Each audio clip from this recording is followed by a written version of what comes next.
るわけじゃない。あれが本当に生きてるかどうか確かめに行くんだ。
To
Sometimes when you leave the theater, like with that feeling, like fuck, I missed it already, and you want to like watch it again. Wish I was in it. Yeah, it's kind of like that.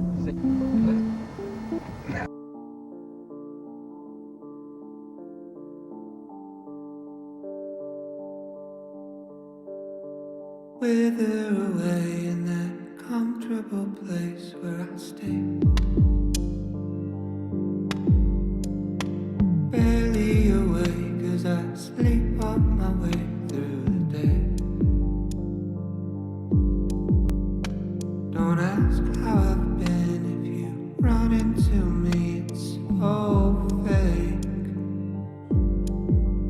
First it's all quite piss poor and that's not the answer that you need. I've lost my appetite for the bait. Time after time it's a waste. Lost my appetite for what you time after time can ever say. Not a care for the convo, I'm up in my head, I'm in space. Floating alone, it's the one place I feel incredibly unsafe.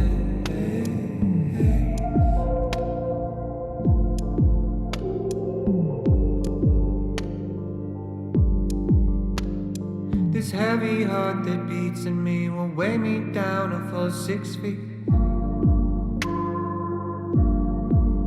If not these 750 milliliters, one for each of the secrets that I keep. Could you turn it down? Turn it down. It's all too loud.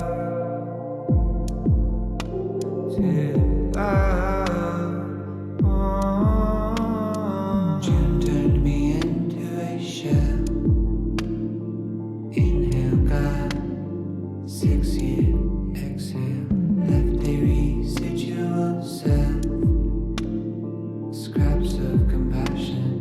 Missing action. No care for the convo. I'm in space. Floating alone, incredibly unsafe.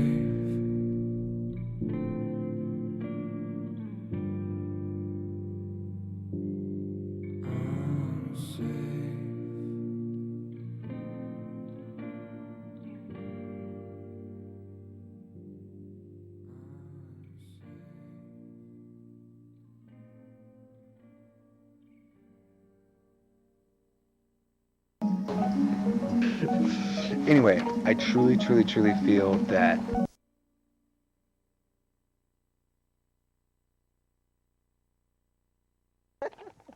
oh, keep going. Anyway.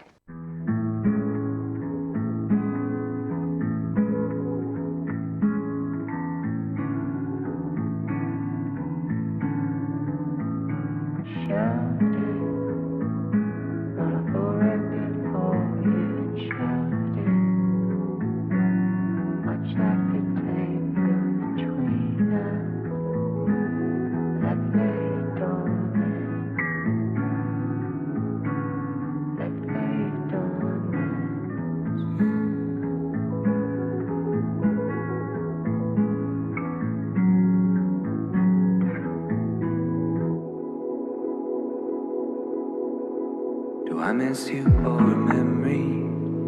Someone or something I couldn't call it. Is it your smile in the morning? Or just the prime of our 20s? I shouldn't bother. I'm just searching for a feeling, and maybe it's past and I can't grasp it. A moment set somewhere in between where we met and where we left it.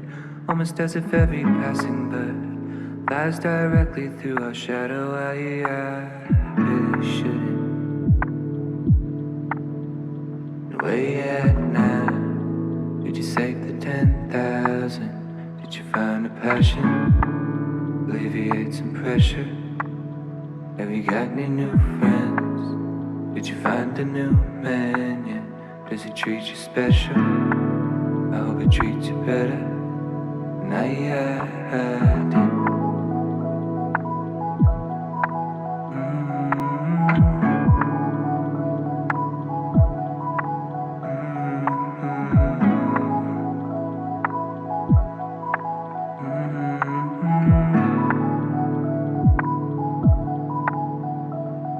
In a hoodie, in a backyard somewhere, we were talking. And your eyes all sparkly, got me nervous. Not a clue as to what it would be. Now you're leaving. Few years flew past you, and you worried. Didn't quite work out just like you wanted. Now I'm packing your things in your car. And I'm still searching for that feeling. And maybe it's past and I can't grasp it. A moment set somewhere in between two moments I described it. And now that another bird has passed, I'm stuck thinking not of her but of you. I couldn't help it.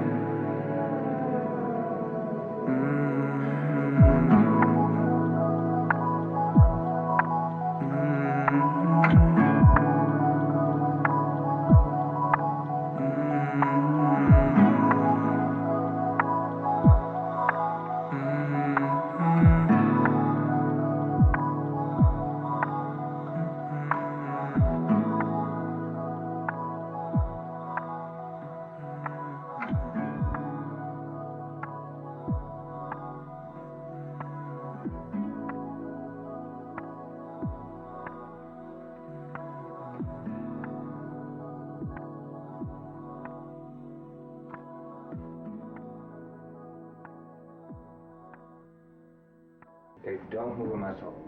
Back up.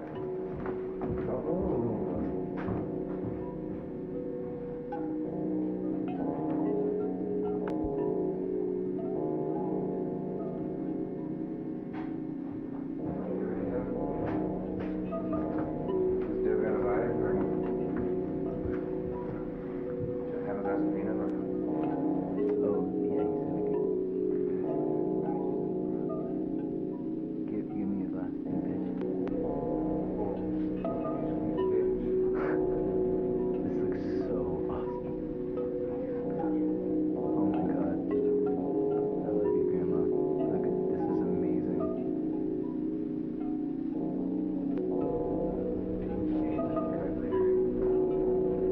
Put your fucking hands. Okay.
Meeting low, hanging low.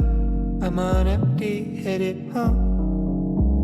I'll make it home. I guess I'm okay. I don't know. No, I'm not sure. I wasn't thinking about you. At the piano roll, had me feeling cold with memories of you. Yeah, we were younger, I was struggling. We were good, standing still, right beside me. You were good to me. didn't say the same. But we laid the blame to waste by the wayside. You went away. Took the good times, took the bad times, let them breathe. Left in the wake. The space.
There's a question and an answer and a worry in the middle.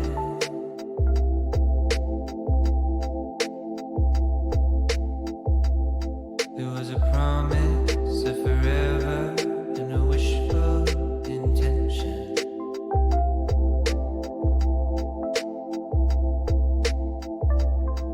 What a world it would be if we all made out like the books we read, all the films we see. It's a travesty. As the moon drifts by with the shifting tides, and you're lost in life, so the love floats into the ether. And there was something that you heard and heard, and despite your parents, you placed your bet on love.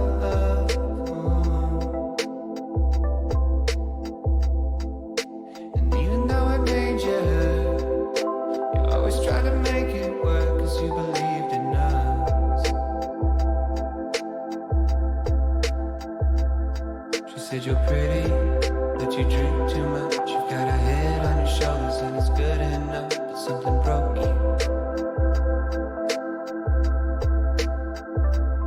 I said I'm sorry, and it's well in advance, but I will hurt you more than anybody has. Yeah, it's a sure thing.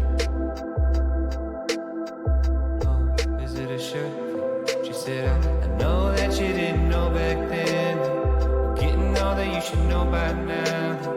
Never was about the pain you held, not in the way that you shut me out, not in the way that you hate yourself, or all the ways that you let me know it was that you and I, we were on our way. Kind of feeling that was unexplained, and you still feel like you felt back then. It's what you tell me when nobody's listening, and you ain't happy where you're at right now. Talked about it for a couple hours. Change in the past few years, a couple deaths and a few relationships, a little older and a little scared of making all the same mistakes I made. You said you're weary because you think too much. You've got a mind of your own, and it's free enough, but it'll drain you. I know you're sorry, and it's right on time, cause you told me what would happen if I stuck around. I know you warned me.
Hello?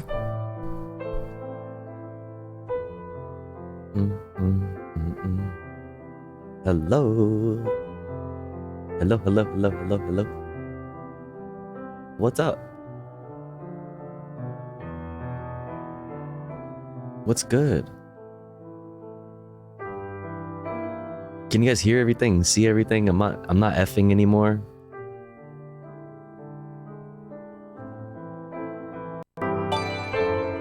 Yo, Wormlord Kong. Thanks for gifting us up to Blood Glow. Hog, thank you. And Adrian Vixen, thank you so much for subscribing at tier 1 for 3 months. Pog. We can't see your face though. Perfect. Just kidding.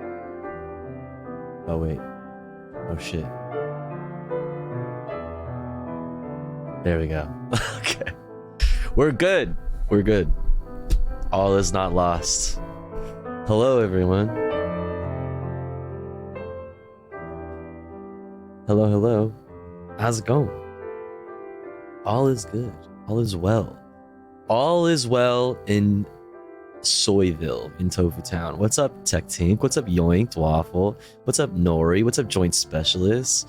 What's up, Midnight Dime? What's up, Sipping on some Rizzard? What's up, Manwich Cannon? What's up, Tech Tink? What's up, Anime Titties? What's up, Victor? What's up, Classic Banana Milk? What's up, Ligma Nut? What's up, Noxol? What's up, Tech Tink again? What's up, Synatic Plastic? What's up, Lorenzi? What's up, Spike Trees? Let's see.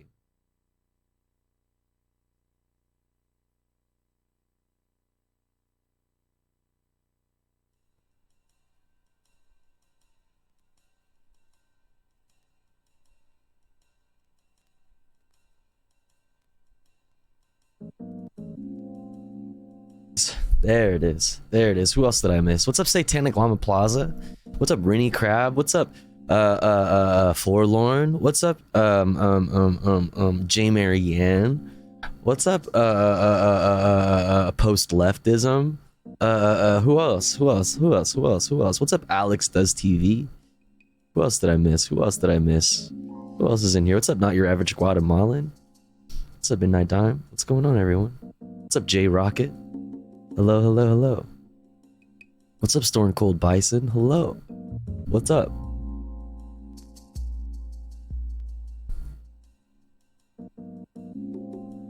I hope everybody's having a good day.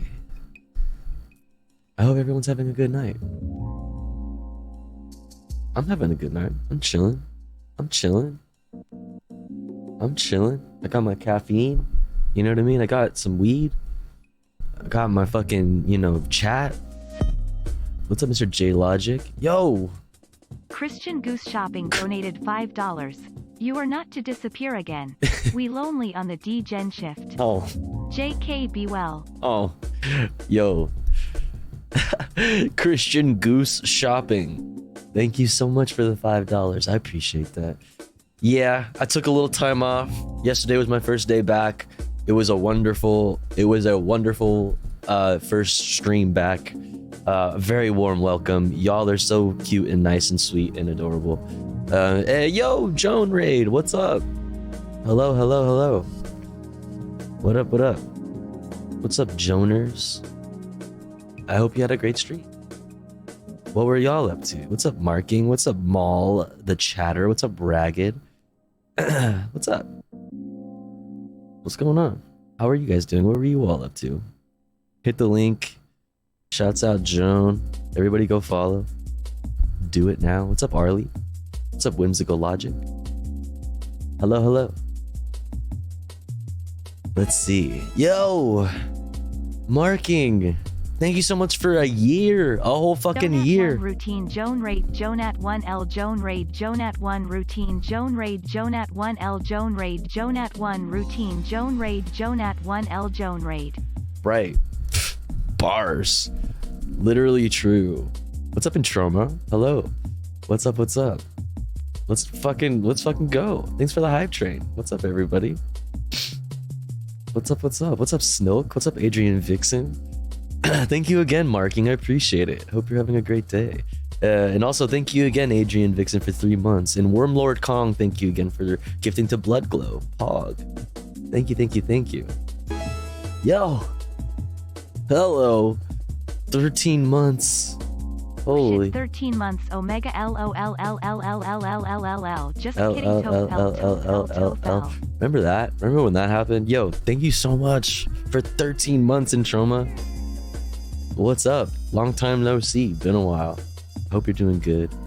Good to see ya. I took some time off for those that weren't here yesterday, as you probably realize. I took a couple weeks off. Was not feeling very poggers, but now I'm feeling poggers again, and we're back. We are so back. We are incredibly back. LLLL was good times. For you. For you, it might have been. And selfish chatters. What's up, Vexing Thoughts? Bitch, we are back. So true. True. We miss my daily dose of tofu. Oh, I appreciate that. Y'all are so nice. Y'all are so nice. I'm always like, if I take a break, I'm like, everybody's gonna forget about me and I'm gonna have no fucking viewers. No one's gonna come chat. And I'm ruined. My streamer career is over. It's over. But y'all fucking gave me the most warm welcome yesterday. So I appreciate you all. Thank you, thank you. Good to see everybody. What's up, Porta Potty Peeper? Good to see you back, Tofu. Good to see you, Anime Titties. Always good to see some Anime Titties. Down bad and in the fields, but otherwise I'm doing good. Looking forward to starting grad school. Word. And I'm sorry to hear you're down bad and in the fields. I'm sorry to hear you're down bad in the fields, but sending some love. Spam some hearts in the chat. Spam some hearts in the chat for those that are down bad and in their feels.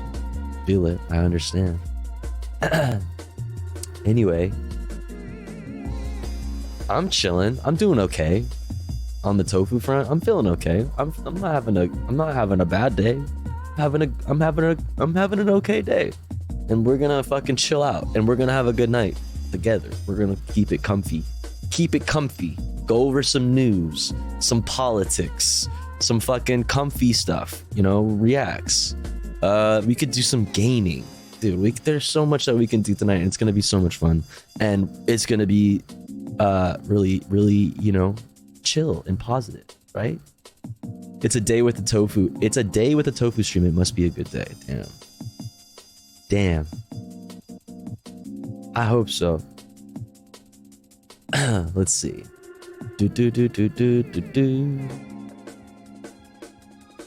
The exclamation point watching in the chat for the playlist for what we got going on today. Got quite a few things. I tried to start at 9 p.m. on the dot. Didn't quite hit it, but I'm getting closer and I'm getting better. I miss these times. What is this? Oh god, it takes so long for Twitch clips to fucking load. For some reason, specifically only Twitch clips. Nothing else. Boop, boop, boop. Where is this? Go. While that fucking loads. It must be Twitch because look, it's just like everything else will load up just fine. Nice and fast, like normal. We got whatever, but Twitch clips always just sit here for a second. Twitch clips and Twitter video drive me fully nuts. Twitter video, I gave up on a long time ago. They were always ass and it only got more ass. Elon found a way, was tinkering with the servers and found a way to make fucking video that much worse on fucking Twitter. Which is why Tucker Carlson decided to put his show fully over there. Love to see it. Look at this. What's happening? Twitch has been glitchy. I heard Twitch is fucking, needs to get with the business. Well, one day that'll load up.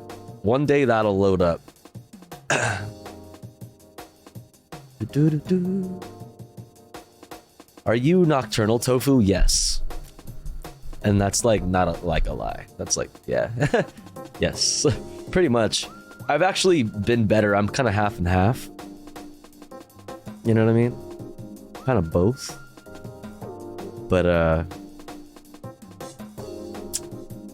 we're gonna try to keep it that way. We're gonna try to keep it that way. Thanks for the fucking hype train, chat. I really appreciate it. I really appreciate it. Every day that Elon doesn't buy Twitch is another small W for Twitch. I guess so. I guess so. I suppose. Dude, it's still loading. You're killing me. Okay, there it goes. Why are you doing this? Poop sock me. Why are you doing this? How does this work? Also, the glasses is kind of a vibe. This is against the rules. What the fuck, dude?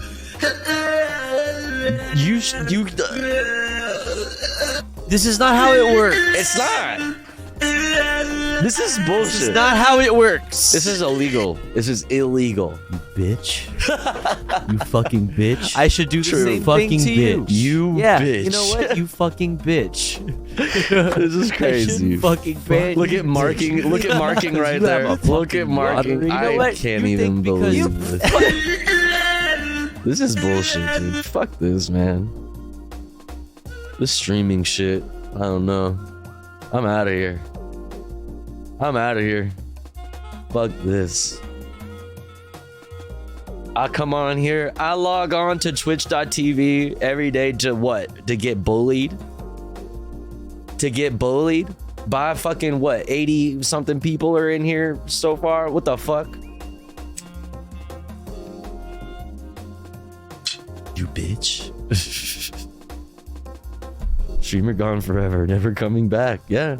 Look what you did. You did this. You did this, chat. 82 now. Damn. Fuck. Losing fucking viewers by the second. I just lurk and post funny faces.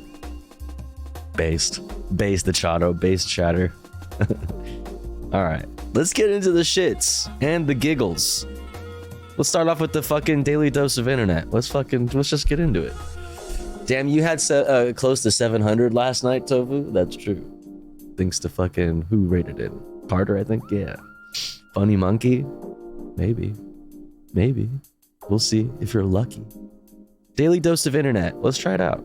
Let's check it Hello out. everyone, this is your daily dose of internet. This has to be the dumbest driver ever. These people said that they were just following their GPS and it said to turn into the water. There's a line in the front of the boat.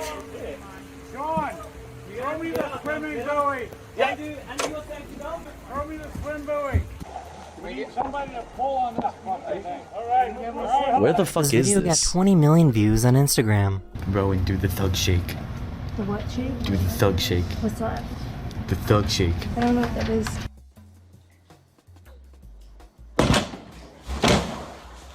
That was This kind of person got an cringe. injection in their eye and you can actually see the medicine move around. Ah! What? No, that's not how that works. Is that how that works? Is that how that works? That's not how that works, right? Wait, what?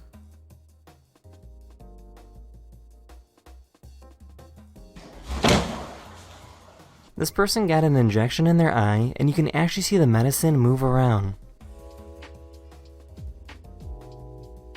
I mean, it looks like it, but I don't know. Don't want any. What the fuck, bro? Is that real?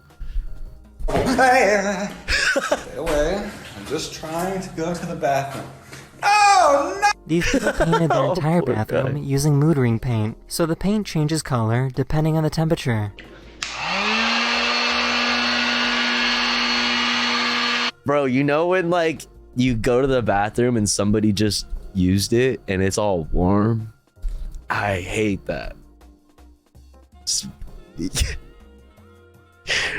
I hate that. You know, so when you like walk into, I mean, it could be good, but also kind of weird. Like you walk in and it's just like fucking blue.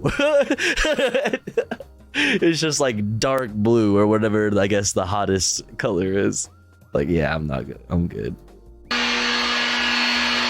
What if you like painted the floor like that and you saw people's like footsteps around the house? Is that cool? I don't know.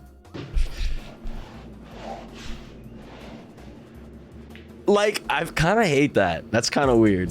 That's kind of weird.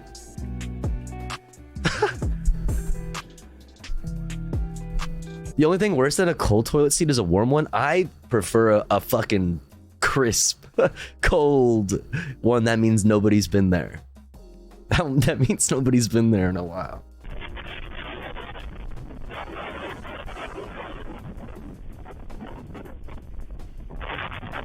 This poor guy Wait, what lost his happened? pizza in the wind, but he still ate it anyways. Oh, he just walked outside. Oh man, I would have fucking, if I worked at the pizza spot, I would have been like, His pizza in the wind, but he still ate it anyways. hell yeah, man, that's expensive. Poor guy, fuck, that sucks ass.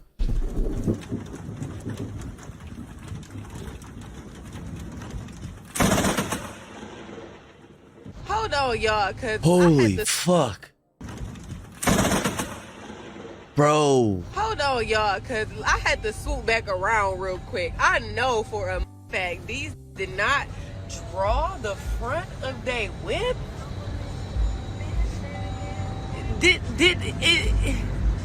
If you give emus a ball, they will have no That's idea funny. what to do.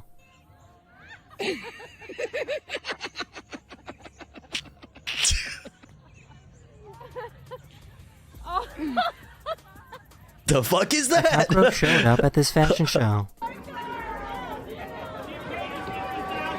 Yeah. Slay. That's cunt. What the fuck? What even is that? What even is that? Oh my god, is that a rock? Oh. I have never heard the sound of a butterfly's wings before.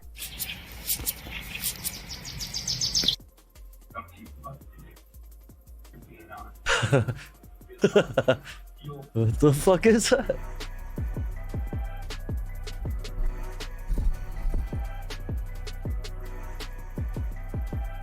So this video Damn. got 150 million views on TikTok. Stop. I told you no. Oh. Oh, baby. Chilling, dude. Oh my god. That is I'm the end of this video. just like We me hope for you real. enjoyed, and I'll see you guys again very, very soon. Later. That's a rhino. A rhino. Today in history. Let's check it out. For May 16th. 1868. In Washington, the U.S. Senate fails by one vote to convict President Andrew Johnson on the first article of impeachment against him. Johnson is eventually acquitted on all charges, prompted by his clashes with the post-Civil War Congress, and serves out the rest of his time in office. 1929. And the winner is the first Academy Awards. The Oscars are presented during a banquet at Hollywood's Roosevelt Hotel. Who The movie cares? Wings wins for Best Production. Emil Jannings wins Oh for my Best god. That is fucking Alexander Jones. Are you kidding me? Wait. The movie Wings wins for Best Production. Emil Jannings That is Alex Jones. wins for Best Actor. Janet Gaynor wins for Best Actress. 1905. Wherever there's a fight so hungry people can eat, I'll be there. Actor Henry Fonda Nice. is born in Grand Island, Nebraska. Among his movie roles, The Grapes of Wrath, 12 Angry Men, Look at how he's holding the knife.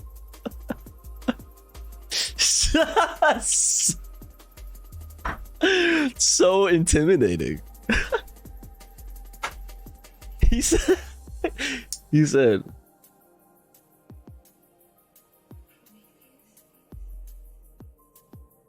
bitch, back up. I'll fucking do it, bitch. You fucking think I won't? Bitch. And on Golden Pond. and 1990. The candy man can, cause he mixes it with love and makes the world taste good. Sammy Davis Jr., singer, dancer, actor, and member of the Las Vegas Rat. What the fuck?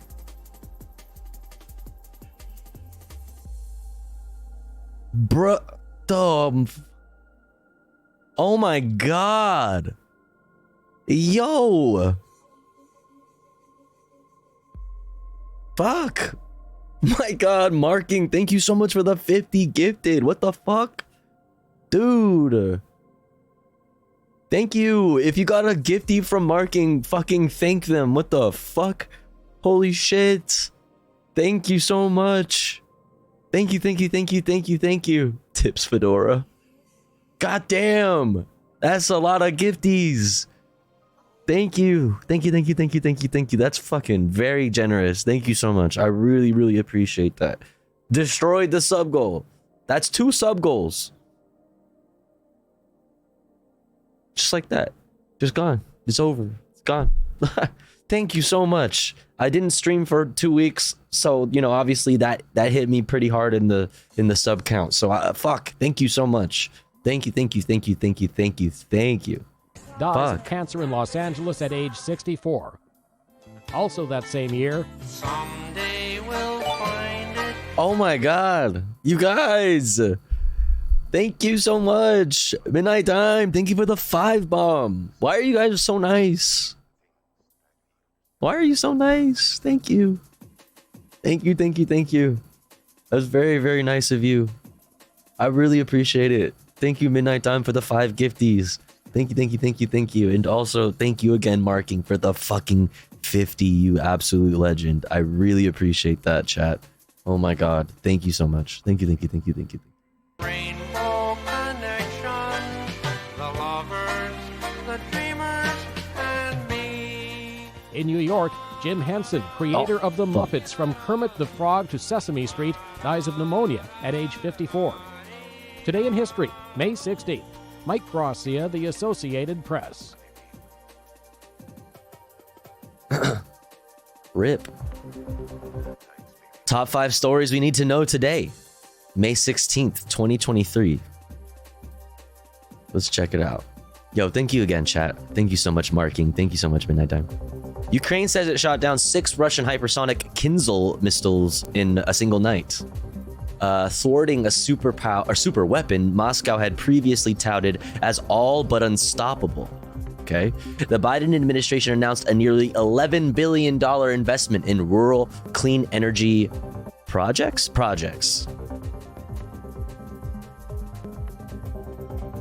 Biden and Republican House Speaker Kevin McCarthy will sit down on Tuesday. Cool. Will they also stand up? That's cool. To discuss a deal to raise the U.S. debt ceiling and avert an economically catastrophic default. Airstrikes and artillery fire intensify sharply across Sudan's capital, residents say, as the army sought to defend key bases from paramilitary rivals. North Carolina's state legislature is expected to vote to override a veto of a bill banning most abortions after 12 weeks. We have more on a lot of this stuff. We're just going to get through the headlines, obviously, first, and then we'll get more into the specifics of certain stories. Unless one Republican lawmaker sides with the Democratic governor and upholds the veto. I said we have something else on this.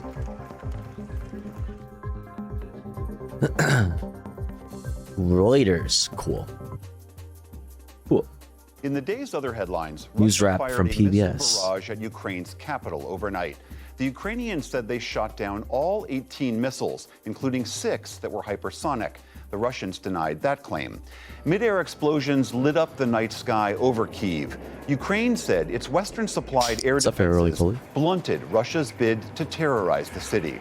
It is clear that the capital has always been and is such a priority target for the enemy because there are essential state objects and important infrastructure objects, and there is a certain symbolism in this. It is clear that the enemy wants to strike at the very heart of the country and thus keep the entire Ukrainian nation in tension.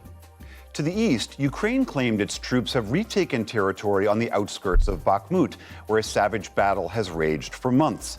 But a spokeswoman conceded the Russians have made some gains inside the city.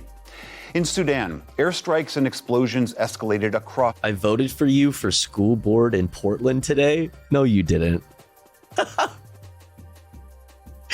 No, you fucking didn't. Khartoum today, as the army defended key bases from a paramilitary. Are the choices really that fucking bleak? God damn. The fighting has intensified since peace talks began earlier this month.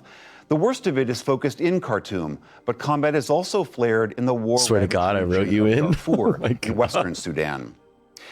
What the hell is a tofu ghost? Amnesty International is reporting a surge in official executions to the highest level in 5 years.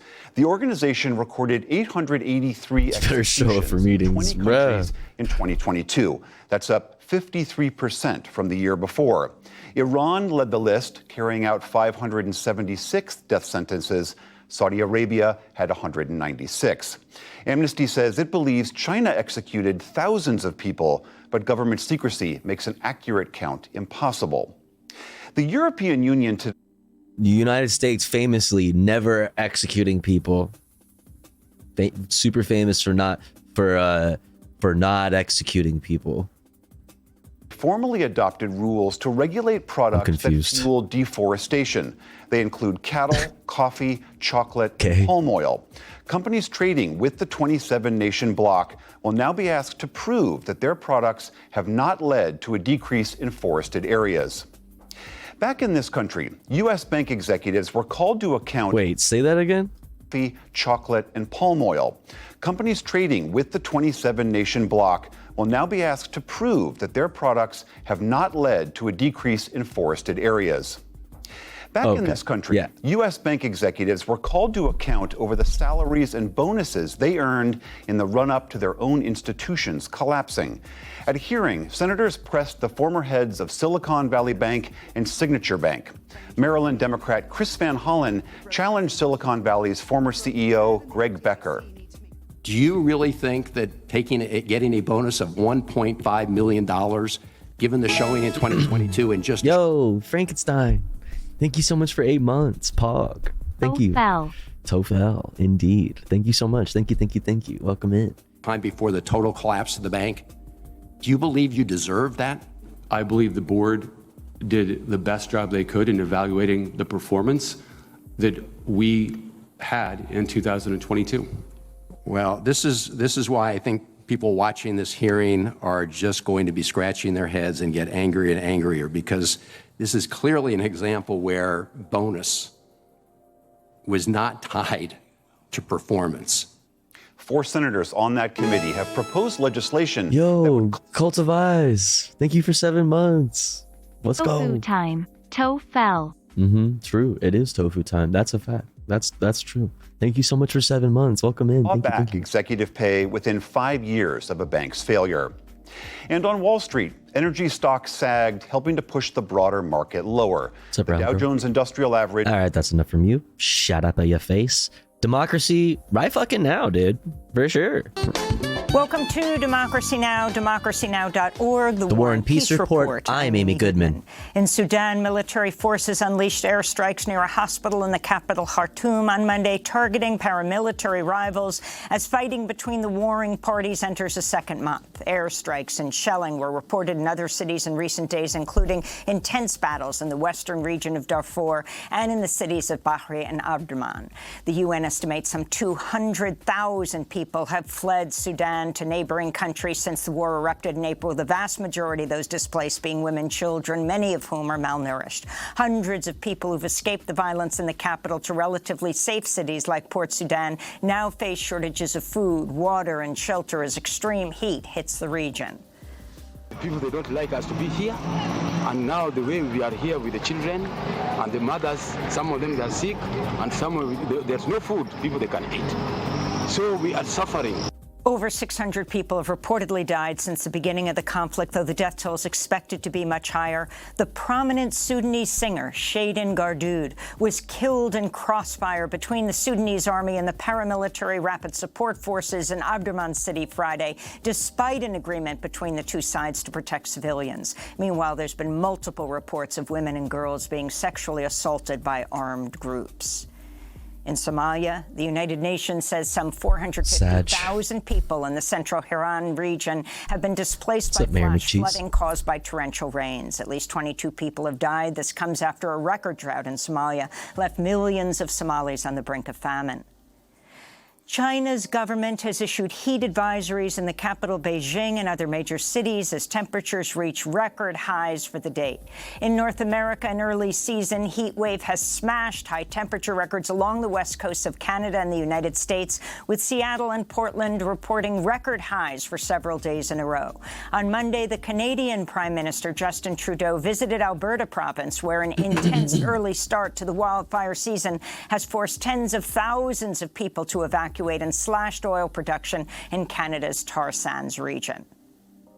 In the United States, Treasury Secretary Janet Yellen warned Monday the U.S. remains on track to default on its debts as soon as June 1st unless congressional leaders agree to a deal raising the limit on the national debt. Her warning came as House Republican leaders rejected White House proposals to close tax loopholes as part of any deal to raise the debt ceiling. The proposals sought to collect more tax revenue from cryptocurrency transactions and from large real estate investors. President Biden said Sunday he's optimistic lawmakers will reach a deal by June 1st, an idea shot down Monday by Republican House Speaker Kevin McCarthy. So, no, I don't think we're in a good place. I know we're not. This ignoring the problem, thinking it's going to go away, he could bumble his way just into a default like he did on the border. He could bumble. Shut up, dude. Shut the fuck up. Shut the fuck up. We all know you're full of shit. Come on, dude.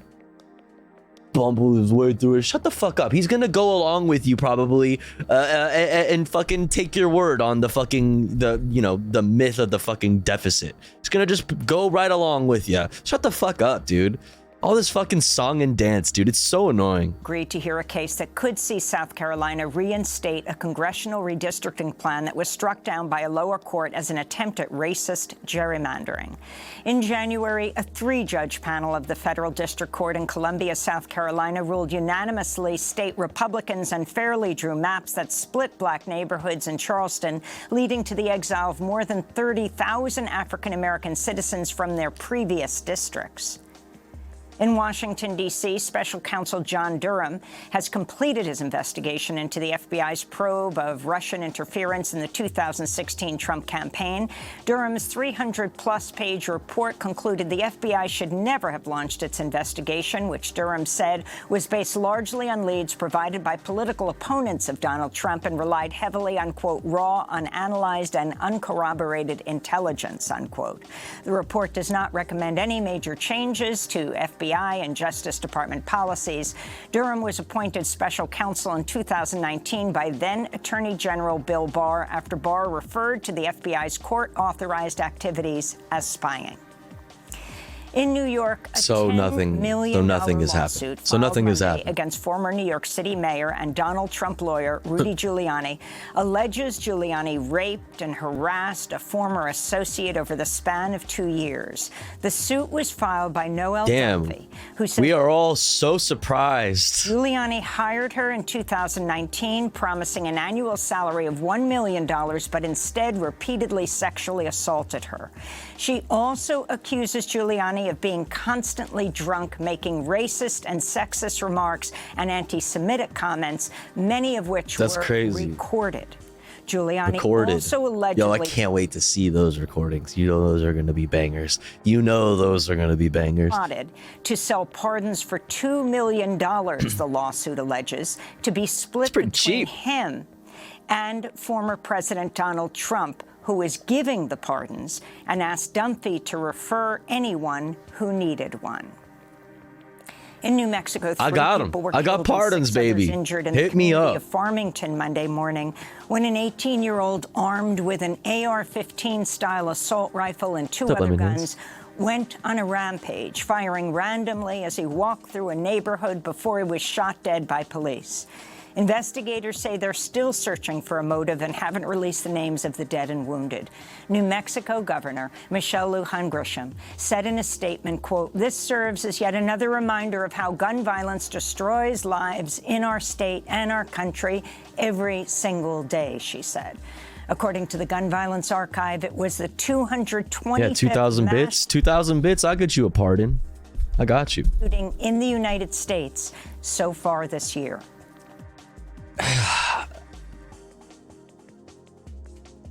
I don't know.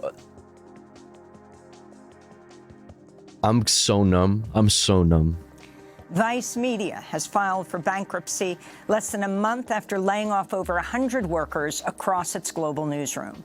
A group of company lenders, including Soros Fund Management, has submitted a bid of $225 million to purchase Vice's assets, while remaining operations are expected to keep running. The media company was once considered to be worth $5.7 billion. In April, Vice canceled its award-winning weekly show Vice News Tonight and shut down its international news unit, Vice World News. And a Damn. warning to our audience, our last headline contains graphic footage of violence.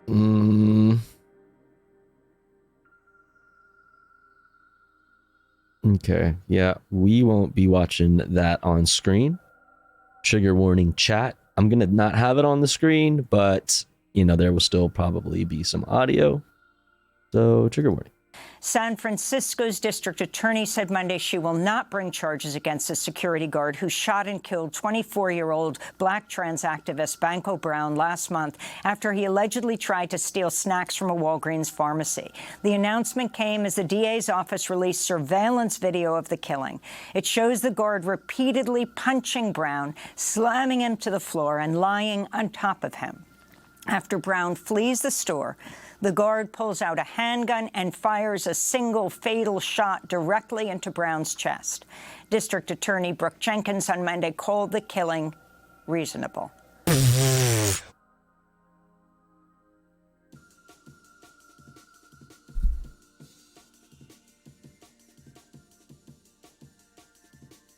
What kind of fucking actual demon do you need to be to fucking say that it is reasonable for a security guard to beat the fuck up out of somebody and then shoot and kill somebody who stole candy bars? You stole a candy bar, you deserve to die, and painfully, and in a panic, and in front of everybody. Yeah, okay, cool. Yeah,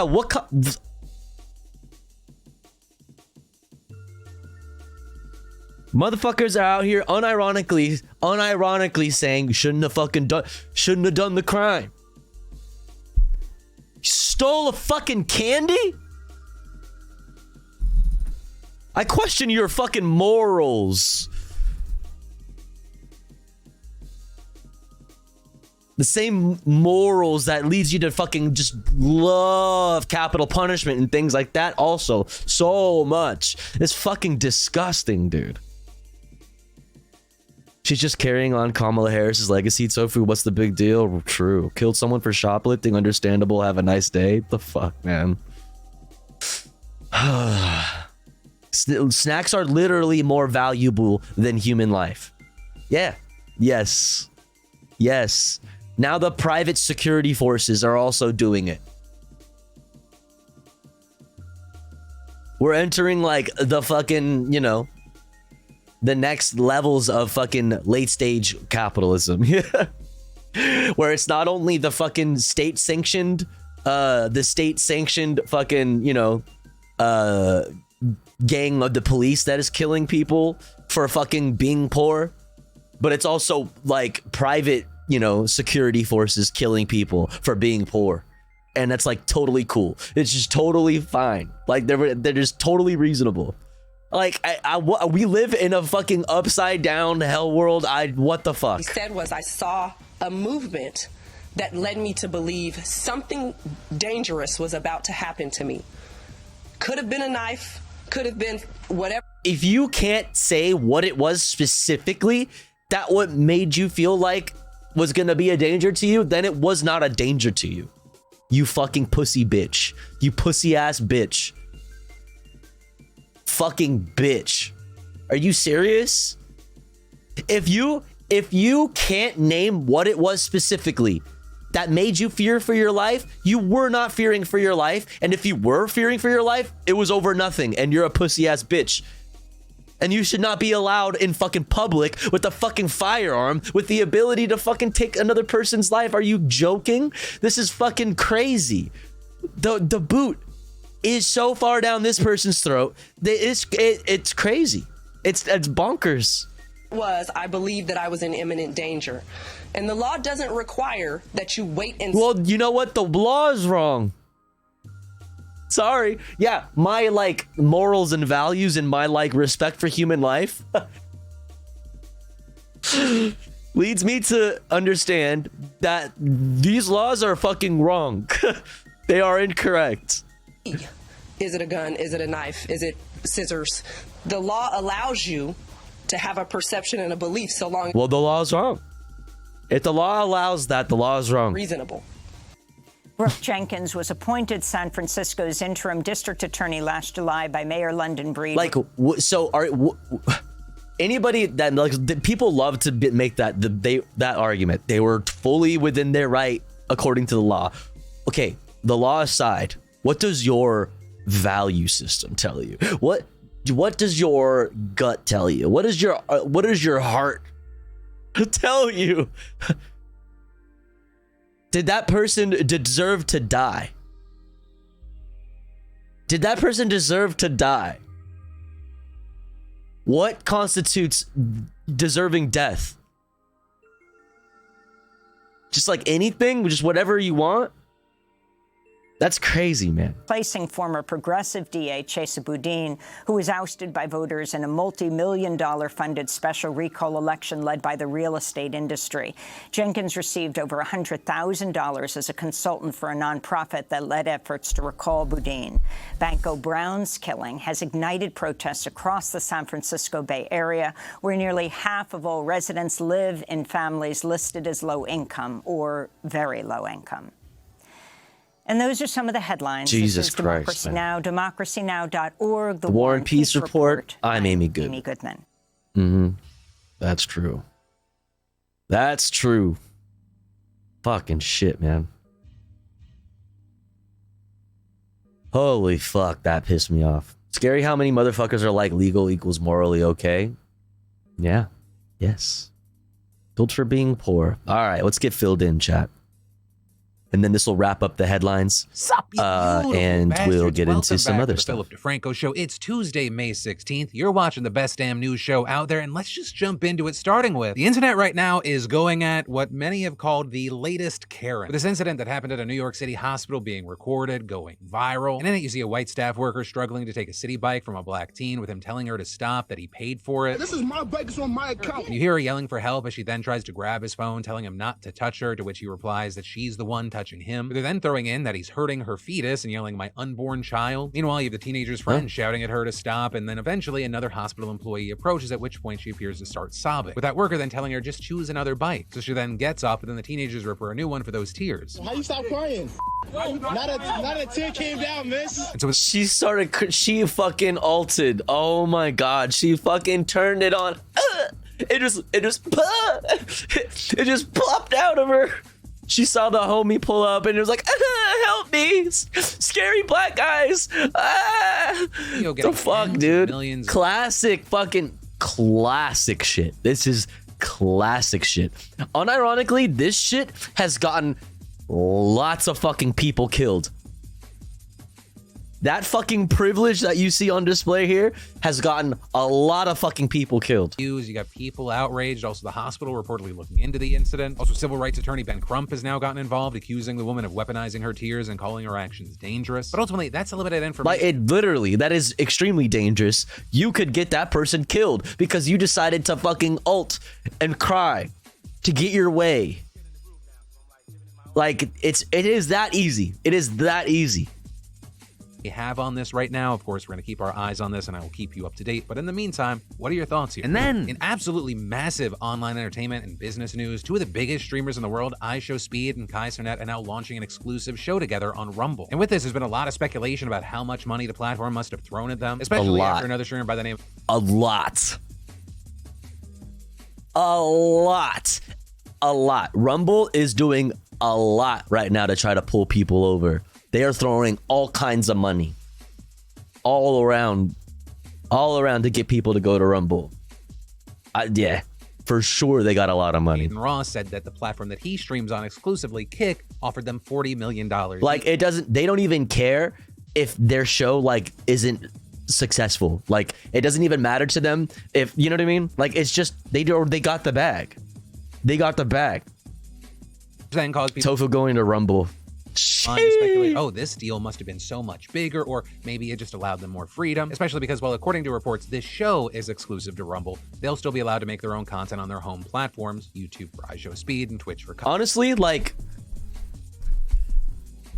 not to be like a fucking, you know, a market fucking, you know, the market, let the market handle it, Andy, fucking, or competition Andy or anything, but if Kai Cenat goes to fucking Rumble or goes to fucking Kick or some shit, and Amazon, well, I guess Twitch fucking, you know, loses that, I hope it hurts bad, and I hope they like fucking really like you know, make some fucking changes. I honestly hope so.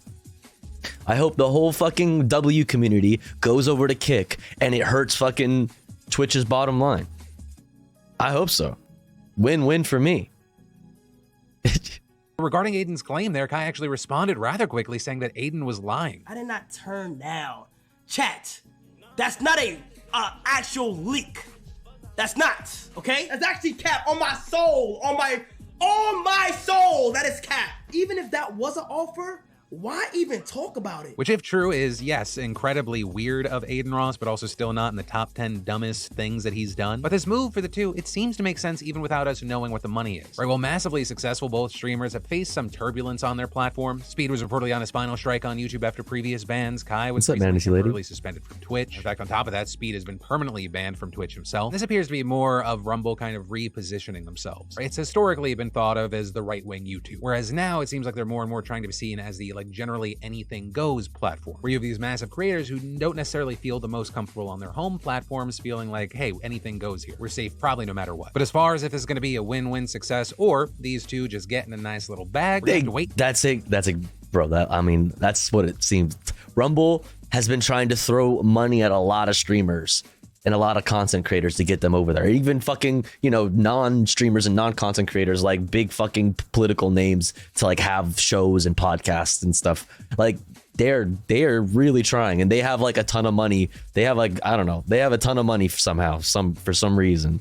Probably just, you know, people investing. I don't fucking know. To see, but the one thing you can say for sure is the space has been general becoming interesting right now as Kick and Rumble seem to be throwing around money. And then, have you heard about or do you watch Sickfluencers? That's something that people are talking about today, because Vice put out a piece noting that there are tons of people who have gone massively viral and got these huge followings online by sharing content about their chronic illnesses. But also with that, so have people who are allegedly either exaggerating or totally making up their illnesses. And the obsession around this is massive, right? There's a whole subreddit called r/illness fakers, where you see a lot of discussion of what moderators call Munchausen by internet, as well as related conditions and toxic chronic illness influencers for whom evidence suggests they may be lying, feigning, or exaggerating illnesses and medical crises for attention and or profit. Munchausen by internet's actually something of a real phenomenon, with Vice actually pointing to a 2021 study that explored it, and that study noting what is particularly worrying is the ease with which the deception can be carried out online, the difficulty in detection, and the damaging impact and potential danger to isolated victims. I would literally follow Tofu to Rumble.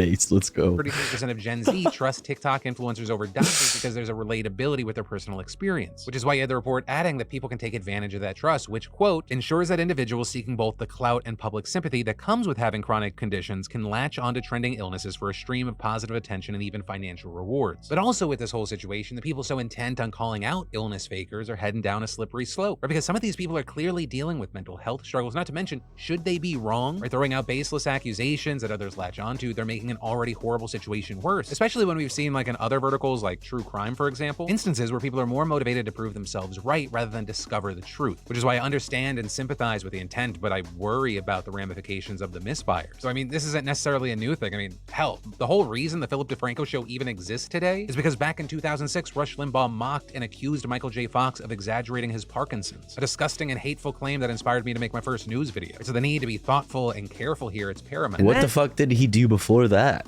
What did Philip DeFranco do before that? All drugs could be decriminalized in Washington state if the Based! Holy fuck! What? Based! Okay. Just sits back and does nothing right now. Because the government actually got itself Let's run it back. mocked and accused Michael J. Fox of exaggerating his Parkinson's, a disgusting and hateful claim that inspired me to make my first news video. So the need to be thoughtful and careful here, it's paramount. And then all drugs could be decriminalized in Washington state if the state just sits back and does nothing right now. Because the government actually got itself into this situation back in 2016. That's when a woman by the name of Shannon Blake was convicted for having a handful of meth in her pocket. But she argues, hey, I didn't know I had the drug on me. These were a friend's pair of jeans. A handful of meth? That's wait, a handful? Wait, do you mean to say handful like it's just like a little bit? But like when you think about it, a handful of meth is a lot of meth. In 2021, the case actually goes all the way up to the state Supreme Court. And there, in addition, Just like, imagine just like reaching into a bucket of meth. You know what I mean? And grabbing a handful. That's like a lot of meth. in her favor, they also ruled that the state's felony drug possession law is unconstitutional in the process, saying the legislature can't penalize her without proving she had a guilty mind. So with that, you saw thousands of pending drug cases dropped, lawmakers rushing to pass a temporary fix, with the resulting law making drug possession a misdemeanor and requiring police to give at least 2 treatment referrals before pressing charges. But on this coming July 1st, that law is set to expire, which means personal possession of all drugs would be decriminalized. We're Great. talking fentanyl, meth, heroin, it's all on the table. And so now lawmakers Amazing. are scrambling to make sure that doesn't actually happen. But very key thing, they failed to strike a deal before adjourning late last month after Democrats voted down a compromise bill 55-43, with a liberal wing of the party outright opposing any effort to recriminalize drugs and the more conservative Democrats Based. and Republicans fighting over how tough to make the law. So what you Shouts end up out to them for real. calling a What? special session in the House, reaching a tentative agreement on Monday, one which would allow up to 6 months in jail for the first 2 offenses and up to a year after that, with police also encouraged to divert cases toward treatment instead. Like there, just look at any of the studies. There are lots. Dude, sending them to jail doesn't fucking fix anything. They go into jail for non-violent drug-related crimes and come out fucking killers because they have to.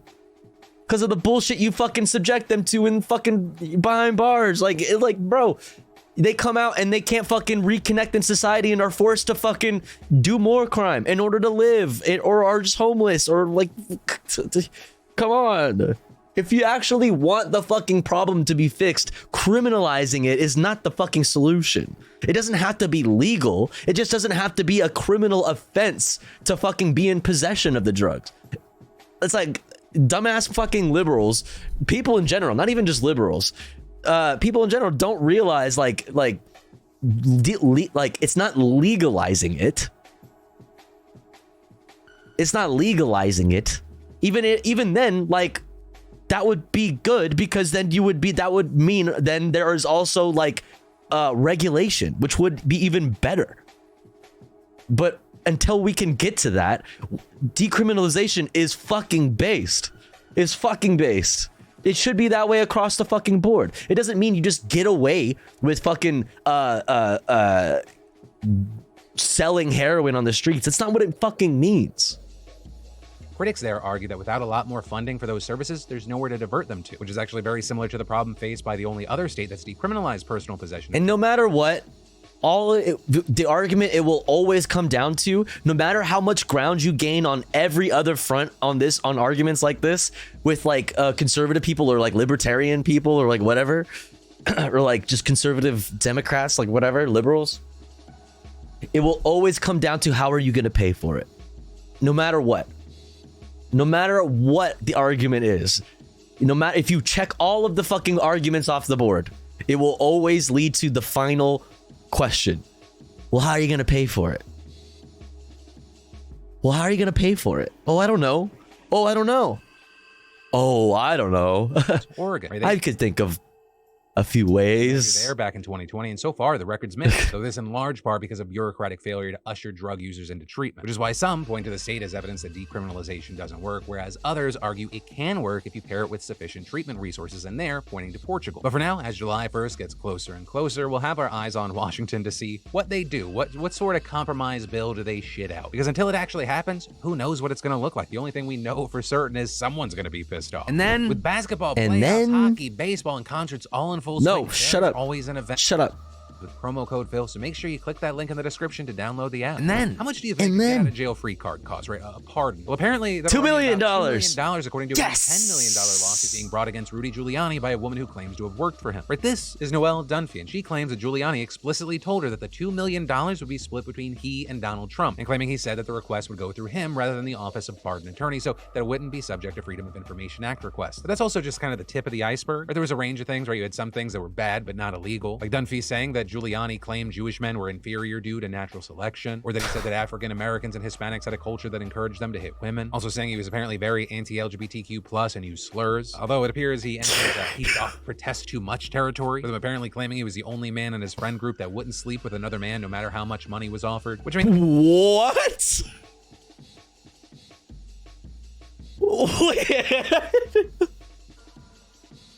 No matter how much, and trust me, there's a lot of money being thrown at me. Bro, listen, I ain't no fruitcake, okay? I could have done it. I had many chances. I could have made buku bucks, but I chose not to. That's how straight I am. Holy fucking shit. Are you serious? What?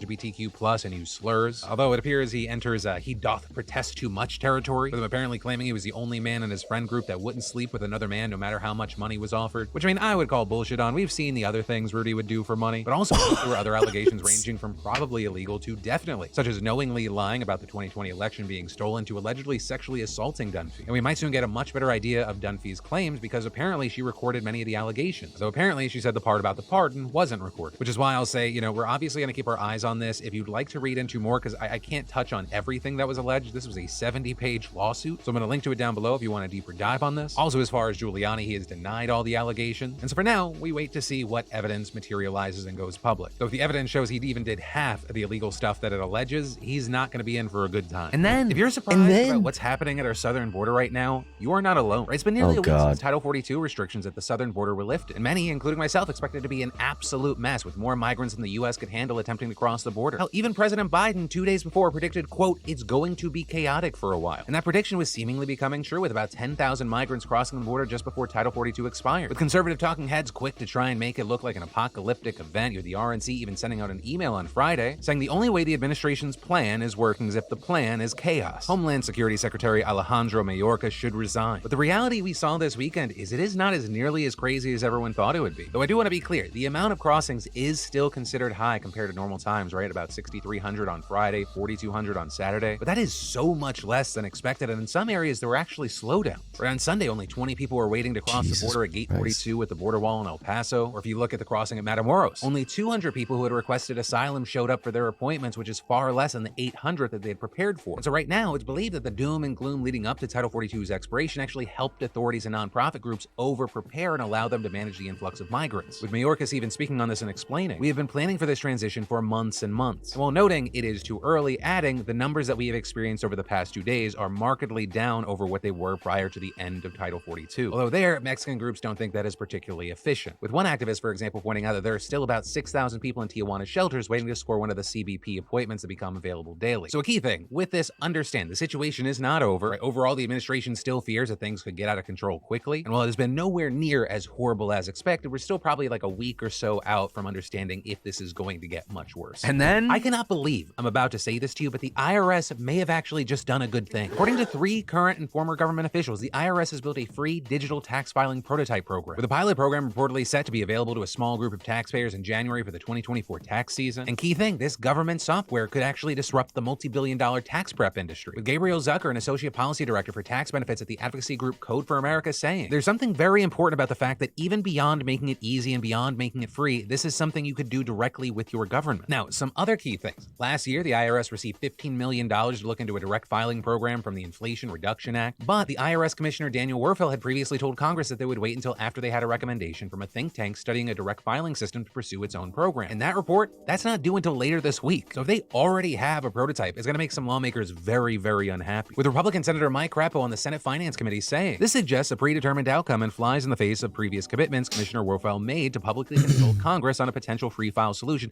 and for the IRS to not act without explicit legal authority. Also, very notably, with this program, it would reportedly allow filers to ask for help from customer service reps and secure online portals, which is another key thing because it's another method that would make it competitive with massive tax prep companies, who, by the way, shockingly didn't respond well to this news, with the chief executive of FileYourTaxes.com saying, is there a need for government to come compete with and change a functioning private sector industry? And an Intuit spokesperson saying, a direct... Yes, because the fact that you fucking exist is a problem.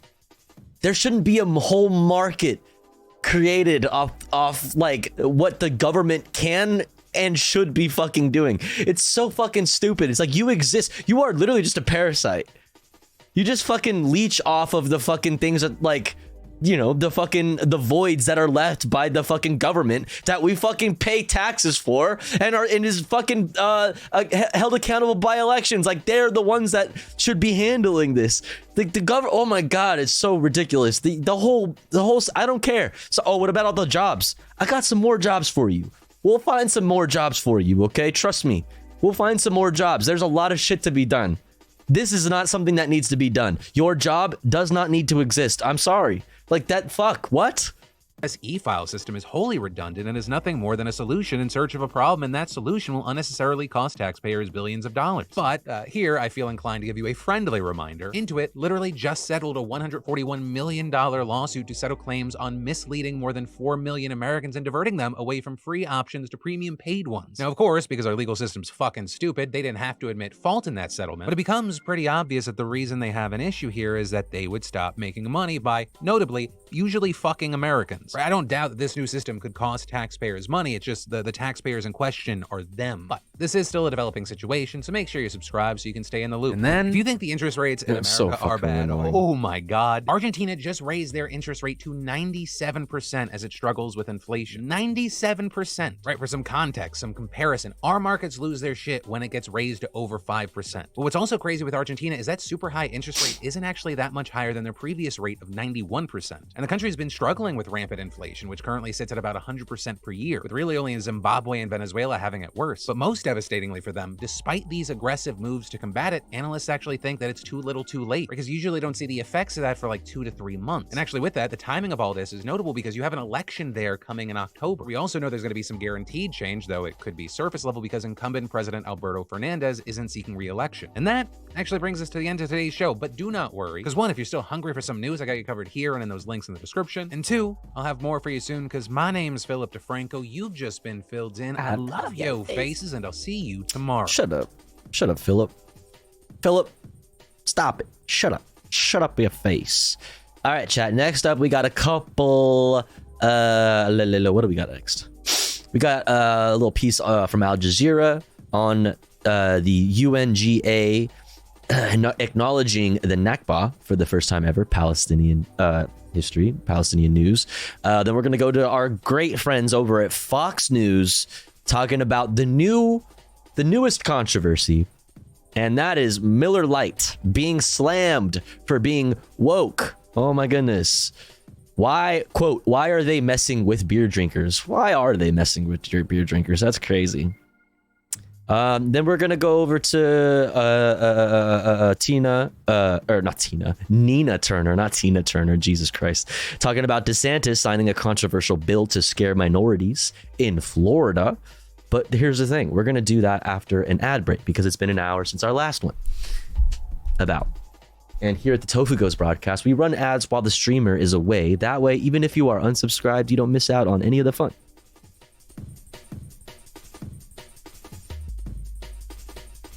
However, if you would like to support the stream, get access to cool Tofu Ghost emotes, and an ad-free viewing experience, all you got to do is subscribe for $4.99 or for free using Twitch Prime by connecting your Amazon Prime account, if you have one, to your Twitch account.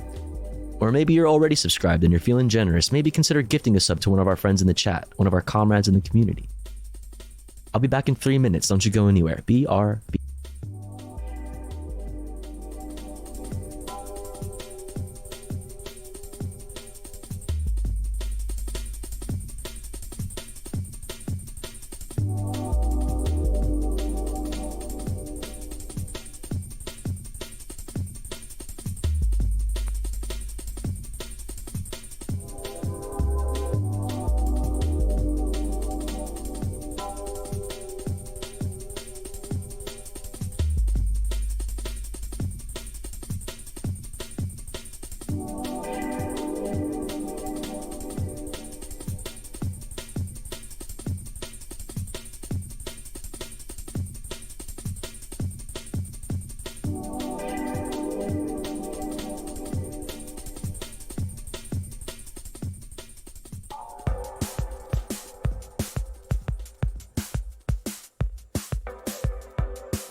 label, you know, Metalheads is my label, and I've been running it.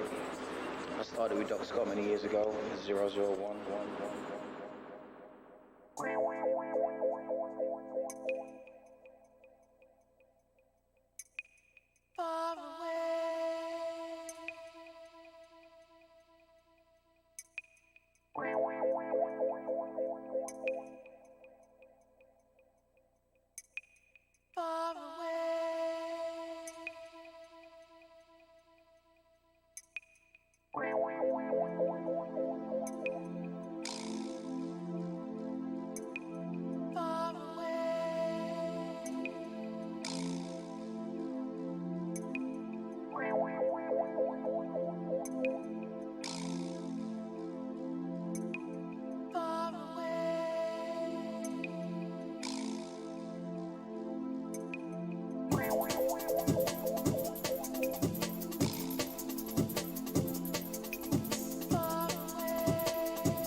Oh shit.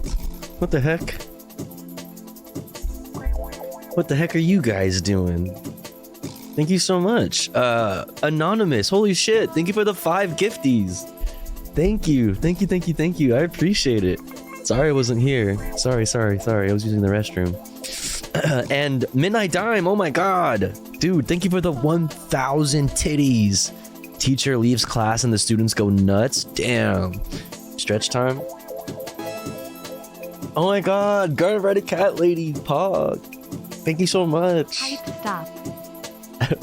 Thank you so much for 14 months. Thank you. Welcome in. Hope you're having a good day. Oh. We're stretching right now.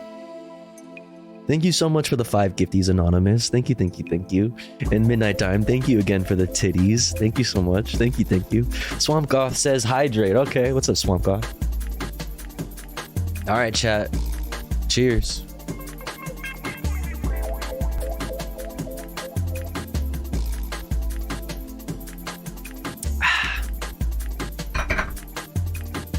Refreshing.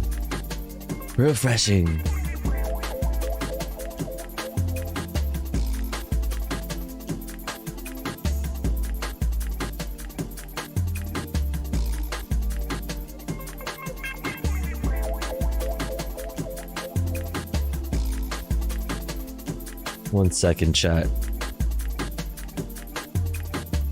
I gotta get a food order in now or else I'll starve.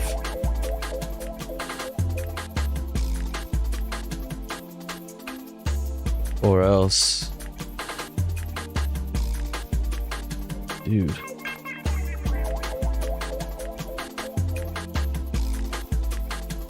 Fuck it, there it is. Gonna bike to the store real quick. Yo, be safe. Digging this track? Exclamation point listening. This is Doc Scott, Far Away. 1995. It's dead here?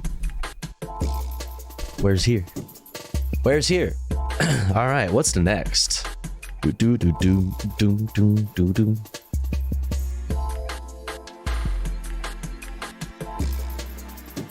All right, little piece from Al Jazeera. Check it out.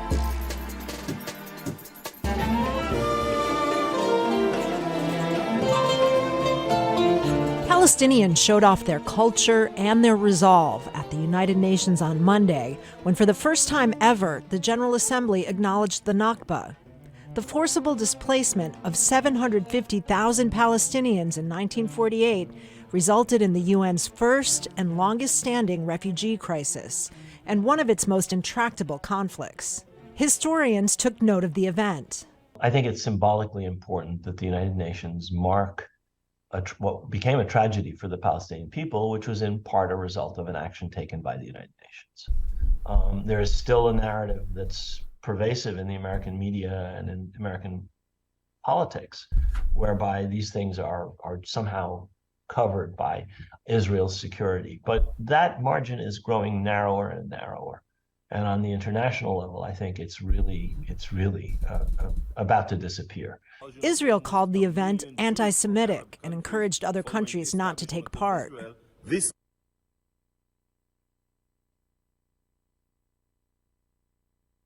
Like, it doesn't do you any good.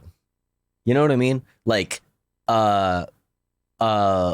you're doing a serious injustice to like all of the real, actual anti-Semitism that is actually running rampant in the world. Like, when you say stupid shit like that, it gives dumbasses, racists, fucking ammo and shit. Like why? That's so fucking stupid. That's anti-Semitism, classic. ISIS organization is distorting its own history. I'm working to ensure that member states understand that attending this despicable event means destroying any chance of peace by adopting the Palestinian narrative, calling the establishment of the State of Israel a disaster. Palestinian A disaster? President Mahmoud Abbas. How dare you call the State of Israel a disaster? Oh my God, dog. Addressed the gathering for an hour and called out the United States and Britain for continuing to protect Israel with their veto power in the Security Council. They took part in rendering our people victims when they decided to establish another entity in our historic homeland for their own colonial goals and objectives. Israel would not have continued its hostilities and aggression without the support it receives from these two countries. To this day, Palestine does not enjoy the rights of a member state here at the United Nations, and two key Security Council resolutions were never implemented. One creating two states, Israel and Palestine, side by side, the other establishing a right of return for Palestinians to their homeland. Abbas said Israel's acceptance as a member state was conditioned on those two resolutions and should be revoked. Kristen Salumi, Al Jazeera, the United Nations. Goofies. Goofies. Oh man, just when I thought the goofy shit was over. Just when you think the goofy shit can't get any more goofy. The goofies out-goofy themselves. Look at this. Let's go. Let's check out Fox News. Miller Lite slammed for, quote, woke ad. All right, let's check it out. Is new controversy brewing in the beer industry? Miller Lite is now facing a potential boycott over an ad celebrating female brewers and offering up Facing a potential boycott, according to whom? Like, is this the call for the boycott? They could be facing a boycott. Consumers, nudge, nudge. They could be facing a potential boycott. Right, guys? Right? Hearted mea culpa over all the beer ads that have featured women in bikinis in the past. Watch. Here's a little known fact. Women were among the very first to brew beer ever. Centuries later, how did the industry pay homage to the founding mothers of beer? They put us in bikinis. Wow. Look at this wild. It's time beer made it up to women. So today, Miller Lite is on a mission to clean up not just their but the whole beer industry's Miller Lite has been scouring the internet for all this and buying it back so that they can turn it into good for women brewers. First, we turn the bad into what? compost. Then we feed compost to worms. Push out beautiful fertilizer. There's too many strong women. This is woke. This is woke. Wait, is Miller Lite actually doing that? They're buying back all their old Miller Lite like stuff?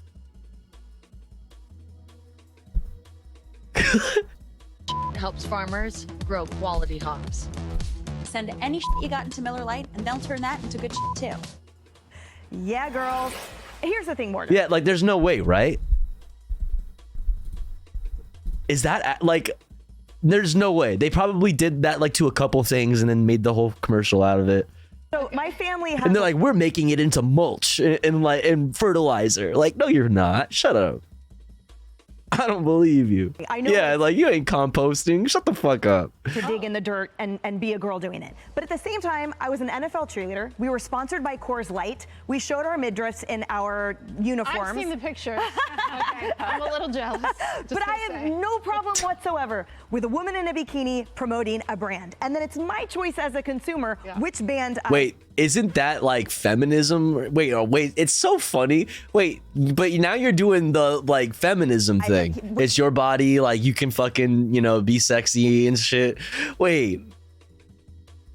Man, y'all can't have like it both ways, dude. It's so stupid. But here now, Miller Lite is essentially saying, let's just wipe away the past. Thanks, woke culture. Now we're up to speed. Well, I just want to say we've been really good friends for a long time, and you've never offered me free wine. It's the first time I'm learning, so offended. I just spent the last week at the beach in Florida, where I am from, with my family in St. Pete, near where you're from, and everybody was in bikinis on the beach. So I'm not sure who this goes to, because women clearly still want to wear bikinis. And you know, speaking of that, 20 years ago, in 2003, I won the swimsuit competition at the Miss Florida Power. All right. Yes, queen, slay. I want everyone to think I still look like that. So you do. Maybe someone will leak it, and then I do not look like that anymore. Oh my gosh! The whole thing is so silly. People still wear bikinis. Who cares? Yeah. And I'm in Florida on the beach this weekend. Everyone had on a bikini drinking beer. I had a love the margarita. story yesterday of your grandmother, your Nima, who. Yeah. This is woke. This is way too empowering for women. You're trying to tell me it's okay for women to be outside in bikinis drinking alcohol unattended by their male escort? This is some fucking woke shit, dude. Fox News, dude, the moment Tucker Carlson left, dude, now they're just woke, dude.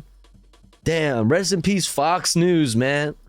A swimsuit in her 90s. She was wearing a one piece, but she looked good, man. And she was in her 90s. Meanwhile, hot. But putting that aside. Did you just call a woman hot as a woman? This ad, I mean, clearly an effort to target women. So we're just going to shout woman 50,000 times, throw in 13 vulgarities, and boom, we've got women. Like, wait, doesn't that sound... Wait, bro, you... What? But you love that kind of shit. Wait. Way to view women. I actually was pretty offended by this ad. So offended as a woman, super offended by this ad. Make me laugh, like the Real Men of Genius commercials used to do with Bud Light. Yeah, like the classic Real American Hero. Yeah, dude, yeah. You know, the classic, super hilarious, super effective ad. Okay, dude, great. Or a decade ago, I should say. Make me laugh, inspire me. Don't reduce me to this. That shit totally inspired It you. reminded me of the M&Ms. Real Men of Genius. It was a joke. Inspire me. She was... you were inspired by those fucking commercials? They took oh, come on, dog. And gave her shoes, because somehow to be a woman, you couldn't be that type of feminine anymore. To Kaylee's point here, apparently now to be a woman in 2023, you need to wear a sweatshirt and jeans and be in the dirt and not wear a bikini. Yeah. They struck the stilettos for some flats, and that's also very good. It's like, so are you pro, like, the sexualization? Like, what? What is it? What? They don't believe anything. This is so silly. I really am fascinated and Yeah, it's the Eminem conversation all over again. And is this targeting going to make them money? Because if it's not, then why do it? And so I want to know, who do they think? Obviously, it's making them money. Obviously, it's making them money. If it was gonna hurt their bottom line, they would not do it. What are you? This is so stupid. Like, on one hand, they like simp for fucking companies to do everything they need to do to fucking make profits. And on the other hand, they're like, how dare you? You must take a moral stance. Morals and ethics over profits. Like, you're starting to... What the fuck is this shit? What the fuck is this? I thought you were a capitalist. To buy their beer based on a woman who only knows one cuss word, by the way. And she says it over and over and over. When you get to 11, because I watched the whole ad, I'm like, if I wanted to cuss, I could think of one word, more than one word. I mean, the whole thing is just really odd. Yeah. Resident expert. Right. I've been pro bikini from day one. That's right. That's right. I will say this. Super straight. I've been pro. Listen, I love bitches. I love titties, bro. I've been pro titty since the fucking day I was born, brother. I'm telling you. Listen. Why are they messing with beer drinkers between what just happened with Bud Light? Why would Miller Lite be doing this? Because, especially given what just happened with Bud Light, obviously they know that this is making them money. obviously they sat around and they're like, hey, what's a good idea for a fucking marketing campaign? What demographic should we reach out to in order to, you know, so as to make more money? I think it's looking all the data that we sit here accumulating, all the numbers that we be crunching here at our these huge corporations. You know, we went over it. It says, hey, maybe we should do some fucking feminism shit. Maybe we should do a little bit of feminism shit. It seems to be fucking working. The other thing would be, in particular, this is for Women's History Month, and they don't want to look back on women's history and say... They don't want to look back on women's history of being like pinup models for beer ads. I don't give a I have no problem with beer ad, like the women in beer ads. Like, yeah, I get the idea of like, you know, we live in a fucking... I understand the greater concepts of like rape culture and patriarchy that are involved there, but it's like, let's fucking, I like sexy girls. I like sexy dudes too. Let's throw some sexy they thems on the bitch. Like, fuck. I want a beer ad with a fucking guy pouring like, you know, Miller Lite down his fucking 6-pack onto his package. Like, what? Let's go. Like, let's do it. Equality, baby. Yeah, femboys. Where are the femboys? Where are the femboys? Like, come on, let's go. The other thing is, I need a femboy beer ad. I need it right now. Be forced to pick a third beer. More femboys in beer ads. Man. Be Corona? Is it going to be Landshark? Is it going to be Milwaukee's Best? Modelo. Because Modelo, I guess that's going to be it. I love Modelo. Because I do not know why. It's Modelo time, fool. Person who wants to keep their job. What's up, Gene State? Something like this. Yeah, the same with Miller Lite, and we might end up with the same way as Bud Light. Go back to the Billy Martin, George Steinbrenner days. Just sell beer. With the athletes. Just sell beer. Leave the politics out of it. On a beer lunch. Car John washes. Madden going through the wall. I'm with you, Morgan.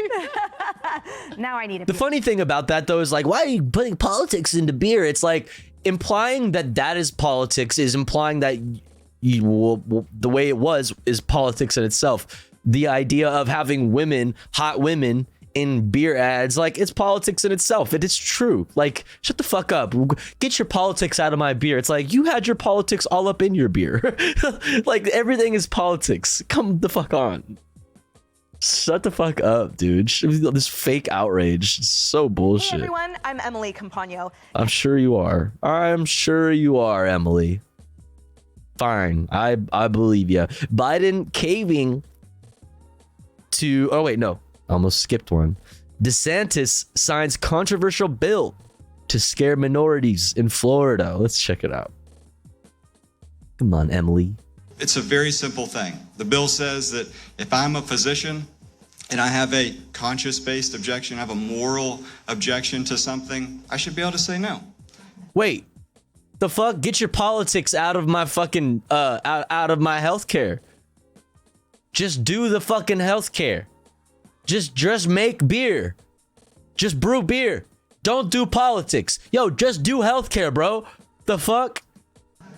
Get your politics out of my fucking healthcare products. My services. It's so stupid, dude. There's no ideology. There's no consistent logic. It doesn't, none of this makes sense. They live in fantasy fuck land. That sounds kind of cool, fantasy fuckland. But you know what I mean. That is the freedom to be able to make those decisions as a healthcare professional. No, that's woke. That's you being a fucking, like, you being a fucking, a social justice warrior for your own fucking idea of social justice. Like, shut the fuck up, dude. You are the social justice warrior that you hate so much. Crazy. And, you know, unfortunately, you are seeing... Yeah, fantasy fuckland, fucking population chat. Population 148 chatters. This country where that is not the case. If I say no, there's repercussions. There are no repercussions in the free state of... Trying to deny healthcare based on what? Fucking, like, gay shit? Probably. Gay shit? Trans stuff? Like... If you have a conscience-based objection. Conscience-based objection equal... AKA, you have, like some fake religion that you think you practice. You really just, like, hate gay shit.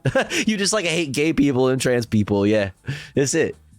No, it's because I'm a Christian. Like, bro, shut the fuck up. No, you're not. Like, shut up, bro. Yeah, that was Florida State Senator Whoa, Nina Turner. What the heck? Looking different today. Trumbull trying to make it sound completely and totally rational. This new law that they've enacted and that got Yeah, they will use this for mental health too. Like, I don't believe in giving people SSRI and ADD. Yeah, like I don't. Those are made up. Those are made up conditions. Depression's not real. You just need Jesus. Like, DeSantis assigned protections of medical conscience, they call it. But it's been dubbed by us realists as Let Them Die Act because it basically allows doctors and health insurance companies to deny care to anyone if it's based on their own moral, ethical, or religious beliefs. That's right. Providers and insurers will face no consequence whatsoever. Check this. So the law allows any medical provider. bro, get your politics. Just do the thing. Just do your trade. Just provide the service that you provide. Don't do keep your politics out of the product that you offer. Sweaty. The fuck? Doctors, nurses, You ambulance had to go and make it political. drivers, pharmacists, It's so mental dumb, health dude. professionals, lab technicians, nursing home workers, and hospital administrators, as well as insurance companies and payment entities. The right to deny care on the basis of any conscientious objection. This care can include refusing to conduct research and record keeping and denying medical tests, diagnoses, referrals, medications, and therapies. And it's not about religious freedom at all, as far as I'm concerned. This is about discrimination and emboldening and empowering those who choose to discriminate against other marginalized groups because they want to. More from New Republic. While the legislation says that Goodness healthcare gracious. providers can't use it to deny care based on a patient's race, color, religion, sex, or national origin, attempts by Democratic lawmakers to extend those protections to gender identity and sexuality failed. And the reaction has been swift. Kara Gross, she's the legislative director and senior policy counsel for the ACLU there in Florida, stated this. This bill is shocking in its breadth, vagueness, and government overreach into the private sector and regulated businesses. It goes far beyond any alleged claims of religious freedoms, and it's intended to. What's like the oaths that like medical professionals take that like they shall not like do harm? Like what happened to that whole thing? Hippocratic these oath, other yeah. very rogue, very fascist laws that DeSantis is signing into law. The fact is that it's not supposed to pass constitutional muster. No, it's not at all. It's supposed to instill fear into people. It's supposed to make people want to flee and not be there. It's supposed to bolster white supremacy. So I'm not surprised that it's vague, that is overly broad, and that it will not conflict with federal law, because this is exactly how DeSantis. I'm convinced they want people to die to trim the population to fight climate change rather than stopping fossil fuel usage. No shot, because they also don't believe climate change is a thing. They're religious fucking psychopaths. They don't care about climate change because the world's gonna fucking end anyway, and Jeebus is gonna come back. Jeebus is gonna come back. So climate change is a waste of time. So it's like, that's not it. They just want gay people and trans people to die. Just because they want them to die, not to like solve any other problem. The problem is the trans people and gay people existing. That's what they don't want. What's up, Paganox? Does business. Ravana. Yeah, I mean, that's exactly it. There's no way that this could withstand a constitutional challenge, but you're right. That's not the point of it. The point of it is to instill fear in these minorities. Hey, Ravana got a new camera. They're not safe in the state of Florida. But I do want to say, what kind of genuinely held religious belief that a healthcare provider could hold that would allow them to deny care to somebody that might result in them dying? What religious justification could you offer to support that? That is absurd. It's disgusting. You know, it is ridiculous. Like, I don't want to. I find it's like a waste of time to me to point out like, oh, but Jesus was a socialist. It's like, because I don't know, fucking I don't care. Fuck all of that shit, right? But like, unironically though, if you really want to talk about it, if you really want to get into it, like what specifically about your morals, your ethics, your values, your fucking belief system, your religion is it that prevents you from doing this? Like, what is it specifically?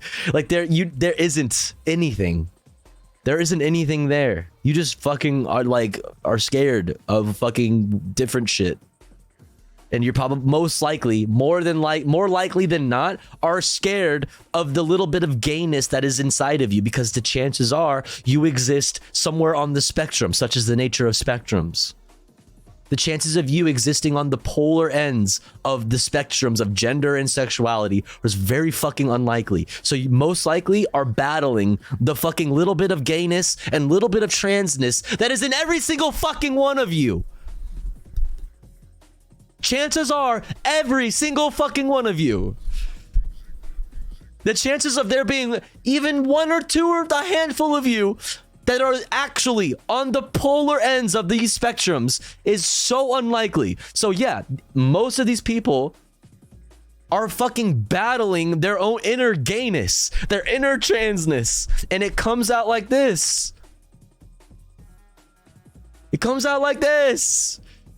Against everything that these, Christians in this country purport to believe, that the people who are passing these laws claim that they believe, that they believe in the love of Jesus Christ and they love, thy neighbor as thyself. Well, I don't think you would watch yourself die as you drove the ambulance away because, Oh, really?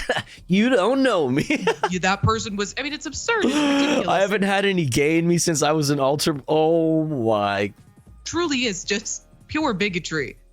Absolutely. And what it does is it empowers and enables the bigotry that's already lying in people's belief structures, whether it's conscious or unconscious bias. And it's incredibly scary that individuals who are healthcare workers are now empowered to let that bias flag fly. Let that F slur fly, baby. Yes, ma'am. It's wild because Jesus 100% would provide treatment to a gay trans man. Like, we don't even need to consider what Jesus' opinions on the patient would be. He would fucking treat them without a second thought. That's what I'm saying. It's like, if you really want to talk about it, like, you aren't going to be able to actually come up with anything that like condones the levels of cruelty that you do. Like, there's nothing about your religion that condones that level of cruelty. You're fucking lying. You're lying, and you don't know your own religion. You aren't actually religious. You're just a bigot. You're just afraid. You just live in fear. That's it. You're battling the inner gay. I'm sorry, all of you. You're fucking, there's a little gay inside you, and you hate it. You hate it. You're trying so hard to get rid of it. You're trying so hard to legislate it away. But it ain't working. It ain't working. Ay, ay, ay. Anyway.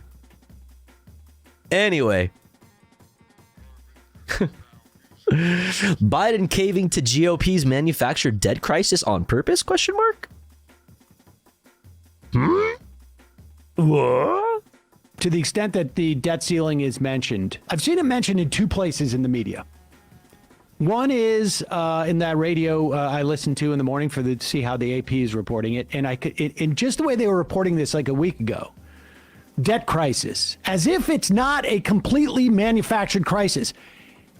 This is not a crisis in the sense that it is like a crisis has evolved. No, this is the Republican Party attempting to leverage the debt ceiling to impose cuts on basically programs that keep people from being malnourished, unhoused. I mean, I could just go down the list. And on the other hand, guys, I have an exam tomorrow and I feel so unprepared for it. Tofu pain. Tattoo the answers on the inside of your eyeballs. Have a Democratic Party. You got this. Or at least You've got the this. leadership of the Democratic Party. Yeah, just study while you can and don't be too hard on yourself. Right. Honestly, and like too much studying can actually not even be that good. You really just kind of like want to, glance over things section at a time here and there. There's like an actual science to it. I haven't had to study for anything in many years. So I'm not the one to ask, but I've heard stuff. I've heard things. To approach this attempt Getting my tattoo by the gun right now. Republicans Based. in the most common sense way possible, which is, yo, Llama, thank you for 15 months. Our body. Glad you're better. Go to be up early to farm some weed. Missed you all. Okay, fuck yeah, fire. Missed y'all too. It's good to have everybody back. Thank you so much, Satanic Llama Plaza. Thank you for 15 months with the fucking founder's badge. Damn, thank you so much. I really, really appreciate that. Hope you have a good night. Have fun making marijuanas. Say, you know what? The 14th Amendment says that we don't even have to pay attention to this. There's no hearings here. Or we could mint the platinum coin. There's many other things. Tax rich people. You do not need Joe Manchin to sign off on this like you did in December. You just simply need the administration to say, you know what? We're just not going to play along with this. And instead, and there's some people who say like, oh, well, they're doing this on purpose because they want to make these cuts. The Democrats do. I mean, I don't think that they're concerned enough about being forced to make these cuts, but I don't think they would have made these cuts on their own. There's no logic to it. Why pass a bill that would increase these budgets and then allow them to go back? There's no political benefit to this. And certainly, like, Wall Street only cares about the debt ceiling being raised. Period. End of story. And if we do it through the 14th Amendment, they'd react in the exact same way. And the reason why I'm talking about this as a cave, the only other place I saw this was some Instagram thing where like some like a financial guy who looked like he was like 22 was trying to get people to subscribe to his channel. You little whippersnappers, you don't know shit. Talking about the debt ceiling as if it's like the secret thing that's happening. And if it's a secret thing that's happening. So for literally the first time bro found out about the debt ceiling. Oh, fuck, dude, there's a ceiling, bro. Because the Democrats have not been able to message this. And really, if they can't message it to their voters, it has no political value to them. One way or another, you simply let the Republican Party take the responsibility for this. And for creating supposedly this massive economic, and I say supposedly because I do think it will. If we somehow don't pay our debt, yes, it will create an economic disaster. But the way that we can resolve that is by just paying our debt and saying that we have the authority to do so under the 14th Amendment. Ryan Cooper over at the American Prospect this morning wrote a good piece on what the implications are if Biden signs on to this 2-year spending cap. Now, we don't know exactly what's being negotiated, but I can tell you what I read in Politico. As a reminder, plenty needs to be hashed out because they're talking about, like, there's positive signs from the debt ceiling talks. 1, the duration of any spending caps. Not whether there's going to be spending caps, but rather the duration of any spending caps. Remember when Biden said, I want a clean debt ceiling bill? What he was really saying is, I want to pretend like we have a clean debt ceiling bill. And then I will, some spending caps. 2, how much unspent COVID money to claw back. 3, the substance of the permitting deal. That is Joe Manchin coming back in. He couldn't get it into the IRA. Remember that deal he had made, and they were going to give it a vote. They gave it a vote. It got shot down. Now he's going to stick it into this bill. Who also, announced last week that, if he doesn't get what he wants here with how the IRA is being implemented, will block all new EPA nominees. Right. Work requirements for Medicaid, and Biden's supposedly going to hold the line there, although he bragged about how I was in favor for it during the Clinton welfare reform, which everyone universally agrees was garbage. It's so horrible that we have this budget thing. I don't give a fuck what you were doing in the Clinton administration, bro. The fuck? Nobody gives a fuck what the fuck you were doing. Things Bro. like that. It's just really perverse. And just the term in which this debt ceiling is going to be raised. I mean, this is just insanity. So, okay, here is what happens if we get those spending caps. Ryan Cooper. If you cut discretionary spending to the level of fiscal year 2022, cap the rate of increase at 1% per year for an indeterminate period, maybe 2 years. This is what's being floated. This is what it would do. I mean, aside from politically saying, hey, if you can hold these hostages, we've just given another year where we allowed this, you know, we didn't go with the 14th Amendment, we didn't go with the platinum coin, which is basically saying like work requirements for SNAP and Medicaid will literally kill people like me. I hate to say that, yeah, like I mean, I'm so sorry that you fall under that, you know, that you're part of that group of people, but like, yeah, like literally, yes, yeah. This is right for the pickings. Yeah, not shouts out to you, but sending love to you.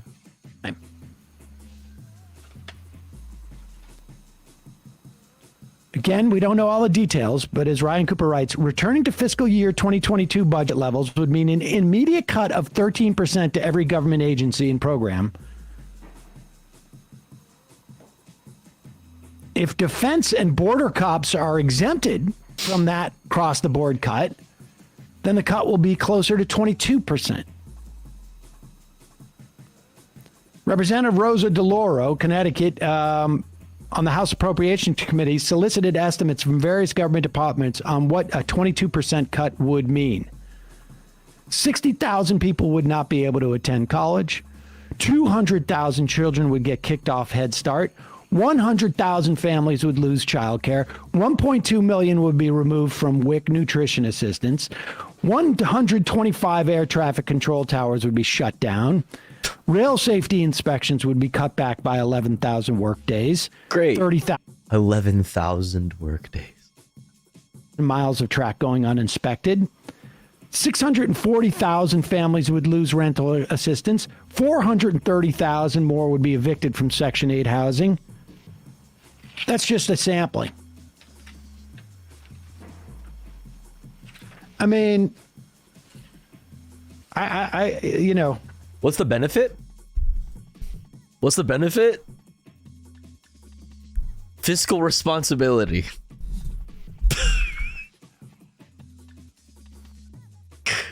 Like, there's no good part. It's just like we don't want to do anything. People need to die. Let the invisible hand of the market continue to just jerk us off until everything just fucking goes up in flames. This is how capitalism works. In order for endless growth to be a thing, in order for endless growth to actually be possible, there needs to be a permanent underclass of people who are willing to do nothing. Everything, anything for absolutely nothing. And even then, it can't continuously exist. It must topple over. It must topple over. It's crazy. Yo, what's up, little smooch? To the extent that there's any like really outcry about this, it's coming from Democrats in the House, and there's just not much going on in terms of supporting this. I know every time I have a conversation with, and I feel like once a weekend, I have a conversation with somebody where I talk about we cut child poverty 35-40% in 2021 to 2022. Just for a second. And then we swiftly undid that. It with the fucking grace of like the most fucking, you know, fluent ballet dancer. It was flawless and beautiful. And you wonder why that's not plastered. Oh God! You hear beyond signs zero about it. Because the donors don't like it. In what?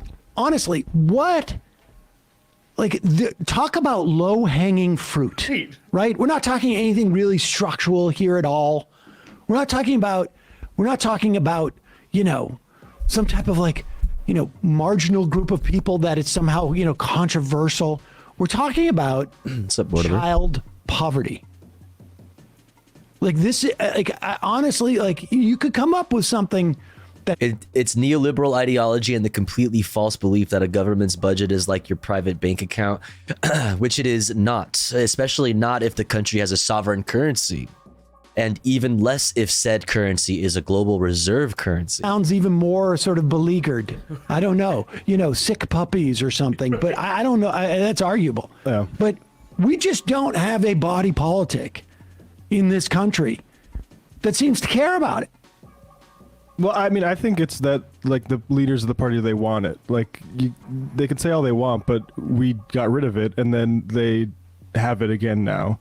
And that was a policy decision because, like, I think, and look, I know that the Democrats wouldn't have done this unless forced to, but I don't think they genuinely care. Like, how is this easier to do than raise taxes? Yeah, the assumption always should be, and always is, that they don't care. It is that they have a constituency that does in some instances, right, and they force them to do the right thing. That is the way to look at politics. It's not whether you like this person, you can trust this person or whatnot. You can't make those assessments. All you can do is have politicians who get their votes from one pool or another pool. And if you vote from that pool, your actions can, not necessarily, can influence the actions of those politicians. They will de-emphasize things they don't want pressure on. There's just no constituency in this country that cares enough to defend children who are in poverty to make enough people aware of it that it becomes an issue. And, I don't know the solution to that. I mean, I don't know how many times a week I bring this up. Because there's countervailing stuff in states where, like, Minnesota, different states passing these. North Dakota actually getting around to it again, even despite Republicans controlling that stuff. The Democrats are pushing it again. And, like, that does seem to be good politics on a state level. I just don't know why national. And I saw Ilhan, and they proposed some stuff too with regards to school lunches. Like, we should be massively expanding this stuff. Without a doubt. It should be good politics. But without a doubt. I mean, it could be good politics. It's just that I don't know. To the extent that there is anything on the left that is happening, from the center left to the far left, there's just no focus on this. Now, frankly, if everybody listening to this program was a self-avowed communist, I'd be like, well, all right, you're not engaging in necessarily these day-to-day issues. You want structural change, period, the end of story. There's a lot of people who don't really care or think about structural change, and you would think that cutting child poverty, like we did. Yo, Blackjack Sass, thank you so much for the raid. What's up? Welcome in. That's a structural. It was easy. It was easy. I mean, it was easy. It was literally easy. And that cuts the stakes for any sort of future, like, labor action. So like that would be a structural change to, like, get rid of the fact that we sentence children to poverty in this country if their parents don't find the right boss. It's insane. It's insane. But keep an eye on this debt ceiling thing, because it's just going to immiserate more people. And Biden claimed that he learned a rule from the Obama administration. I don't know what they think they get out of this politically. Fighting poverty and homelessness is easy. You literally just throw some money at the problem. Literally. You literally just decide that this is not okay. Like, you literally just need to make it a law that nobody is homeless. You can't do that. No. Oh, where are we going to get the money? Oh, I have a million ideas of where we can get all kinds of money, and we can get it done like this. There's plenty of money. There's plenty of space. There's plenty of money. There doesn't even need to be that much more building in places like Los Angeles, for example. But if you look at the rest of the country, there's a lot of just space. In places like Los Angeles, we built outwards, not upwards. Like, there's just, like, all of these things that we could instantly decide that we're going to do differently. And all of that is just gone. It's just gone. But that's not how this works. It's supposed to be like that. Those bad parts of society that you see those problems, the homelessness, the fucking crime, all this, that's supposed to be there. That's supposed to happen. That's part of the capitalism thing. That's part of it. It's like, oh my God. And like they did, and then they don't. It's just there's just a tremendous amount of incompetence. Wasn't there a new House Minority Leader elected? Does he still exist? Is he going on tour? Yeah. Summer concert season, so maybe he's just, I don't know, following Fish or something like that. Is that Hootie and the who are those guys? Dead and Co. Shut up, Boomer. Yeah, Dead and Co. It's the final year, I think, for their tour. Shut up, Boomer. The fuck? All right. Next up, Elon Musk's right-wing fans turn on him again, but that's the least of his problems. From the Humanist Report. Let's fucking check it out. Let's check it out. Last week, Elon Musk took a massive L, according to his own sycophants, when he did the unthinkable by naming Linda Yaccarino as the new CEO of Twitter, who is supposedly going to help him transform the platform into X, the everything app, which I'm sure the process for that transformation is going to go very smoothly and be welcomed by every single person on the app. Now, if you're a normal person whose brain hasn't been rotted by right-wing politics, you probably view Linda with skepticism, considering that she's a former NBC Universal executive and right-wing hack appointed by the Trump administration to lead the World Economic Forum. And she also follows far-right figures on Twitter, including stochastic terrorist libs of TikTok. I mean, listen. And she's even liked tweets doubting I get you. Like, if she follows them and doesn't follow, like, other people, like, I get you. It tells you where, like, their head is. I hear you. But, like, if we're gonna hold people to... Listen, if you fucking look at who I'm following on Twitter... Okay, you might be like, what the fuck? You follow this? I follow fucking terrible people. Okay, I follow all of the worst fucking people. Okay, I'm just saying. Integrity of the 2020 election, which pretty much tells you everything that you need to know about. I follow them too. Tofu, are you right wing? I'm right wing if horseshoe theory is real. This is change on the outside, continuity on the inside, but to right wingers, this follow is not an endorsement. There you go. Proof that Elon Musk is turning Twitter woke. I wish I were kidding about that. For example, one of the most popular responses to Musk's announcement came from none other than CatTurd2, who responded writing, Elon Musk, the woke mind virus is a threat to the world. Also, Elon Musk, I just hired a far-left loon deeply infected with the woke mind virus to run Twitter. Twitter 2.0 was fun while it lasted. Get ready for it to suck again. Now, I get CatTurd2 will never be pleased by anything or anyone, but he wasn't alone here in... Who gives a fuck? I don't like CatTurd. I hate having to talk about these people. It's like, it's so unserious. You know what I mean? When we're like talking about like CatTurd, like this, oh, the institution CatTurd2 says. Like, all right, I fucking... Vocalizing his trepidation about this new CEO because YouTuber The Quartering also decided to speak up about this. And this is somebody who is a fan of Twitter. He basically... People actually, like, do people actually like the quarter? Like, is there actually conservatives who actually really fuck with the quartering? Does any of them actually fuck with the quartering? Seriously, actual question.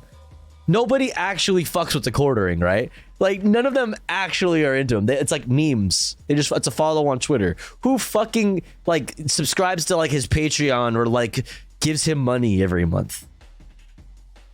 I think Steven Crowder did. Well, I mean, at least, like, it kind of makes sense. Steven Crowder, another unserious individual, very unserious fucking individual. Can you see if you are still following me? Am I following you on Twitter? I was never fucker. Proof that I follow. Yeah. Begged Elon Musk to not step down from Twitter when he ran his poll, but here's what he had to say about the new proof Twitter that CEO. I follow conservatives on Twitter. I cannot believe he hired this broad. Like, maybe the absolute worst possible. I mean, why not just hire Jack again? Like, this is like, I mean, this is a terrible CEO to hire in all senses of the word. You want to bring this person on to help you increase ad revenue and you want her to work advertising deals, fine. But as the CEO, that's the person that sets the vision for a company. That's the person that, you know, is actually, by the way, she's still in the WEF. I mean, this is insane. And I saw earlier this morning, RIP Twitter was trending.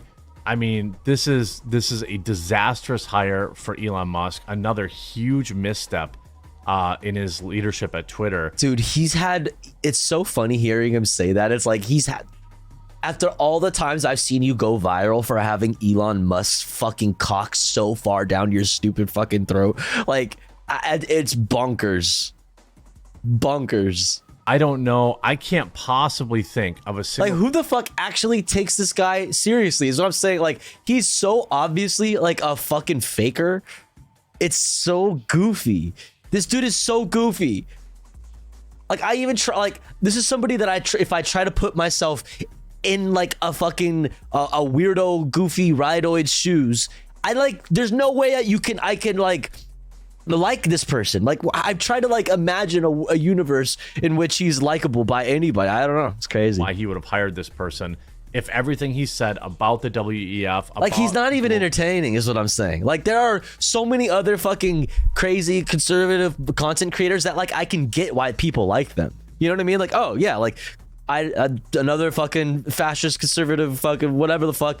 I don't agree with anything they say, but I get why people watch him. He says the things in the right way or whatever. He's got some swag, or like, you know, he's got something. They got something going for them. There's nothing going with this guy. This guy's not even interesting. He's not funny. Nothing. Just about, you know, the poke, about masks. Like, he's not witty. Like, he's got nothing. And his layout looks weird. Like, he's got a huge ad on the screen. Like, there's nothing. Was all the truth, then I don't know a single reason that you would hire this person at all. It's appalling. So there's a lot of outrage about her association with the World Economic Forum, and also concerns that she will be in favor of censorship. And as the Daily Beast explains, quote, people would have been much happier if it was not a WEF, UN, or WHO member. But here we are, a pussy hat WEF member that promotes vaccine propaganda, masking, and lockdowns. One right-wing Twitter user with over 250,000 followers wrote, which had accumulated over 3,000 likes. Quote, how fucking lovely. Former Newsmax host Emerald Robinson likewise wrote, rip Twitter. Over on Donald Trump's Truth Social site, the platform sent out a news notification after Musk's hiring decision was made public around noon, with an attached story that attempted to expose Yaccarino's, quote, woke ideology. Seems like someone who definitely won't cave to woke corporate censors, Truth Social communication staffer Matthias Wagner said.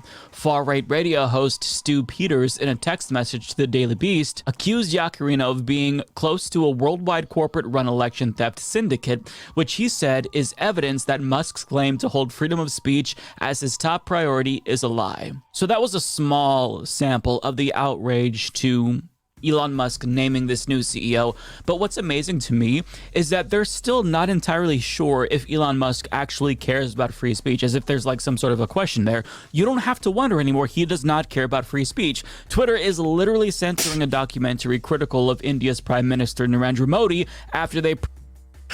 What? And most recently, he's censoring tweets at the behest of Turkey's far-right government to suppress Erdogan's opposition.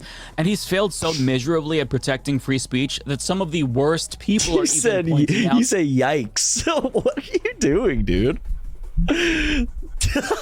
Maybe he should try to do better. For example, insufferable liberal Matty Iglesias pointed out the Turkish government asked Twitter to censor its opponents right before an election, and Elon Musk complied. Should generate some... It's so funny. Like, there's been so many moments where I was like, ha, finally, the fucking goofies, all these goofy ass conservative weirdos and these libertarian weirdos fucking are gonna finally realize like that Elon Musk like doesn't actually like believe in anything. He's just like a fucking, he's just says shit. He's just a fucking grifter, weirdo, fucking opportunist capitalist, like nepo baby, like. But every single time something else happens, and then he like loses another section of them, you know, something else will happen, and they're like, oh, I thought you were a freedom of speech warrior. Like, you let me down, Elon. It's like, bro, now he's letting you down. What about the other thing? Like, now he's fucking beyond the pale. Like, what? Dude, you're so stupid. How dumb are all of you? Twitter files reporting. Now, Elon Musk actually responded to that, saying, "Did your brain fall out of your head, Iglesias? The choice is to have Twitter throttled in its entirety or limit access to some tweets. Which one do you want? Take a principled stance to protect free speech, or censor content at the behest of the Turkish government and lose ad revenue in Turkey." We'll go with option B. That's what Elon Musk did. And someone who should theoretically be on Elon's side, former NBA player turned Republican Party shill Enes Kanter Freedom. Like, this is funny. This is what I'm talking about. Like, this guy, like, oh, now it's personal. Turkey mentioned. Elon Musk's decision to cave to the Turkish government, saying he doesn't want to hear Elon Musk talk about freedom of speech ever again. And I don't know if there's a single issue that Enes Kanter and I agree on. That's what I'm saying. It's like, dude, now you broke my heart, Elon. Enes Kanter. Turkey mentioned. How dare you? As a Turkish American, he knows that the Turkish government is deeply authoritarian and censorious. So he's you know you're fucked with Kanter's getting dunks on you, right? I agree with Elon Musk here, even if politically they probably agree on everything else. I mean, Elon Musk, when he took over Twitter, said that free speech would be a priority, but yet anytime he's had the opportunity to put his support for free speech to the test, he has failed every single time. But the problem is that most of Elon Musk's sycophants still, because he's a regular ass dude, not fucking a genius. Turns out he's just a regular dude. We all thought he was a genius, some crazy superhero guy. No, he's just a dude. He's just a regular ass dude who's fucking fallen victim to their reactionary tendencies and is a dumbass. He's just a dumbass with an ego. That's it. Didn't realize that he was full of shit. Yeah, just a regular capitalist. Just had another fucking rich kid. You know what I mean? They're still wondering, oh, well, maybe with this move, he doesn't actually support free speech. He doesn't support free speech, but thankfully some of them are waking up. But this is a problem for Elon Musk. Average fucking divorced behavior.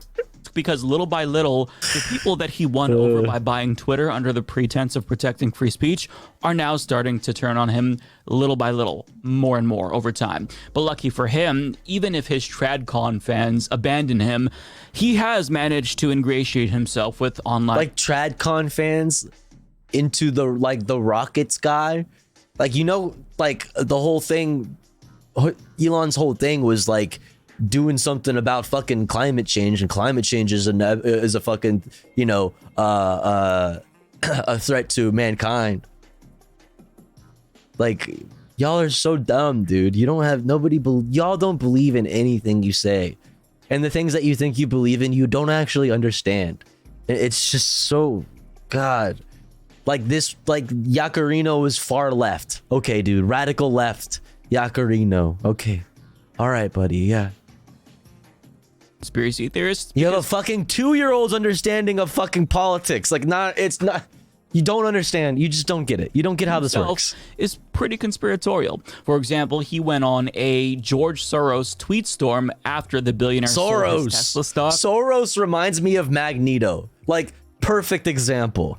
Like, the average normie thought, like regular normie person thought Soros is like Magneto. It's not like anything. There's nothing profound about this statement.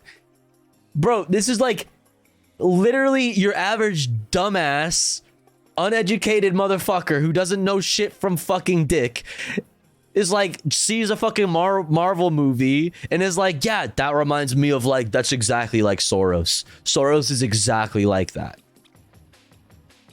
It's like, yeah, dude, it's like the average American's understanding of like how the world works. Yeah, dude, it's like Marvel movie, good and evil. Saying that Soros reminds him of and stuff like there's like these crazy villains and these fucking, like the good guys, and like there's like these battles and it's like And adding, quote, he wants to erode the very fabric of civilization. Soros hates humanity. So, like, I'm not okay, listen. You got me like defending fucking capitalists. I'm not. Honestly, I'm not defending Soros. It's just like, do you understand like what you're saying? Like you, in the same breath, you will talk about Soros and simp for any other fucking billionaire. Any other fucking hyper fucking ultra capitalist fucking extremely influential rich person. Like they're the what is the difference? There isn't any. It's just so I don't know.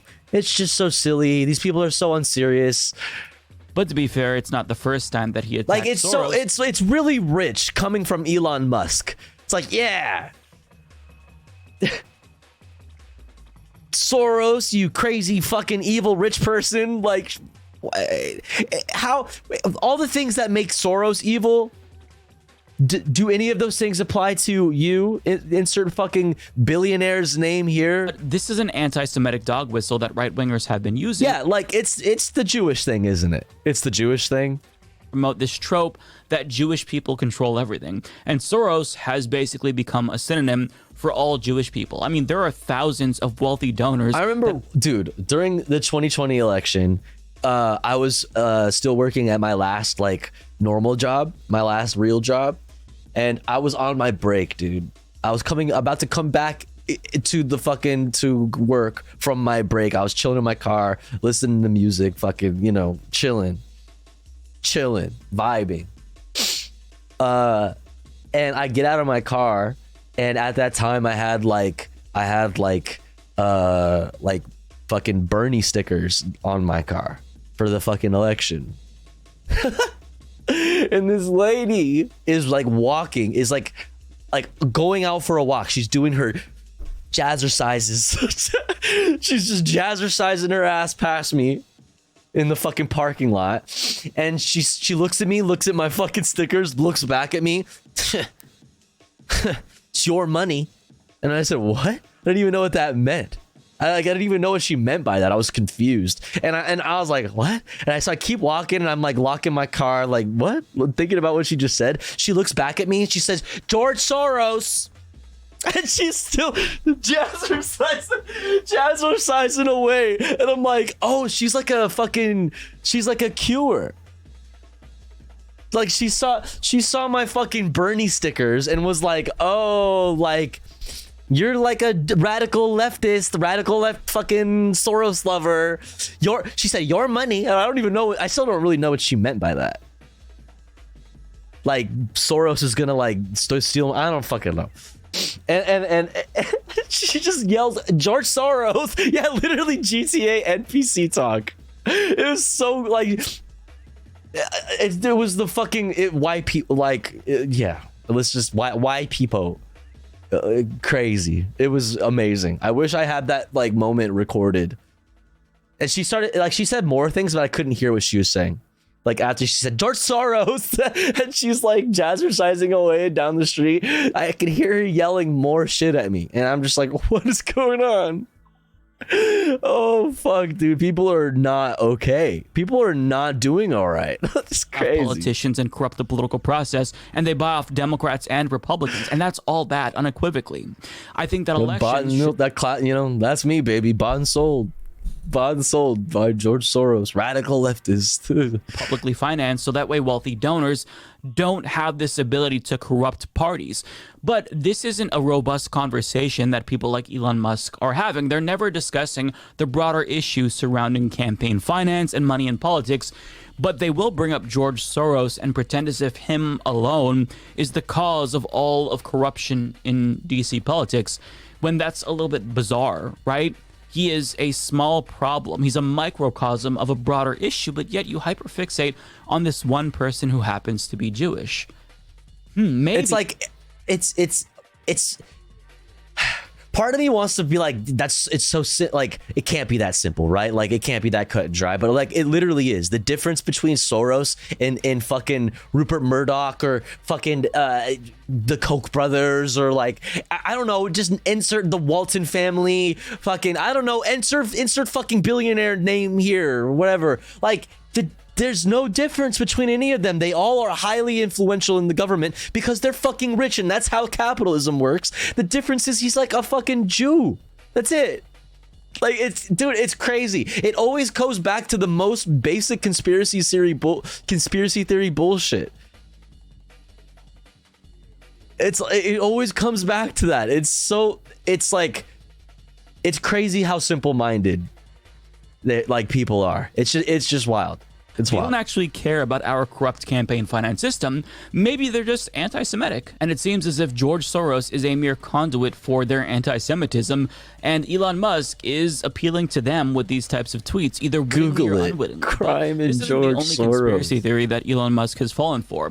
He was intrigued by conspiracy mongering over the Las Vegas shooting and the Allen. That is odd. Texas mall shooting. I am pondering this. This is much to ponder.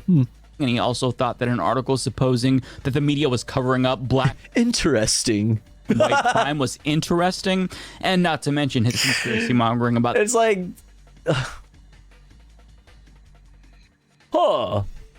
concerning attack on Paul Pelosi. I mean, as one Twitter user put it, it really does reveal a lot about Musk's true intellect, that despite sitting atop the biggest pile of money in existence, he falls down the same dumb rabbit holes as your dipshit Facebook uncle who got caught having sex with the tailpipe of his 1974 GTO. And that is such a good observation. That good cussy.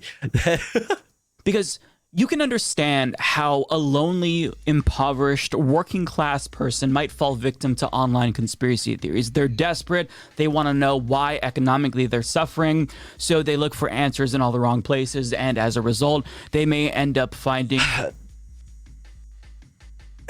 People will always say, like conservatives or whatever, these fucking people will always fucking say, like, it's always about, like, everything's white supremacy to you leftists. Everything is white supremacy to you leftists. Why does everything come down to race with you leftists? It's always, in the end, white supremacy, because literally, it always boils down to it. Every single fucking time. Literally every single time. If you boil everything down, it always ends up being some Jewish thing. Like, every time. Like, it's not, like, bro, that's on you guys. That it's always comes down to white supremacy. That's on y'all. Like, straight up, without fail, every time it gets boiled down to these fucking old ass conspiracy theories every single fucking time. Oh my god. The homos say welcome back. Let's go. Yes. The homos are here. What's up, homos? What the fuck is up, homos? What's up, Dame Karen? What's up? What's up, trash romancer? What's up, homo zygo? What's up, complainy laney? What's up, neon death? What's up, everybody? Welcome, man. What's up, love slug? Gay, homosexual, gay. True. That's true. That's literally true. That's like, it's like literally true. Like literally true. Hit the link. Shouts out my favorite homo of all the homos, and there are a lot. There are many homos, and I like a lot of homos. There are a lot of very likable homos, but this one is the coolest homo. You should go follow Homo Zygo. Every time, whenever you raid or you're in chat or something, it's like I get the opportunity to just drop a bunch of H-bombs. It feels great. Feels fucking great. I got that off my chest. You know what I mean? Got my homo quota filled for the fucking, like, I don't know, the couple weeks or some shit. Nah, homos are overrated. You take that back right now. What? You take that back right now. Feels like the weight of the world has been lifted off your shoulders. True. Anyways, hope you're well, Homozygo. Hope you had a great stream. What were y'all up to? What was going on? Also, if you've never been in here, I'm Tofu Ghost. We talk about news and politics. We're going over fucking, Muskie boy being goofy, and we were talking about Soros. We're talking about the fucking weird how it always comes down, like, motherfuckers always want to say, with you leftists, it always ends up being something about white supremacy. It always comes down to white supremacy with you leftists. You leftists can never shut up about white supremacy. It's like every single time we boil down everything, it always comes down to like a Jewish thing. Why do you not like Soros, but you really love Rupert Murdoch and the Koch brothers and the Walton family and all these other billionaires and Elon Musk? But why is Soros bad? Oh, it's the Jewish. Oh, crazy. It's always the Jewish thing. What is it? So that's what we're talking about. Welcome in. A mix of a charity stream recap and my TikTok algo doing well this. That I'm like, wow, you can still do this to this day? So one was my 21-year-old hurt his Achilles in December. He got hurt. I told Instagram, Facebook, all of that. No. Okay, so, you're sharing. No, shut up. Stop. What? Stop, TikTok. Stop. What is the one underneath this? What is the one underneath this? Dude, TikTok is genuinely overloads my brain. Seriously, like I genuinely had to like try to be like, all right, today, all right, you know what? I'm not doing anything right now. I don't have much going on. I don't have chores. Like, I'm chilling. I got time to kill. I'm gonna like try to do some TikToking. Yeah. All right, here I go.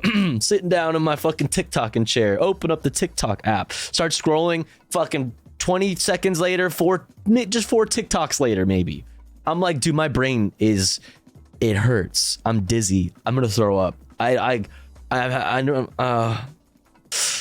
feel like my vertigo is like, I'm tripping out. TikTok algorithm is cursed. I mean, it's probably just because I need to train my algorithm, but like also the process of doing that might wipe my brain. It might like scramble my brain, so I'm afraid. It's broken. You broke the homo. That's a broken homo. I got everything from Arabic/Spanish/Quebecois TikTok to literal dementia content. Mine is something twisted. I mean, that's tight though. I mean, if it's gonna be anything, like at least it's like twisted. Like never a dull moment. I guess it's kind of like my YouTube feed or my YouTube like suggested algorithm, whatever the fuck, is like amazing. It knows me so fucking well. It feeds me just the right amount of fucking brain rot. It feeds me just the right amount of good wholesome shit, just the right amount of like interesting fucking informative stuff. Like it's amazing. Crazy. For you, TikTok is all over the place. I just need I genuinely, maybe I'll do a TikTok scrolling segment one of these days, and we'll like train my algorithm together. But I heard that it's like different on desktop, so I don't know if that would actually work. Some conspiracy community online and getting radicalized by that. That's their excuse, but what's Elon Musk's excuse? He's a conspiracist when he may allegedly be part of real conspiracies that actually exist that we should I keep getting furry stuff and I'm like, I think I'm a furry now. That's literally the future that liberals want for you, and that is the gay agenda entering your mind. That is the woke mind virus wokeifying your brain in real time. Seek Jesus. About. For example, as HuffPost reports, the government of the U.S. Virgin Islands is trying to subpoena billionaire Elon Musk for documents in its lawsuit seeking to hold J.P. Morgan Chase liable for sex trafficking acts committed by businessman Jeffrey Epstein.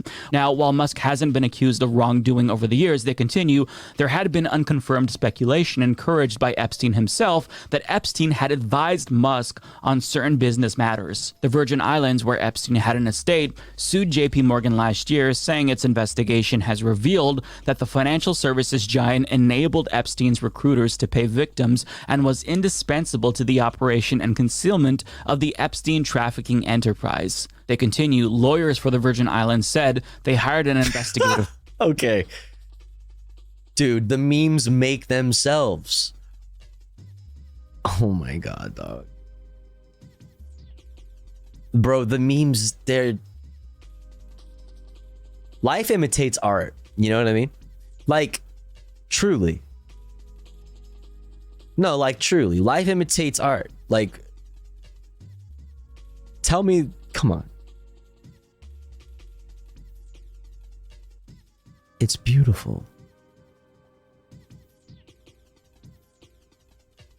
Like, you know? You know what I mean? Like, that's, wow.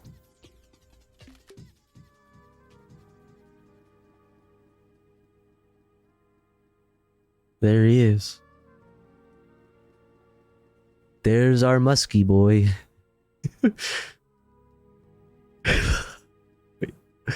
Wait. Now it's a normal.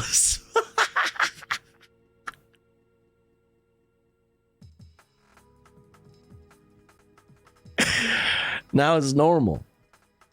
Now fixed it.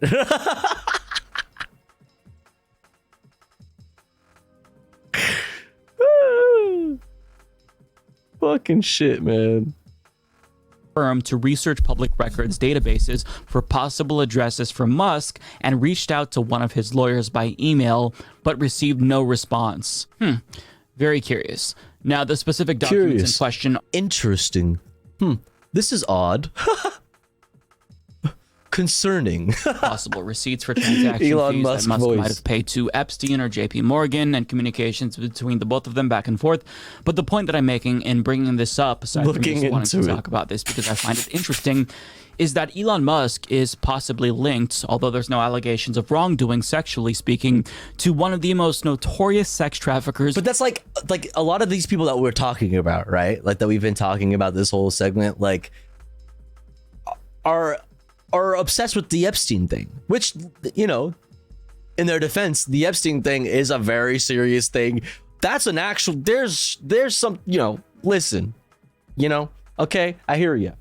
But the thing is, the mental gymnastics required for you to be like super into the fucking Epstein case and then also simp for Elon Musk when that picture exists. It's like, bro,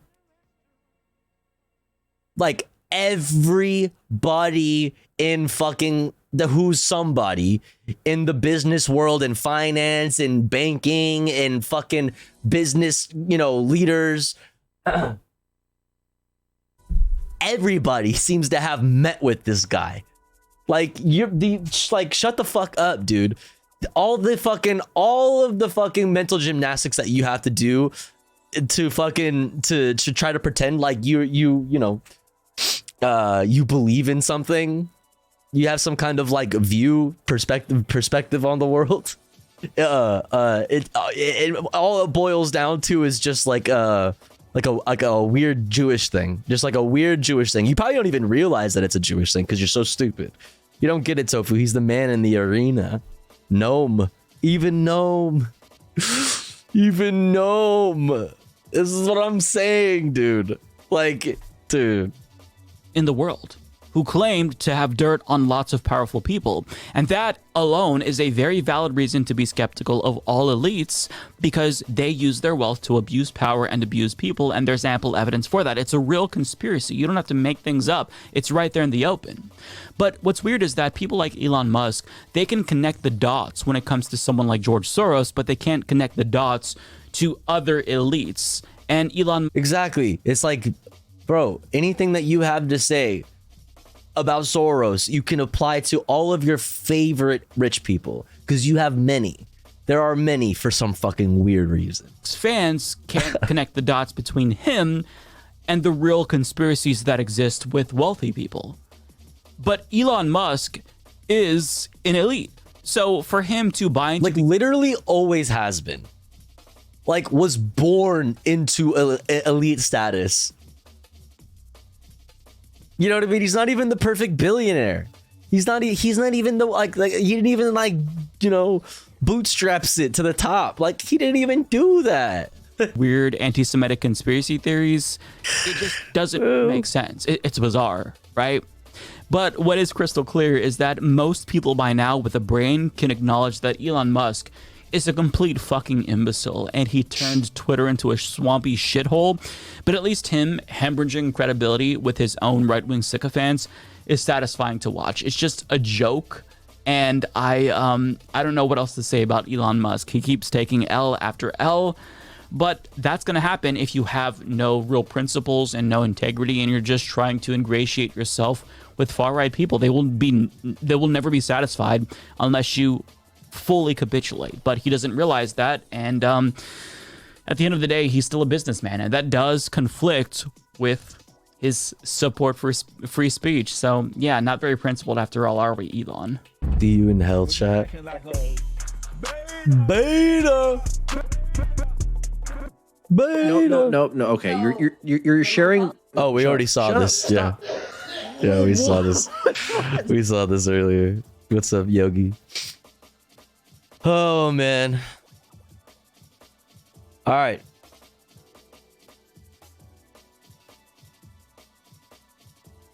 Next up, Justice Democrats implement huge change from the Rational National, and then we're gonna pretty much be getting into the comfy shit. Cops arrest firefighter who saved citizen's life from audit to audit and other shit after that. But before we get into that, chat, we're going to run an ad because it's been about an hour since our last one. And here at the Tofu Ghost broadcast, we run ads while the streamer is away from the stream.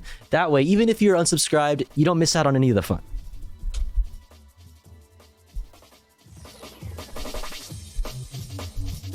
However, if you would like to support the stream, get access to cool Tofu Ghost emotes, and an ad-free viewing experience, all you gotta do is subscribe for $4.99, or for free with the Twitch Prime.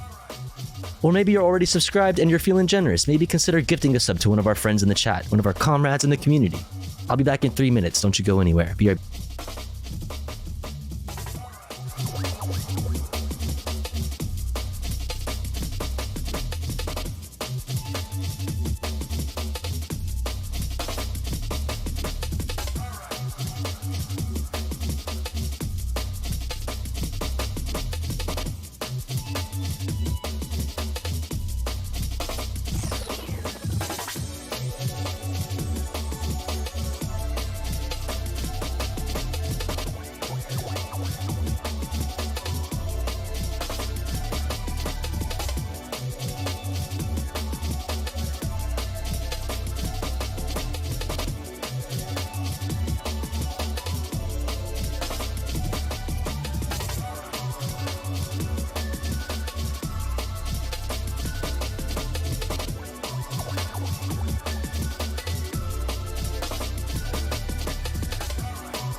Okie dokie.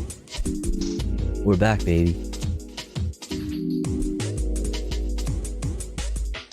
66.6 KSOY Tofu Ghost Radio. I'm your host, DJ Tofu Ghost. Exclamation point listening in the chat. If you'd like to get a hold of what we're listening to tonight. Let's get back into it. Let's just jump into it. Rational National. Justice Democrats implement huge change. Huge change. Let's check it out. Progressive group Justice Democrats, which of course helped to elect AOC, Ilhan Omar, Rashida Tlaib, among many others in Congress, have now officially moved to a 4-day work week for their employees. Nice. Practicing what they preach. So this began back in August as a trial, and it was so successful that they have now made it permanent. And as I'm going to show you here, there have been many trials. All the data supports this. This is reminding me of, various other issues, whether it's Medicare for all, whether it's the legalization of marijuana, where all the science, all the data supports it, yet it is taking forever for society to adopt it. So let me first get to the announcement here from Justice Society Democrats, which right on. Did you color your hair, Tofu? No, it's the bottom half is red because when I have colored my hair in the past, this is my natural hair color, but then right here is where it was bleached. The last color I had was like blue, I think. My hair was blue. I had long blue. Hair's long blue. But I dyed it all black because my hair is like pretty much black. It's like dark brown. But this is what happened when like all of the black like washed out and now it's like weird red highlights. But yeah. What's up, Kusa Kusi? Like a chestnut color. Oh, yeah. Thanks. Sanders talking Thanks. about a 4-day Tofu's so work pretty. week, Oh, you guys are so nice. Decided to try it for ourselves. Oh, yeah, you're so A nice. world where everyone can enjoy a 3-day weekend Also, without shouts having out to Love worry Slug. about their next paycheck. So as I'll get to here, this benefits not even just the workers, but also the bosses. It benefits the capitalists and the workers. There is no downside for anybody here. Yet still, there is a heated debate on whether or not this should be implemented. And of course, the right wing are very anti 4-day work week, even though it would benefit them. So more here from The Guardian. I mean, have a fun time fucking explaining that. Have a fun time explaining that to your fucking working class voters, your working class voter base, who are hearing that and they're probably like, shit, fucking down the fuck. Hell yeah, I'm down. 4-day working week. The idea is not novel. France has mandated a 35-hour work week since 2000. And some French politicians have called. And to be fair, in a lot of cases, there's like a lot of places where it's like, yeah, like 4-day work week, but like also the amount of hours that you work in one day, it's not 8. It might be 10 or 11, but so I don't know. That's not good, but all the data does support it. Obviously, lowering that threshold to 32 hours. Iceland has also seen against it because it's a left thing. Against it because it's it doesn't benefit capital because you want to be able to fucking like suck every single worker dry for every little fucking drop of fucking value that they're worth. Just completely you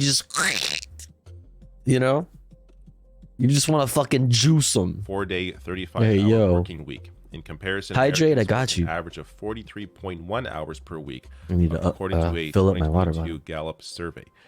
Critics fear that the shift to a 32-hour work week could increase employers' labor costs and further decrease employee productivity at a time when American workers' output has slumped.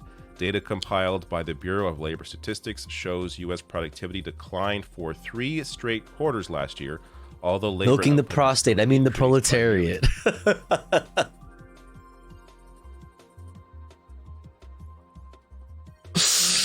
Yeah, that's the and congratulations. Congratulations, Love Slug. You won chat of the day. You win. Congratulations. 500% overall since 1947. We're gonna put it up on the fridge for everybody to see. So I appreciate that what the Guardian does here, because they're giving you both sides, right? But they're also giving you context. So it's just funny to me that the other side of this argument as well, it declined, productivity declined for 3 straight quarters, not even like years, just parts of a year. 3 straight quarters in a year. And within that context as well, overall output has increased by 500% since 1947. So to show you that in from the economic policy, the line. The gap between look, it's going up. Compensation the line, it goes up since 1979. So you can see how productivity here continues to increase at a steady pace, while wages stagnate. That's so funny. So funny, dude. So funny. Motherfuckers want to be like, wages are up. What do you mean, silly liberals? Wages. It's like, okay, buddy. Yeah. That's crazy. Yo, chat, what the fuck happened in 1980, huh? Hey, yo, what do you guys think happened right here? Fuck, man. I fucking hate this, dude. I hate this. I mean, this shows you that Americans could use a giant dip in productivity and Great Depression will not match where wages currently close. Close. Ronald Reagan. There you go. Dang nabbit got it. Idea that it slumped a little bit for 3 quarters. I mean, it probably wouldn't even be noticeable. Oh, Jesus Christ. I can't wait to get to hell and kill Reagan again. Oh my God. I can't fill up the fridge with, we're running out of room on the fridge.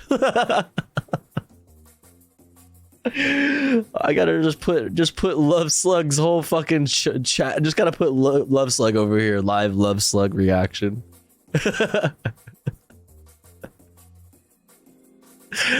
Oh my God.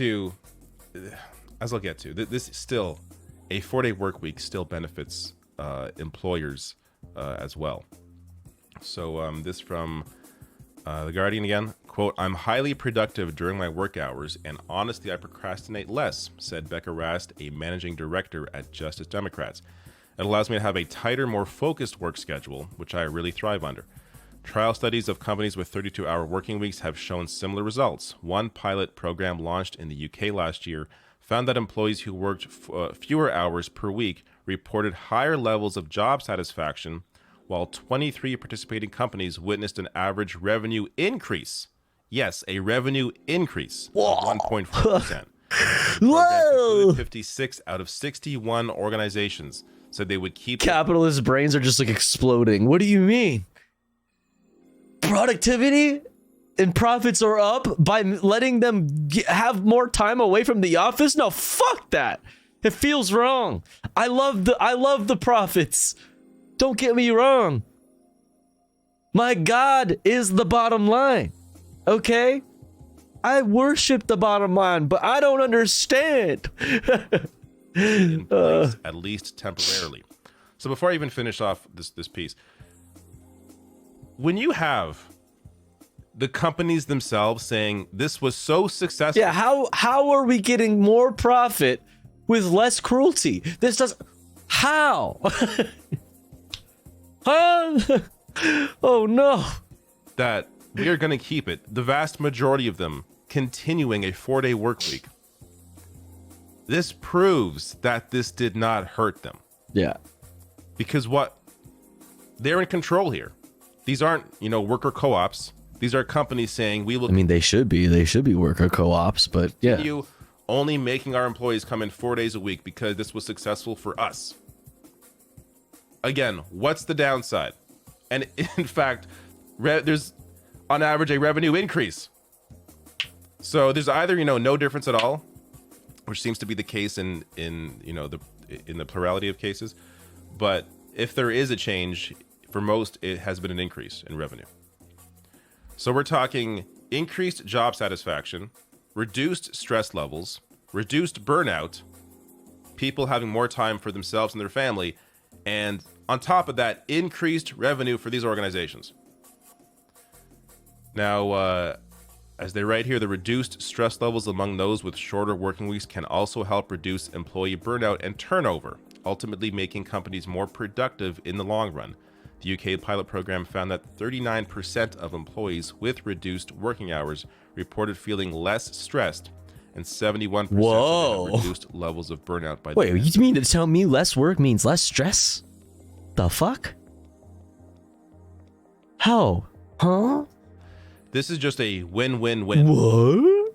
There is no downside to this at all. Again, it's reminding me of many issues where all the science, all the data supports it, and it benefits everyone, and still, it takes a long time for society. Some of the 4-day work weeks are 4x12, so there is that. Yeah, that's why I said earlier, depending on the specific case, there are some cases where it is made up for by like tacking on a couple hours at the end of those other days that they are working, which is not good. But we're going in the right direction here. Now, from the Bernie Sanders piece here, quote, "It's time to reduce the work week to 32 hours with no loss in pay." No, you're doing it wrong. It is time to reduce the work week to 32 hours with no loss in pay. Sanders wrote in a Guardian op-ed earlier this month. It's time to It is time to reduce the stress level in our country and allow Americans to enjoy a better quality of life. It is time to make sure that working people benefit from rapidly increasing technology, not just large corporations that are already doing phenomenally well. The stress level in our country and allow Americans to enjoy a better quality of life. It's time to make sure that working people benefit from rapidly increasing technology, not just large corporations that are already doing phenomenally well. So there is this idea, at the start of the tech boom, that all of this technology would benefit workers because it would take the stress off the workers. They wouldn't have to work as many hours, and they would hopefully still make the same amount of money. No, they just made a bunch of fucking jobs they created a bunch of jobs that don't actually do anything. Where you're like looking at emails and fucking responding to emails, clicking things that for some fucking reason, just clicking stuff, sending memos, doing spreadsheets. These jobs just turned into fucking weird office jobs where you don't actually do anything. Where your job doesn't like actually provide anything to society. Your job doesn't matter. A pointless job. Most of these jobs that now exist when things like that happen are just pointless jobs that don't fucking matter. That like don't do anything.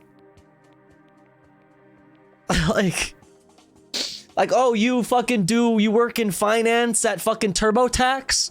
The company that shouldn't even exist because the government is should be doing what the fucking TurboTax is doing? You mean the fucking you fucking I don't know, you like do fucking bullshit fucking number crunching at fucking State Farm Insurance that also shouldn't exist? Like, I don't know, dude. It's so silly. They made the same amount of money, as in their wages didn't increase, but their productivity increased. They had to work longer hours. So this is a way to offset what has happened, or at least help offset a little bit what has happened over the last 30 years with the massive gap between productivity and wages. In my last job, I would receive like 300 emails a day, 10% of which actually applied to me. 20 minutes each day spent just reviewing which emails to delete. Yeah, man. Now, as was but fucking, if you come back from your 15 or your lunch a minute late, I swear to God, your head is gonna be on the fucking pike in the break room for everyone to fucking see. Iceland also did a pilot program. This was over 4 years, and it was an overwhelming success. And as I referenced earlier as well, the UK did it, showing it improves health, finances, and relationships. It simply makes you happy. Whoa. And a chart here from the UK Whoa. data shows that how smooth the transition was and how happy these companies were. So in terms of how smooth the transition was to a 4-day work week, the vast majority say either smooth or extremely smooth. How did it affect business productivity? The majority say it was either new. I got paid for a year once to basically call utility companies to check if there were bills due, and then ask someone in another department to pay it. Yeah. Hey, are you guys doing your jobs? You are? Cool. Apparently so am I. Nice. Or improved productivity. God damn. Can confirm. Guess who was fired for time management? Fucking shit, Garden Variety Cat Lady. You got fired? Really? Fucking classic. Especially knowing the company in question there. I know. Oh my goodness gracious. And how likely is that you will implement the 4-day work week? 86%. Again, these are companies being surveyed, not the workers. The companies were happy with the results. There is no downside for anybody here. Just do it. Like, this really should be a policy, though it would have to be done in a way where, there's a rollout. You can't just, flip a switch and make everyone on one day all of a sudden work 4 days. There has to be a planning stage. 5.5 years. Like that. But whether it's through policy, whether it's through these companies themselves deciding to do what is right and I'm what's sorry, Garden Variety Cat them, Lady. That fucking sucks. That stings because I know exactly like what you went through there. Shit, man. something that every single company should look at. Especially if you're like in a small business. I mean, if you see this video, maybe send this to your boss. Send this data, send this video, like, don't send this to your boss. Like, you should absolutely be having these conversations in the break room, but be careful what what kind of shit, like, don't be just sending fucking, like, videos about, like, changing the workplace and shit, doing fucking leftism stuff. Don't be doing that. Talk to your coworkers in the break room at fucking, whatever. So I cannot hear tofu. Oh, goodness. Silly Billy. All right, cops arrest firefighter who saved citizen's life. Let's do a little fucking cop watch. Let's go. Let's watch a little fucking audit the audit. Coppers wilding out here.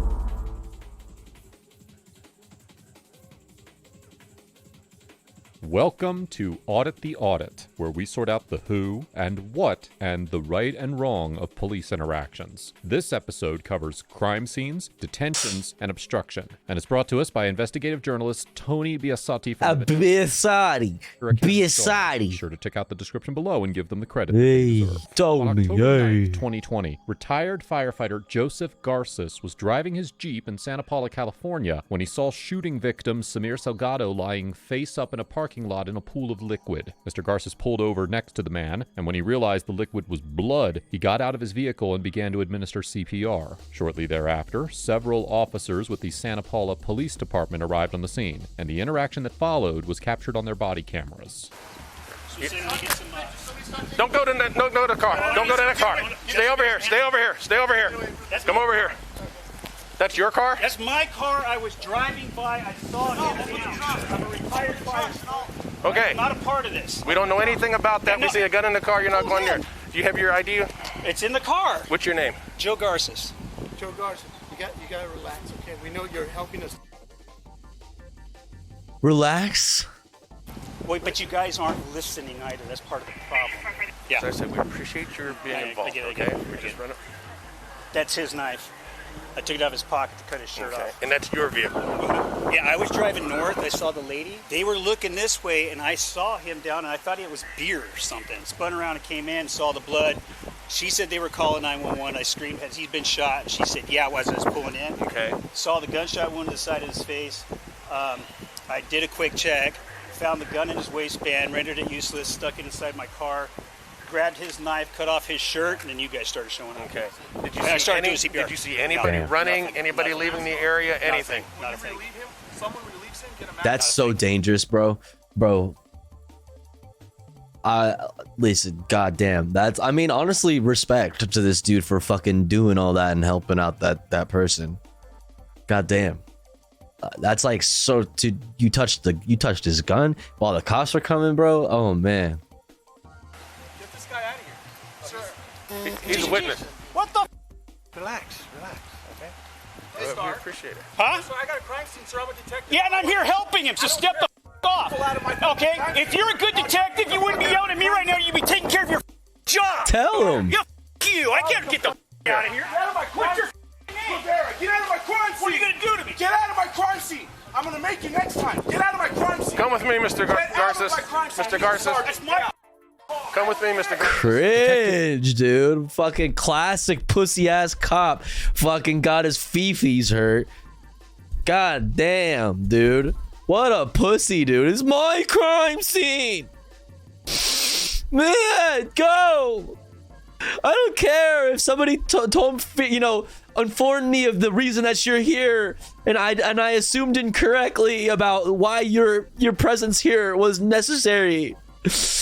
I said go, so like, listen to me. Chris Rivera I'm arrives important. and orders Mr. Garces to get out of his crime scene, and the other officers lead Mr. Garces outside the perimeter of the scene. Officers generally have the authority to close a crime scene to the public, and as the Supreme Court noted in the 1972 case of Brandsburg versus Hayes, even the press has, quote, no constitutional right of access to the scenes of crime or disaster when the general public is excluded. According to the U.S. Department of Justice publication Crime Scene Investigation, a guide for law enforcement, one of the first tasks an initial responding officer should undertake upon arriving at a crime scene is to secure and control persons at the scene. The guide explains that, quote, controlling, identifying, and removing persons at the crime scene and limiting the number of persons who enter the crime scene and the movement of such persons is an important function of the initial responding officers in protecting the crime scene, and states that the initial responding officers should, quote, control all individuals at the scene and prevent individuals from altering or destroying physical evidence by, quote, restricting movement, location, and activity while ensuring and maintaining safety at the scene. Additionally, first responding officers should identify all individuals at the scene, secure and separate suspects and witnesses, and remove bystanders from the scene. Here, because Mr. Garces was a witness who was being interviewed, it seems more appropriate under the DOJ's guidelines that he would be secured and separated without necessarily being removed from the scene like a bystander would be. However, given the broad discretion that officers have to protect and secure crime scenes, a court would likely conclude that Detective Rivera had the authority to remove Mr. Garces from the perimeter.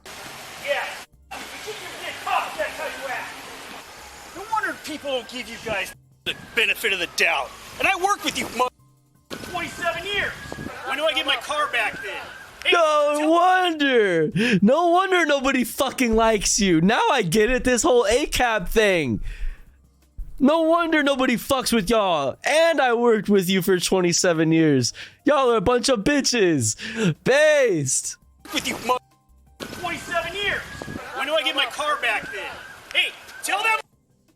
Thank you for teaching me not to be helpful, you fat piece.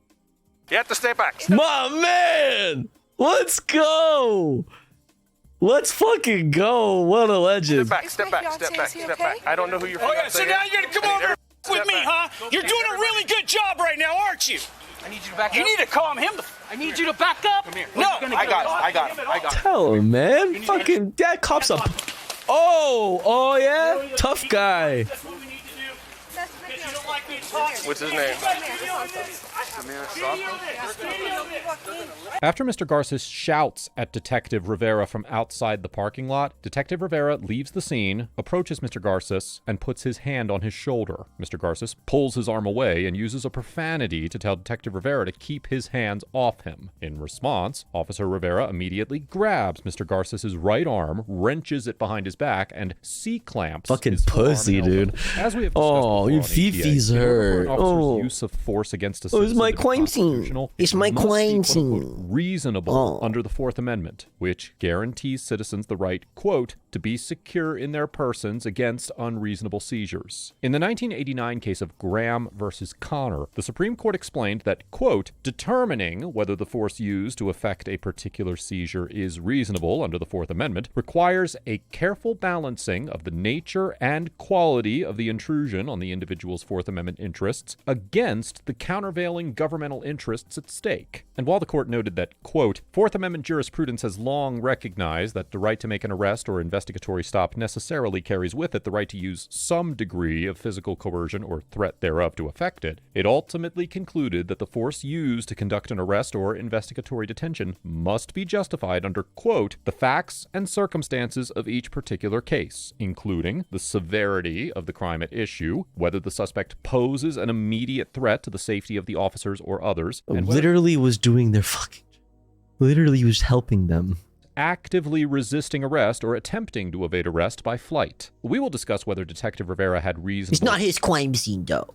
Suspicion or probable cause to It's detain not or his arrest crime Mr. scene. Garces later in this episode. But even assuming that Detective Rivera had the authority to seize Mr. Garces, any offense he could be suspected of committing was nonviolent and not particularly serious. Yeah. There was no evidence that he posed a danger to anyone's safety, as he was simply involved in a verbal altercation. Posed a danger to the motherfucker's made any ego. Physical threats or moved his body in a threatening way. As for the third factor, whether Mr. Garces was actively resisting arrest, Detective Rivera never informed Mr. Garces that he was being detained or arrested, and never requested that he put his hands behind his back or otherwise comply with other commands. So it would be unfair to characterize him pulling away from Detective Rivera and telling him not to touch him as an attempt to resist an arrest. Applying the 3 Graham factors to this situation, it is certainly possible that a jury would conclude that Detective Rivera's use of force was unreasonable and excessive under the Fourth Amendment. Likewise, the so-called C-clamp grab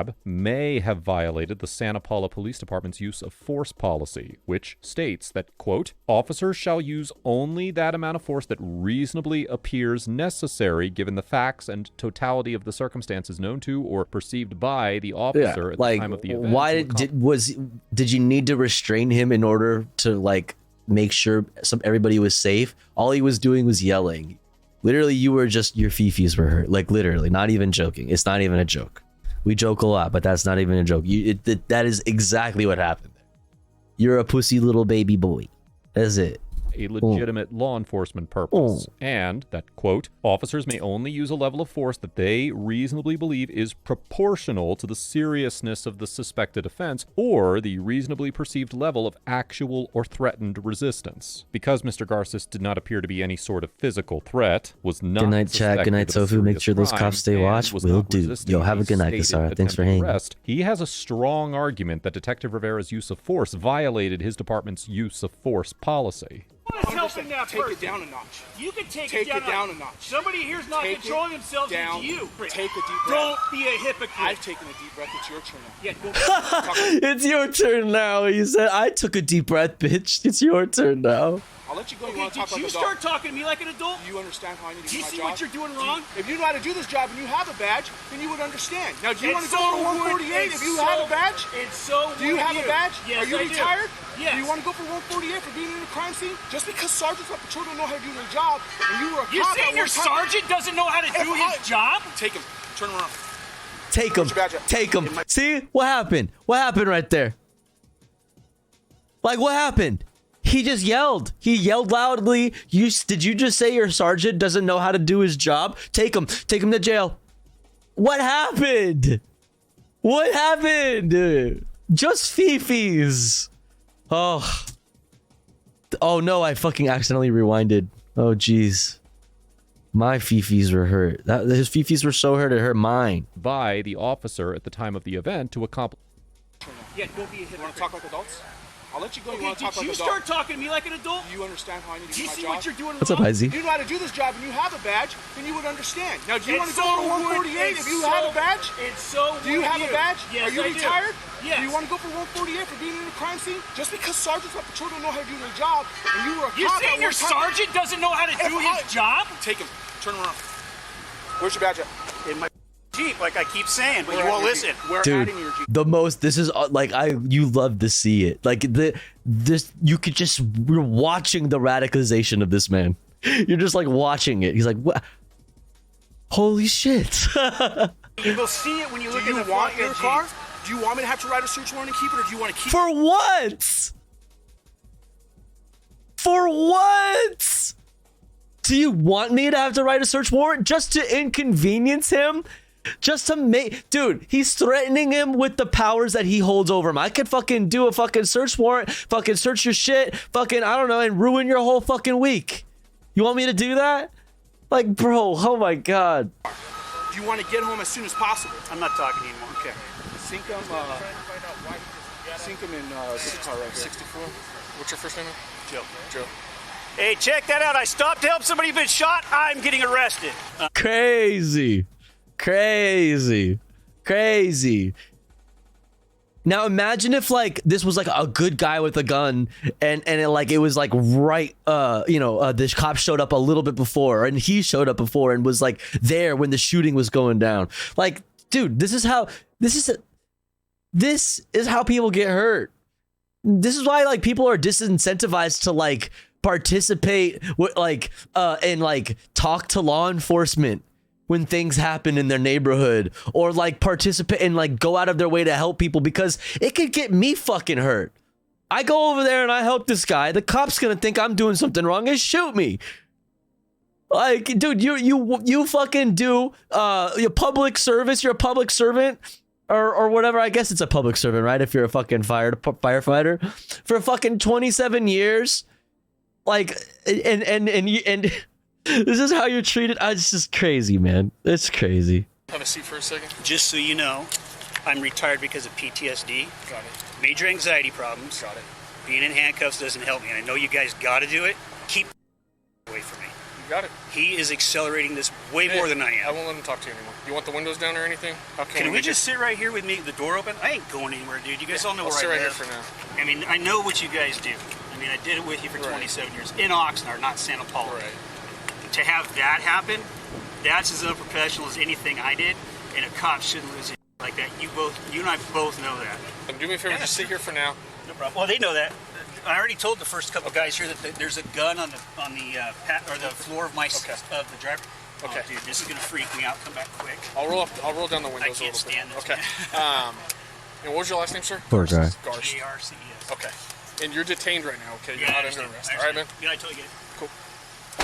The officer informs Mr. Garces that he is being detained and is not under arrest, despite the fact that he has been placed in handcuffs in the backseat of a police vehicle. Although the use of arrest-type detention methods, such as handcuffing an individual or placing them in a police vehicle, does not necessarily transform a reasonable suspicion-based detention into an arrest requiring probable cause, as the Second District Court of Appeal of California explained in the 2008 case of In re Antonio B., quote, "When the detention exceeds the boundaries of a permissible investigative stop, the detention becomes a de facto arrest requiring probable cause." The court recognized that handcuffing a suspect did not convert a detention during stops where, quote, "the officer had a reasonable basis to believe the detainee presented a physical threat to the officer or would flee." Why? But Yeah, like why? Ultimately concluded that the use of handcuffs in question transformed a detention to an arrest when the officers had no basis to... And like, you just do it to be a dick. Like, they do it to be a dick. Because, you know, he's like, oh yeah, you're gonna fucking talk back to me? Oh yeah? Yeah, well, I'm the boss. This is my crime scene. You gonna talk back to me, or I'll put handcuffs on you and put them on really tight. Put them on really tight, make it uncomfortable in the hard plastic seats of my cruiser. Fuck you. Believe that the individual posed a danger to them, or that handcuffing him was necessary to effectuate the purpose of the stop. Here, it does not seem that the officers conducted any further investigation of Mr. Garces once he was detained, and he would have a valid argument that placing him in a police vehicle in handcuffs constituted an arrest because he was not a physical threat or a flight risk. Still, even if a court determined that Mr. Garces was simply being detained and not arrested, it is unclear whether the officers had the reasonable suspicion to do so constitutionally. Section 148 of the California Penal Code makes it a crime to willfully resist, delay, or obstruct a peace officer, quote, "in the discharge or attempt to discharge any duty of his or her employment." Although it could be argued that Mr. Garces delayed Detective Rivera in his investigation of the crime scene, as the 4th District Court of Appeal of California explained in the 1989 case of Long versus Valentino, quote, "Speech is generally protected by the First Amendment, even if it is intended to interfere with the performance of an officer's duty, provided no physical interference results." How is it like, even if it's intended to interfere, as in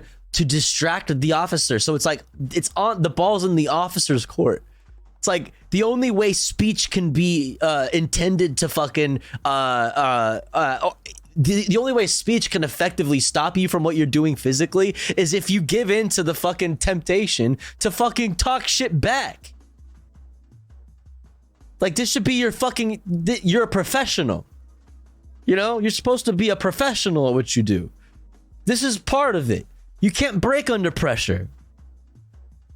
Like, God. Unless there is nothing in the statute that limits its application to nonverbal conduct. And in the 1996 case of People versus Robles, the Appellate Division of the Superior Court of California held that an individual could be convicted for obstructing when he warned a suspect of an undercover officer's identity, causing him to run. Likewise, in the 2002 case of In re Mohammed C., the 6th District Court of Appeal of California upheld a conviction under the statute when an individual, quote, willfully delayed the officer's performance of duties by refusing the officer's repeated requests. Like I said, the only way that the duties were delayed was because bro's fifis were hurt. He step away from the patrol car because 3 officers had to order him to step away a total of 5 times before he complied, and the officers had to interrupt their investigation to deal with him. Still, in reaching this decision, the court noted that the statute does not require individuals to immediately comply with police orders, and that the conviction in this case was warranted because the defendant did not merely fail to respond to an order, but, quote, affirmatively responded to the police orders with defiance. Applying this precedent, it is possible that a court could conclude that Mr. Garces delayed the investigation by arguing with Detective Rivera and not immediately exiting the crime scene when ordered to do so. Or, at the very least, a court could determine that the officers had reasonable suspicion to believe that he had committed this offense. However, given the strong historical recognition by the courts that criticism of the police is protected by the First Amendment, it seems more likely that a court would decide that Mr. Garces was engaged in protected speech, and that because he did comply with the orders to exit the crime scene in a reasonable time frame, he did not violate the obstruction statute.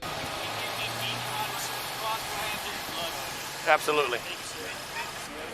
Hey, Cap, can we get some decontamination for a guy in the back of the car here? He was doing CPR, got blood on him. I got the fire captain coming over to decontaminate. I don't know. I've been standing over here. This is the one that needs decontaminated. I've just been standing over here. I've just been chilling. Yeah, he's actually a witness, but he was doing CPR when we came up, and we had to. Where's the blood on him? Do you know? I don't know. Okay. Probably on his hands. So I think afterwards, the other cop said to not worry about it. To I don't know. But.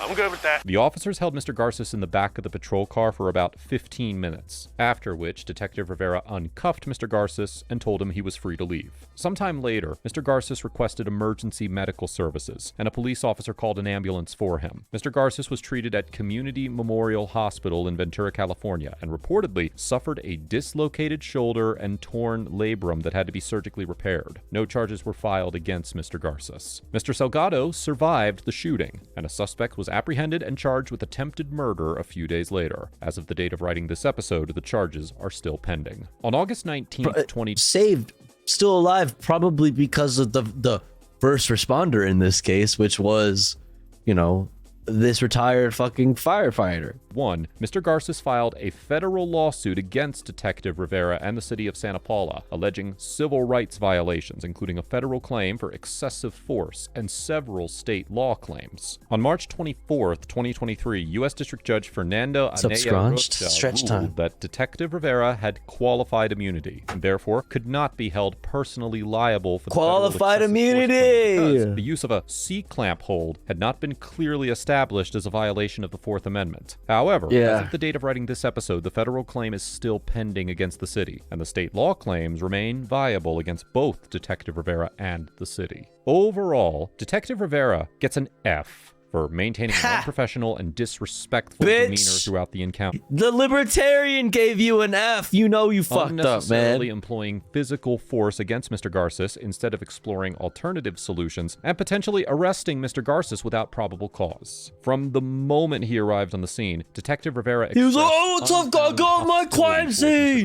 That's my crime scene. I'm the boss. Who, at that time, was simply providing a witness statement to another officer after working to save the life of a shooting victim. And while I understand that he wanted to secure the crime scene, there was no need to speak about and to Mr. Garces in such an insolent tone. Although Mr. Garces responded to Detective Rivera's hostility with inflammatory speech, Detective Rivera also escalated the situation on several occasions and ultimately resorted to a use of force that dislocated Mr. Garces' shoulder. These escalations appeared to be motivated by anger over Mr. Garces' speech rather than legitimate investigatory or safety concerns. And this interaction demonstrates why it is essential for officers to have thick skin when dealing with disrespectful speech from members of the public. Just thick As the skulls. California legislature No noted thick skin, in just thick skulls. 835A of the California Penal Code, quote, "The authority to use physical force conferred on peace officers is a serious responsibility that shall be exercised judiciously and with respect for human rights and dignity and for the sanctity of every human life." In the future, Detective Rivera would do well to keep the gravity of the authority entrusted to him in mind before resorting to the use of physical force against a member of the public. Mr. Garces gets any car thumb users plus because although he shouted profanity, fuck profanity. But what of the profane language he used? Yes, this is not something that civilized folk would do. No. Bro, this is a real ass dude. He said, bro, I'm supposed to be like on your side, and you got me thinking that cops suck. I worked with y'all for 27 years. Fuck all of y'all. Like, it's so silly. I don't know, man. B plus, bro. You don't have to fucking, you don't get graded. You know what I mean? This is just extra credit for you. You stopped. B plus, he stopped to save a person's life and put himself in harm's way to help a person that was bleeding out in the street. I don't give a fuck if he used profane language with a cop who was being a dick. Bro, he's being exceptionally calm for somebody who they themselves said has PTSD and anxiety and is the reason why they left the fucking fire department and retired. He just witnessed somebody get shot, has blood all over his hands, and you're trying to tell him he gets a B plus because he fucking used foul language. You know? But what of the profanity? Conure. Hello. Hi. How's it going? I hope you had a good stream. Welcome back. Thanks. How was your stream? Hit the link, Raiders. Also, shouts out Conure. Conure's the coolest. Go follow. Go look. Go check it out. How you doing? How's your stream? What were y'all up to? Subtitles raid? Yo. What's up, Honori? What's up, Doodlebird? How's it going? He's at Detective Rivera and did not immediately comply with the officer's commands. He ultimately did clear the crime scene, continued to express his objections to Detective Rivera's lack of professionalism, and took appropriate legal action after being subjected to excessive force. While Mr. Garces certainly was not on his best behavior during this interaction, I understand why he was upset when Drake faced voice. with Detective Worst behavior. Rivera's disrespectful conduct, and there is a strong argument that his speech was entirely protected by the First Amendment. What are y'all's thoughts on cops? Additionally, it is possible that Mr. Garces' conduct was affected by his PTSD diagnosis, and as the police officer in this... Bro, he was driving and saw somebody shot on the ground bleeding out. You want him to be like, this is so stupid. This is so dumb. He's a retired fucking firefighter. He's just helping a person. He's just being a good person. Not because he's being paid to, but because he just wants to help. The fuck? He sprang into action. Like, what the fuck? B plus. Fuck out of here. oh, he might be because of his PTSD diagnosis. Even if it wasn't, even if he didn't have PTSD, do you realize what situation just happened right now? He got yelled at by a fucking crazy fucking dumbass dickhead cop after fucking getting blood all over his hands trying to save someone's life. Like, it's crazy, bro. Detective Rivera was the one who should have been responsible for de-escalating the encounter. I want to take this opportunity to Libertarian. He's just libertarian brain, dude. Like, you would think a libertarian would think this dude is badass. Get A+++, extra credit. Like, come on. Years of service as a firefighter, and I commend him for both his efforts to save. Give him an A. Come on. His life and to hold detectives. Listen, you can't spell ACAB without B, so we'll allow it. The facts don't care about their feelings, Tofu. Responsible for his actions in court. Let us know if there is an interaction or legal topic you would like us to discuss in the comments below. ACAB plus. And don't forget to check out my second channel for even more police interaction. Even more police interaction content, yes. Yes. Oh, yeah.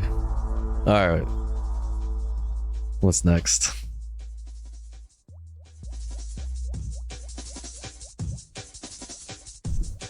Oy. What's next, huh?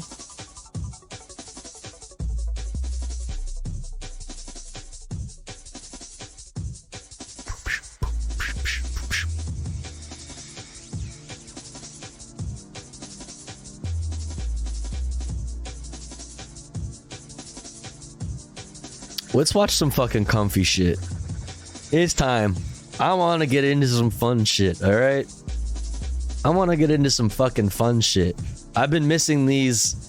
The Steve videos. I've missed a few Steve Wallace camping videos. So let's fucking watch one. Camping in an abandoned mine. It's a long one. That's 42 minutes. Fuck yeah. So it's epic. You know it's epic. Yeah, our boy Steve. Let's see what Steve's been up to. 5 days old. You know, I missed a few actually, like 2 or 3 videos I think, on my break. My break away from streaming. Since this is 40 something minutes though, chat, we're gonna go ahead and run our ad break now, because we run our ads about every hour or so here at the Tofu Ghost broadcast. And when we run ads, we run it while the streamer, that's me, Tofu Ghost, is away. That way, even if you're unsubscribed, you don't miss out on any of the fun. I said it before and I'll say it again. However, if you would like to support the stream, get access to cool Tofu Ghost emotes, and an ad-free viewing experience, all you gotta do is subscribe for $4.99 or for free with a Twitch Prime by connecting your Amazon Prime account, if you have one, to your Twitch account. Or maybe you're already subscribed and you're feeling generous. Maybe consider gifting a sub to one of our friends in the chat, one of our comrades in the community. That way somebody else may also be able to enjoy the cool Tofu Ghost emotes and an ad-free viewing experience. Yo, Forlorn, thank you so much for gifting to Conyer. Pog. Thank you so much, Forlorn. Thank you for gifting to Conyer. Now Conyer can enjoy an ad-free viewing experience and cool Tofu Ghost emotes. Conyer, thank you for gifting to Meowsies. Pog. Thank you so much, Conyer. Thank you. I really appreciate that. Thank you so much. I'll be back in 3 minutes. Don't you go anywhere. BRB.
Him get a double chopping and head bumbo red. Him said it plate every life.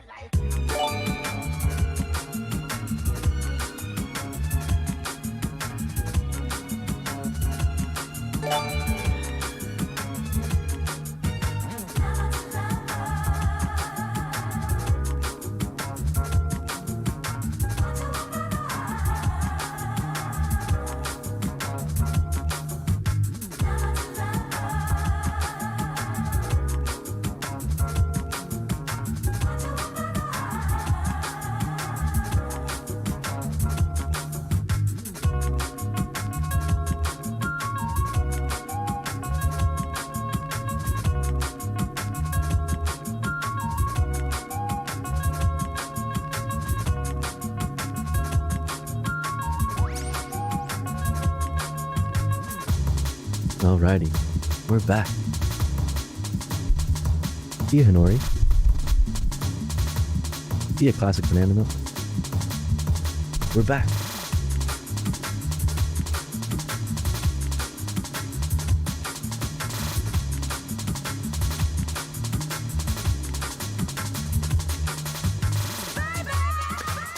I wanted to be a cop, but I'm too much of a pussy. I would maybe suggest, I would maybe offer up an alternative. Maybe you were not enough of a pussy. Maybe you weren't enough of a pussy to become a cop. Based.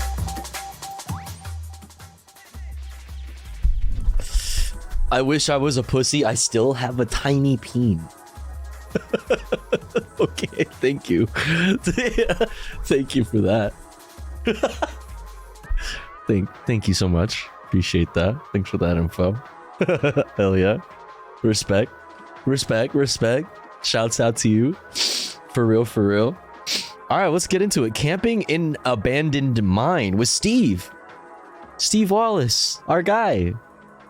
Let's see what's going on with Steve. Welcome to Don't Do What Steve Does. I've got an idea today that's so crazy, I just had to bring someone with me. We are going to go camping in an abandoned mine. So, with no further ado, let's get hiking. And we got our fucking friend here. We got our friend with the beard and the long hair. Everybody's going to skip over until we get to the mine, so I'll keep it short.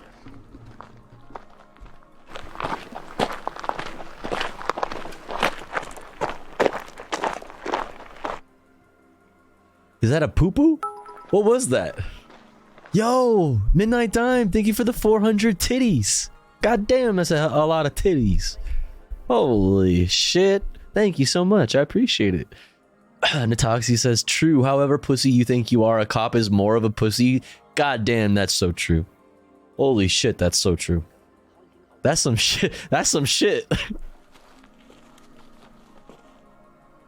It is bear and cougar and wolf country. So, yeah, we're packing our Lions, tigers, bear sprays, and hoping for. I got scared, dude. My PTSD fucking made me think something else was gonna happen right there.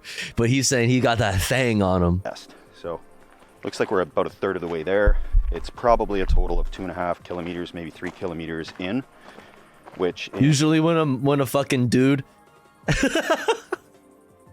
Never mind. Miles, what would you think that would be, crazy neighbor? Let's see, 1.6 kilometers per mile, so Never mind. 3 I'll keep that kilometers, thing on me, true. a little over 2 miles.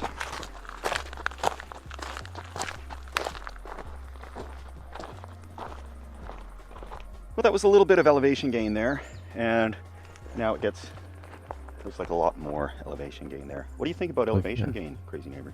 I'm not liking it. Me neither. Crazy neighbor's not a fan of elevation gain. Crazy neighbor.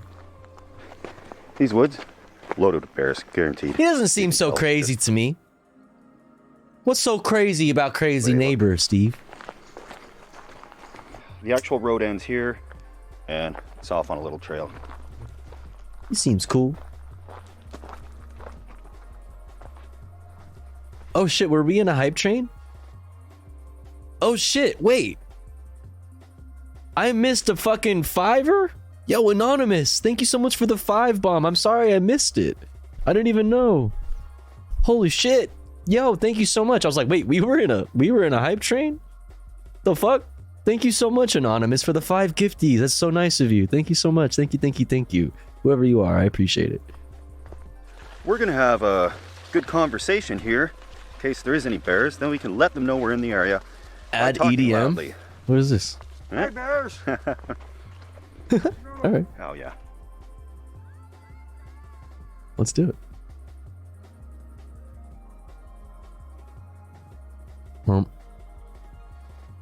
Tofugos Emos. Oh damn, we have hella slots. We got hella slots. We love slots. I'm a huge fan of slots. I'm a slot myself.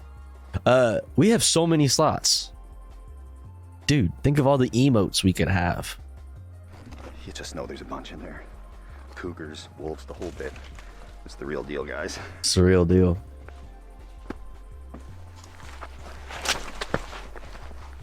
I can hear those mosquitoes pretty clearly. Yeah, me too. Just a little too late for fiddleheads here. Fiddleheads. Said I wouldn't stretch them. Wait, Fiddlehead is a band name that I like. Is that what that means?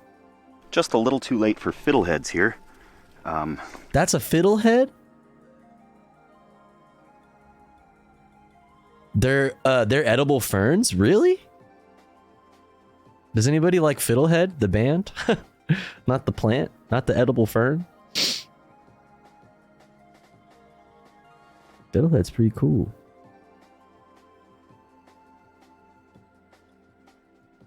I thought fiddleheads were just big fans of fiddles. That's what I thought too. Fans of fiddles.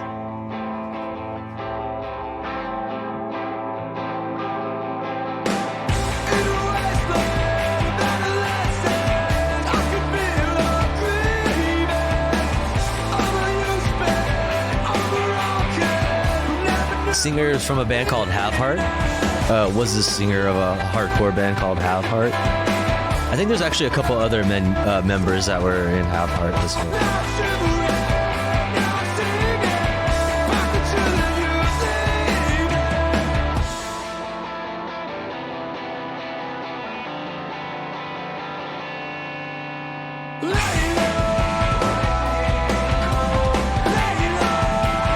I guess it's just raw fiddleheads that are toxic.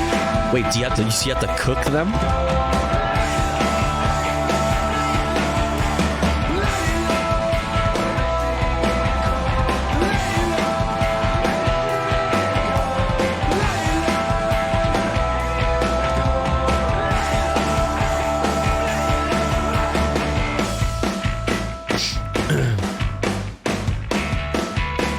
I did this, Fiddlehead. I was like, Fiddlehead, that's this band. Now I gotta listen to this song.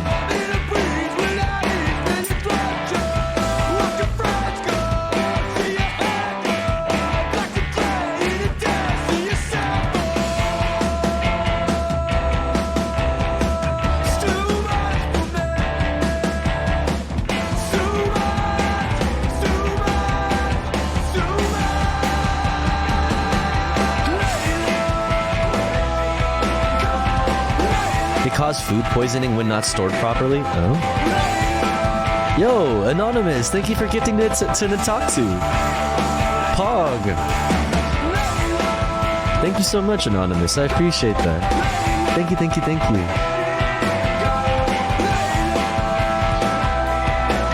I saw Ain't No Way in the music video.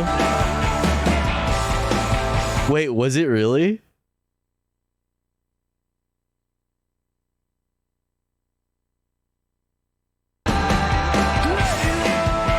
Did I miss it?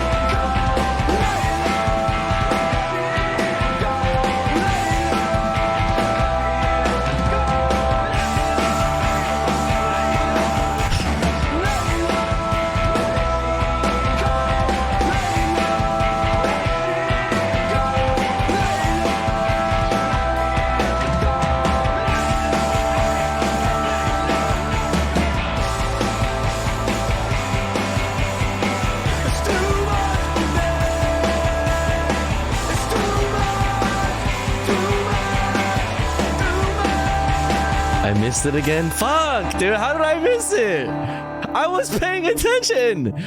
What? Ain't no way I missed it.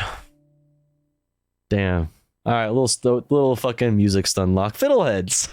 I said I wouldn't stretch this part out too long. Let's go.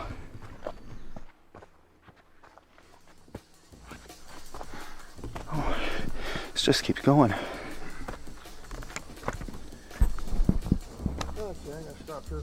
Yep, good idea. Oh boy. Litter on the trail. Steve makes litter on the trail makes Steve angry. Oh, come on. This is ridiculous. This is ridiculous. Tree.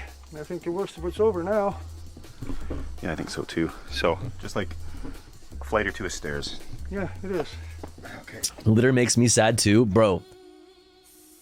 There's nothing more infuriating, bro. Living in LA, living in a city, I'm sure this is just a thing, right? Like driving in a city, just like thinking about whatever, listening to music, whatever, and the fucking motherfucker next to you or in front of you just throws a whole bunch of fucking trash out the window. Just like, are you fucking kidding? Do you not just, you just don't give a fuck about anything, do you? Motherfucker? You cut me off and throw your fucking McDonald's out onto the fucking freeway? The fuck? You're just the worst kind of person, aren't you? I'm letting out my fucking my California road rage right now. Oh god. Should be illegal to do a pit maneuver at that point. Right. Yeah, some of these are a little loose. Yeah.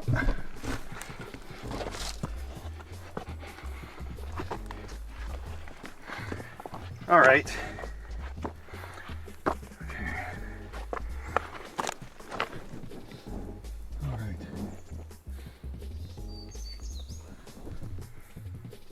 Okay. Whoa. Yeah. I ain't going in there.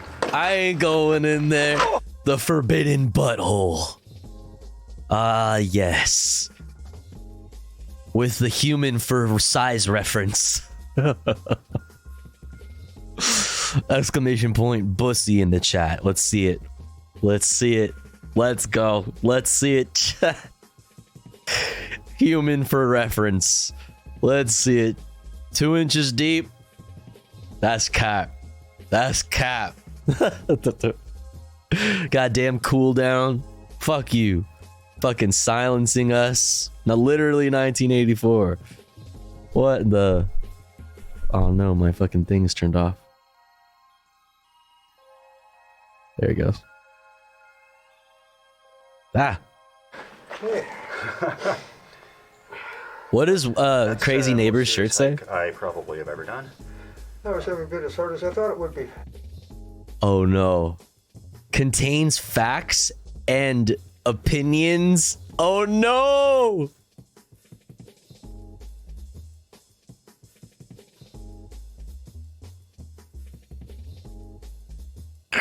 Oh no, crazy neighbor, no. Warning, contains facts. I know what this says. Contains facts and opinions that some may find offensive. I know what this says. Oh no, crazy neighbor, no. Well, we made it. Yeah, they say on all trails that one is easy to moderate. I'll go with moderate.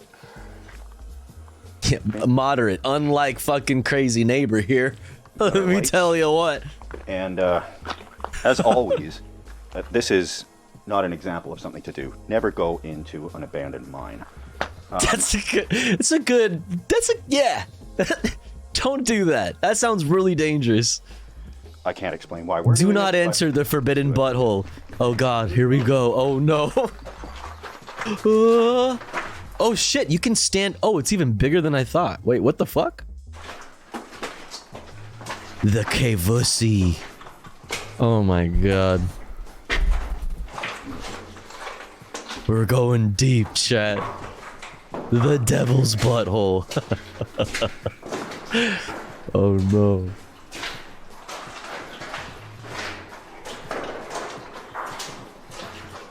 Bro, we're gonna sleep in here? Oh my god. Bro, you go in there, you take pictures, you try to find some fun stuff, you leave. You don't fucking sleep in it.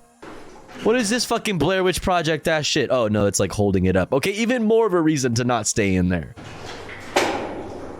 Well, there's a second level up there. Oh my god. Yeah, I'm gonna go a little farther here. What if that shit just caved in and this turned into some found footage shit? Oh fuck. Oh my god. Monka. Dry ground. It's possible. Dead end. Turn back. Hey, there's some railway tracks in here. Oh shit. That's crazy. Yeah. Oh yeah. Hey. When I see a board like that, I just assume it's covering up a shaft. So those are dangers of. Yeah. I usually just assume that there's a shaft that's being covered. It's plate steel, so definitely there's a shaft under there. For sure. Well, let's fucking see it, Steve. I'm trying to see that shit. I'm trying to see some shaft. It's pretty dry in here. Oh. Pretty dry in here. Oh, never mind. Pretty clear, isn't it? Yeah, it is. That is really clear. Okay. Yeah. There's some ropes. So go pass on that. I'm gonna pass on that too. Yeah, Come on, crazy neighbor. Do it. Do this it. is the end of it right here. And it's wet. Quite damp inside the devil's butthole, chat. Yeah. That's not big enough for. Not big enough for the two of us, that's for sure. Monka. One of us has to go. Crazy neighbor. And it's not gonna be Steve.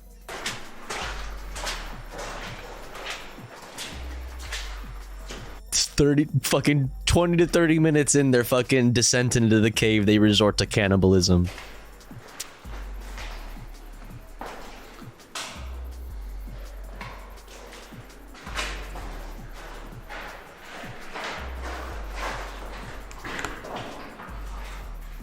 Dude, I wonder like how intact those rails are. You could just bring a little rail cart in there and just fucking roll around instead of having to walk.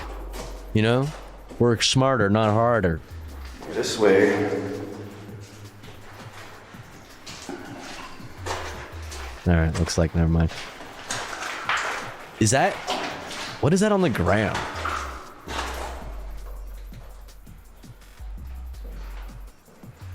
So it's just like a T, and now we're doing. Bro, one of these cuts is gonna be Steve like looking back at Crazy Neighbor, and then Crazy Neighbor's just gonna get fucking yanked into the fucking darkness, dude. Fucking the lights just go out. Well, that echoes.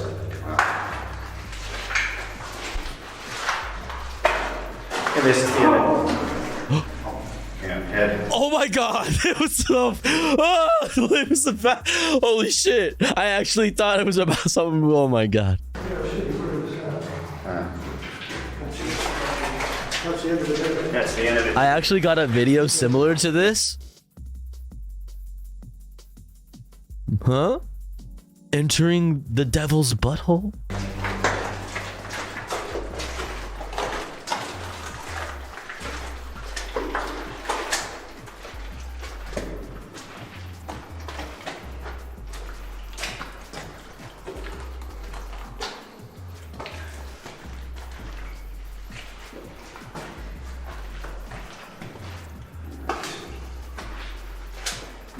Like we keep seeing this thing, and my first thought is Blair Witch Project fucking like satanic shit. That's like a fucking, there's gonna be like a skull on it or some shit. Yeah, feathers and stuff, dude. Like, yeah, turn back, brother. Yeah, nope. Is that supposed to be a ladder? He said, yeah, nope. Oh yeah, I can see the old rail here. Yeah. So they were pushing it out in rail carts. Yeah.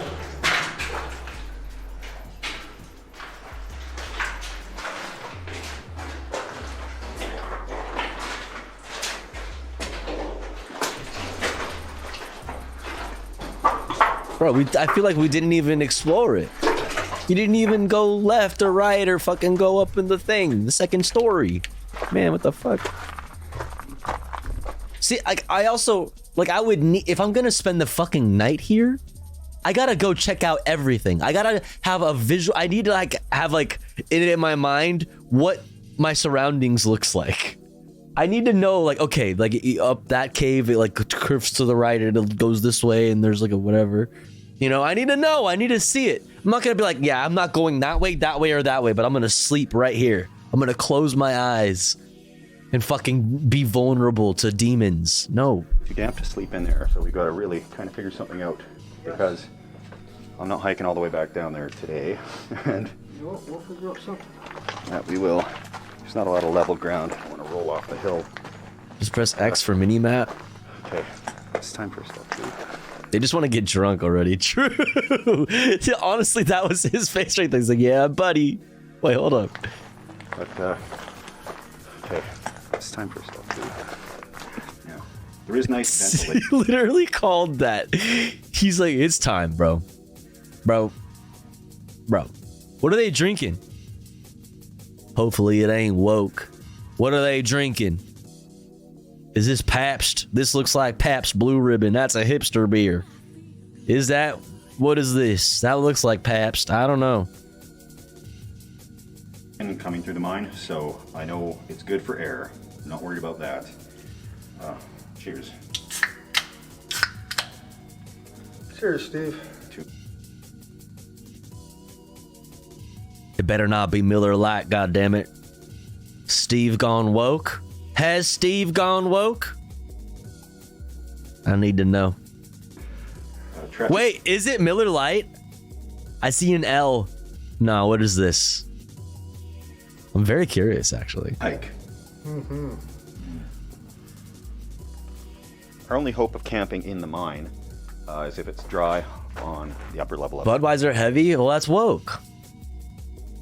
That's woke. Anheuser-Busch is woke, right? I know That's it woke. was away inside with a little rope and a ladder. I'm not doing that. But up there, it looks like a little bit more of some treacherous trail there. And I think I can see another entrance up there. I don't know for sure.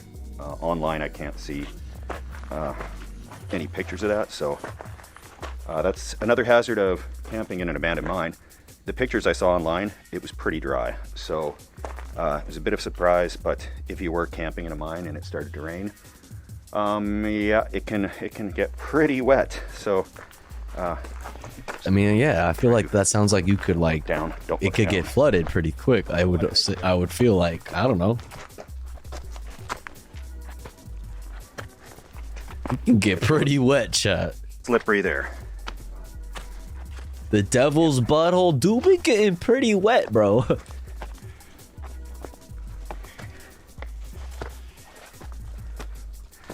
Nope. That's not a way in. Darn. Not that I see, nope. Looking for the other hole. Nope. It's a nothing. Not flat or dry either? Nope. I wouldn't say that. No, definitely not flat or dry. Okay. Be careful on the way back. Just like me for real. Flooded, abandoned mines are not hard to find.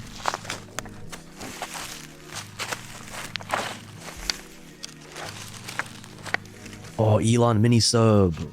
I love falling asleep and waking back up to tofu. Oh, hell yeah. What's up, bipedal humanoid? Good morning. No, that's a big no for me too. That's a big no for me, crazy neighbor.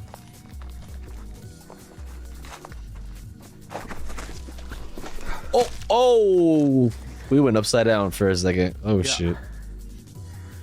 Oh no. What is that? There's just a body hanging from the there's just a fucking noose and body hanging. Not climbing up that rope. Even walking up this hill was a bit of a stretch for old Steve here.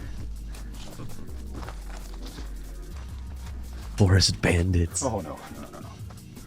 There's headhunters. Oh, hell yeah. Seems legit. Let's go. No. Come on. Back to the drawing board here, because I really... There's no way I would... I'm sleeping outside of the bussy, dude. The Kevussy. I'm sleeping outside of it. I can't sleep inside of the Kevussy unless I fucking explore every single fucking inch of the Kevussy. I need to have it mapped out in my mind, dude. Camp in that abandoned mine, not outside of it. But we don't have the cots. What we need is cots to get us up off the ground a little bit. So tonight, I guess we'll just hunker down here. There's some kind of level spots, and we can do that climb again tomorrow. Have you ever lived in an apartment building, Tofu? Yeah. Bring them. I guess we do have room. We could have, but I wanted to keep the packs really light, which tonight's food, of course, is going to be. Honestly, a bear could sleep at the bussy. When it comes to abandoned mines, this is something I want to touch on. I've heard it might have been a copper mine. I'm not sure. I never was in every room in the house I am living in. Like, you mean in the building? Yeah, but there's not like openings to the other places, right? Like, you know, you're enclosed. You can explore the bounds of your apartment and be like, yes, I have it all mapped out in my brain. I know all the exits and the windows and the stuff. You know, I know who's supposed to be here or not. I need to know. They could have been using anything in there as far as chemicals. I don't know what you mean, Tofu. I'm diving straight into the Kevussy. Oh. It's like, you don't want to drink the water in an abandoned mine, even if you run it through a life straw. That's my opinion. Some people might be fine. What's a life straw? Crystal clear. Like in a cave, that's one thing, but the mine, this was an industrial site. There's rusted tracks in there. There's who knows what type of chemicals. So I don't want to drink the water in there, so we did have to bring water. It's not saving that much weight, I guess, but just a personal water filter for hiking camping.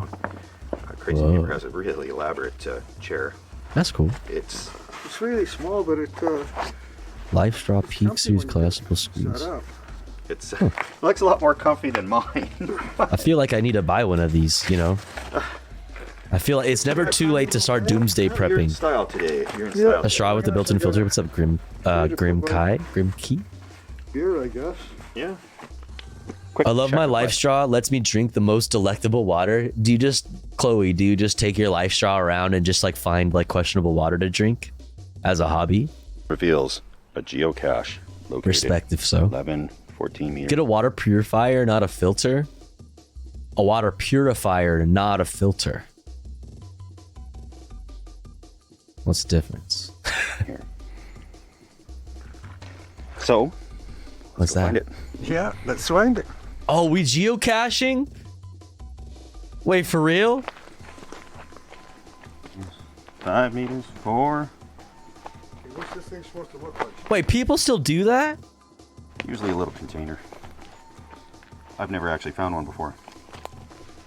2 meters. Moving around on me. Could it be? The puddles in Cleveland take the cake for the best life straw flavor. Yum. Mm. Is this the smartest thing we could be doing at dusk? Probably On not. a steep hill.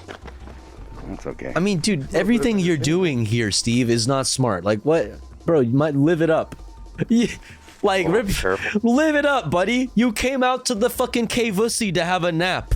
Like, what? You came out to the Devil's Bussy to fucking nap in it. To take a nap.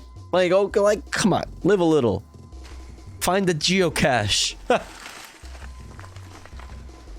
Find the geocache, man. Ascend the fucking sketchy ladder.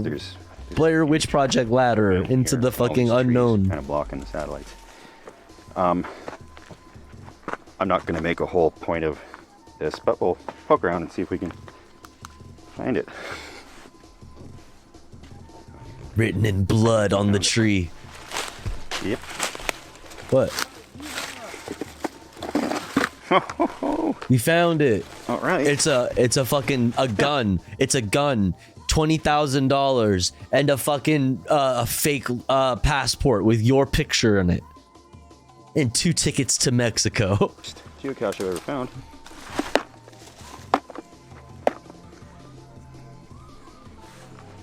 Okay. Well, perfect. It's a human thumb. Oh! There's British Columbia collectible pins. Pins? geocache Pog. Button, by the looks- or coin. Ooh, buttons. Pog. Thing. Okay. Some business cards. Oh, that's gotta be like the lamest. Okay, that's the lamest thing to fucking leave in a geocache. Like your business. Like, are you serious? Like you fucking advertising in the geocache, dog? Like, no, dude. Bro. Get the fuck out of here. You left your business card in here? Fuck you, dude. This guy is for Musher. Well, he's pretty cool. Cool. All right. Here's a photo of me. Carabiners, a guest book, so. What? Oh, carabiners. Carabiners. They're the okay. I'm going to sign the guest book. No, there's not a lot in here, so I'm just gonna put in this beleaguered hunker down sticker. Perfect. Which has seen better days. Sign a guest book. Sign the guest book. Okay, so. There's quite a few. Some people have been up here. Yeah. Okay, there we go. Hunker down. Right on. So you better. All right. Okay. You helped with the search.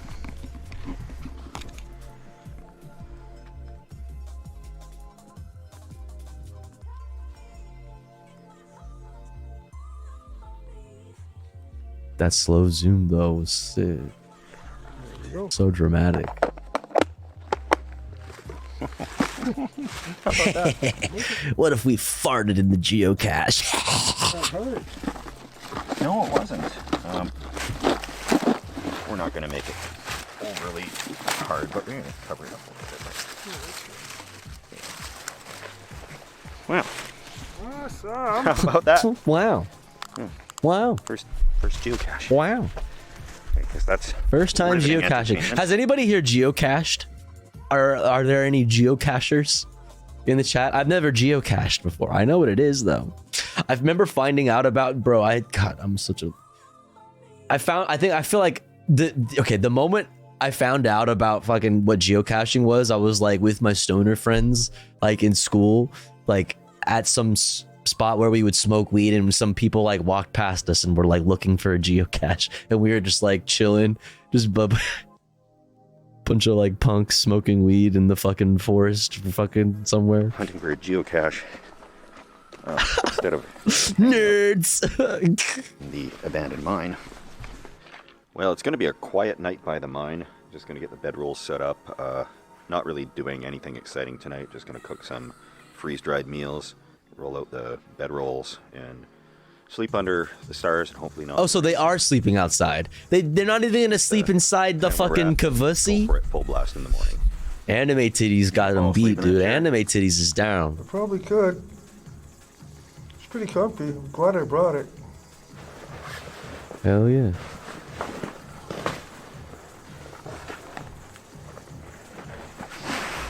This video should be titled "Camping Outside of an Abandoned Mine." And they didn't have a backpack. And I went to a thrift store, and they had this backpack there.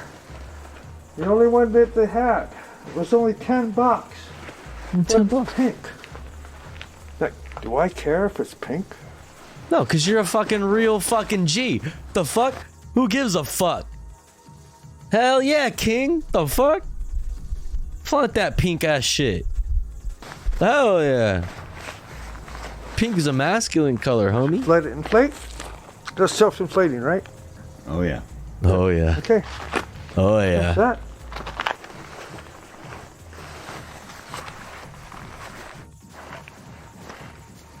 Oh, snug as a bug. Snug as a bug in a rug. Yeah, look. Like a bug in a cocoon. That's pretty Sure. Yeah. Yeah. Yeah, nice rocks as a background. Nice, Yeah. some nice rocks.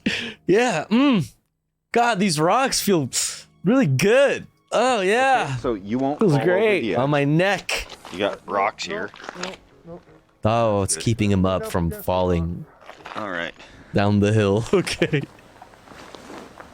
Okay, so did they make sure that like the fucking entrance, aka also / the exit of the Kavussi was like blocked so that no demons could come out in the night? Like, I have so many questions.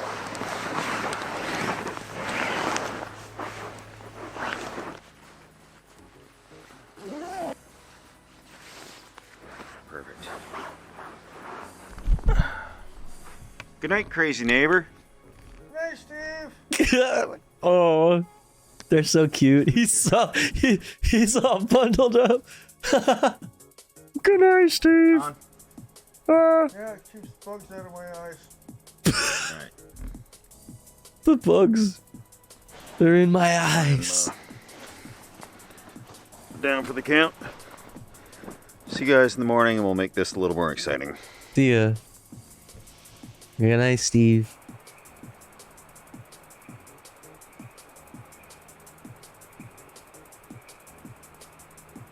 Good morning, everybody. I was just sleeping in a little bit, and some people walked by. I heard a dog bark, and they've walked up here with their dog to check out the mine.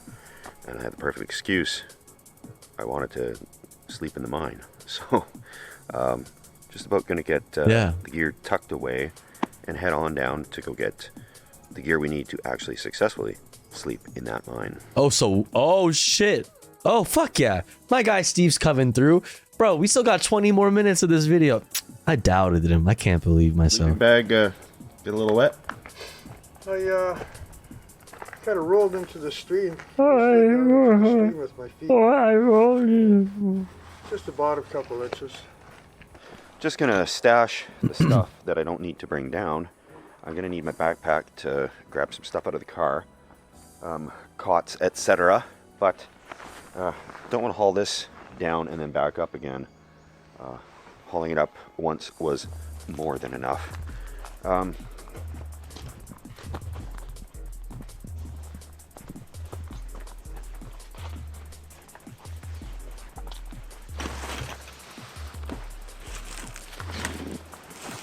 Bodies. I turned that thing off. All right, let this begin. This time I actually have to see the height that I'm going down. And I don't like heights. So let's get this over with.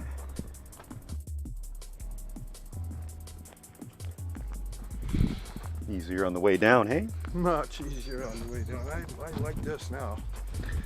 The trip down is just humane. I'm sorry. It just makes me so happy. Whenever I hear a Canadian say "a," it's just like, yes, cool. Watching our chests drenched in sweat, pleading for mercy. This is, It's like a walk in the park. so to speak. Go walk on a park. Hey. Oh my god. Monster POV.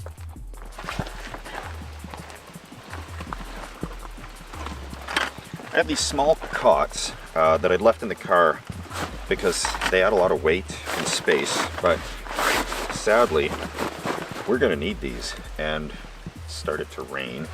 And all of our stuff is sitting there up at the mine. Not getting Pog. wet. So keeping an eye on the forecast and the radar, hoping that this blows over and we get some sun to dry everything out.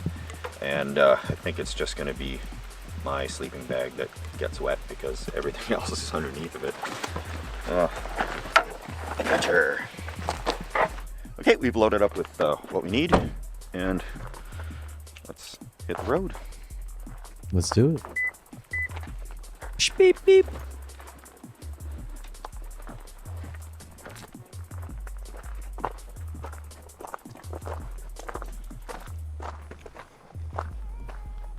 Okay, you ready to do this again? That's all right. Could be We worse. know what to expect now. Yeah. Wait, so we don't get to see them go to the store? Let's do this again. Scammed. Into the forest. Up the hill, there seems to be a lot less rain. That's good. Because those rocks. Day 37.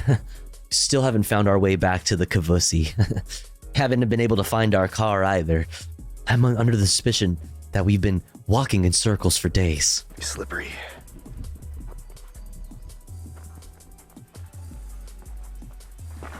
Oh boy. Yeah.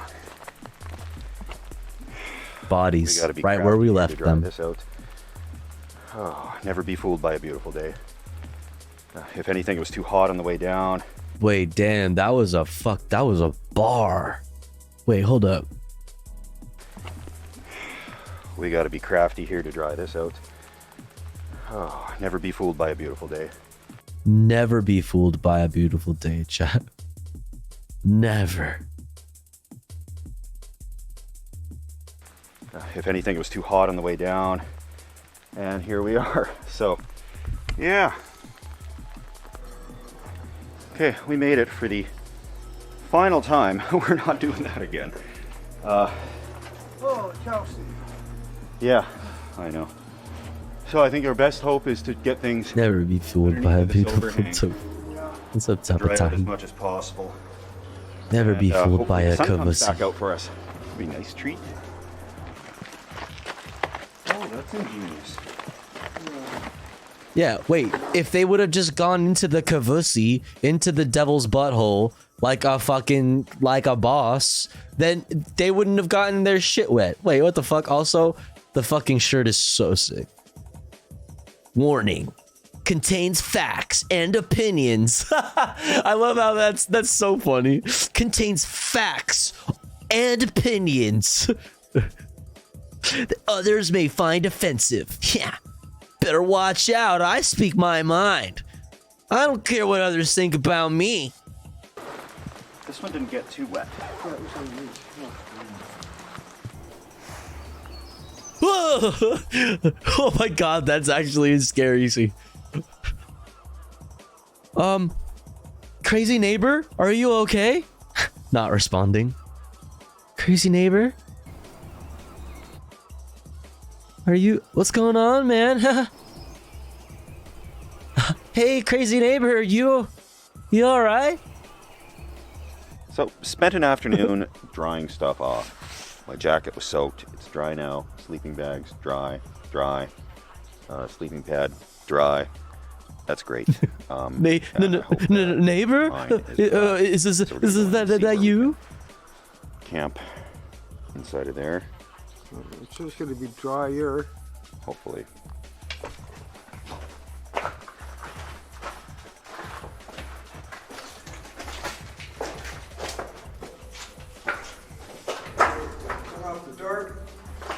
Oh my god. Sudden movements, dude. Scare the shit out of me.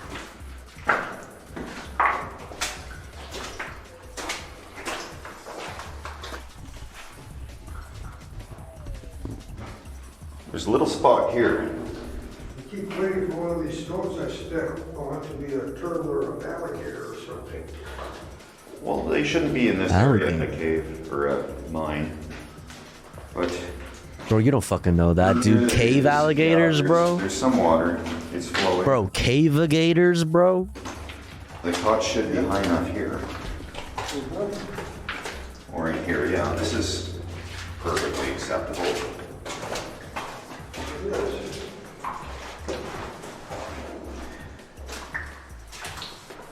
Some Tomb Raider shit. Yo.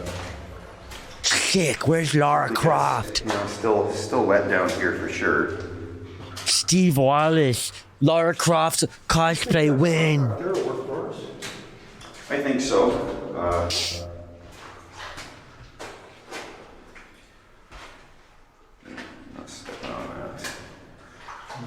Yeah, so down here, you know, this could be acceptable.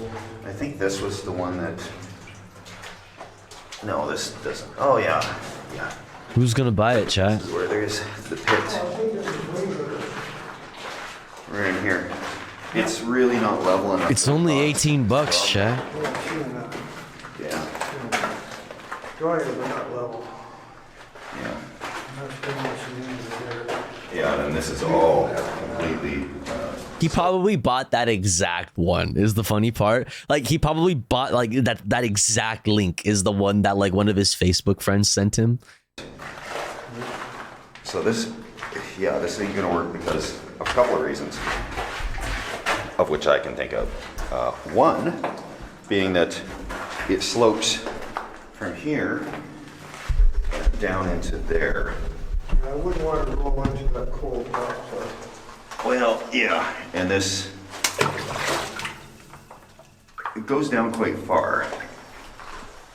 It's part of whatever vein they were chasing up. It's the main vein.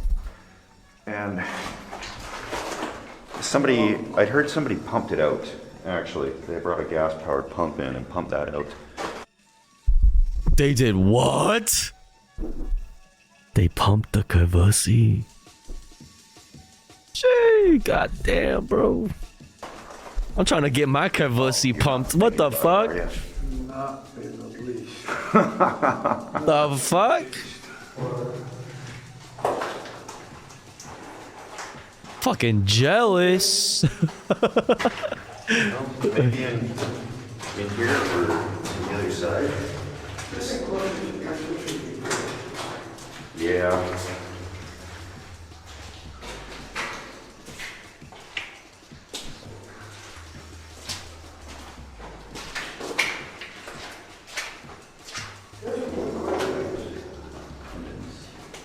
Bro, that sounded like a fucking roar of a demon.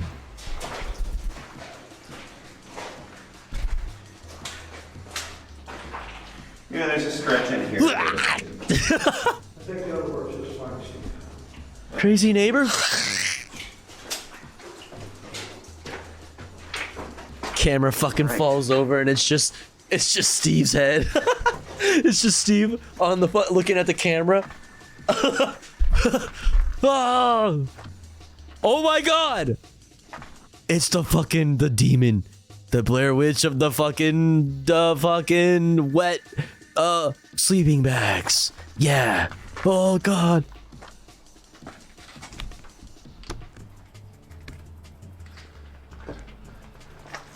We're out. Still got the pot.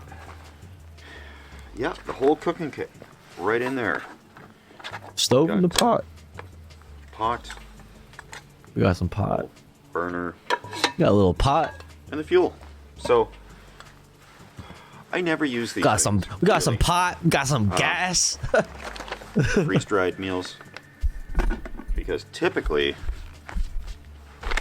I'm not going up a mountain, but the fact that I am today means I'm using these peak refuel ones. I've had a few. I'm not exactly a connoisseur, but I found these to be definitely the most sought after and the most palatable of That's all a of big them. word. Palatable. Palatable. She said that's a big word.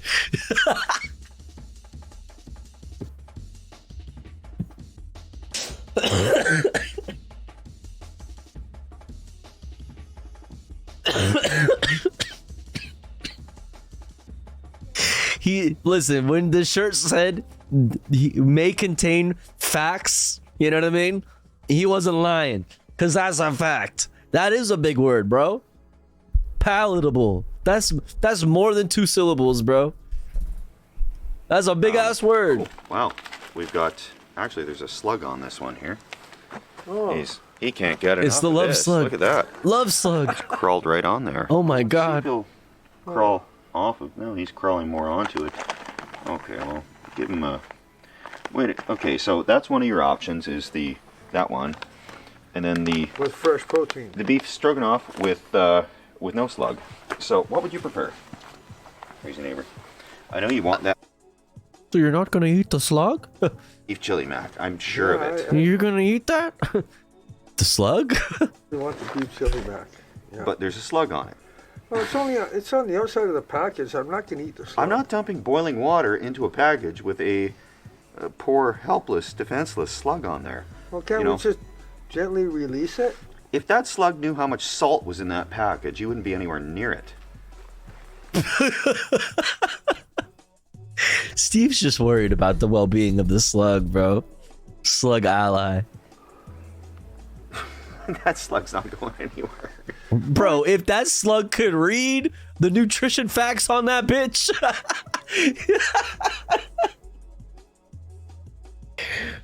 Bro.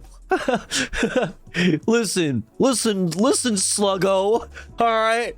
I see you dudes slugging around doing your slug shit. But if you could read, you wouldn't be slugging around all over that sodium, buddy. He's moving slow. Slugs are like that.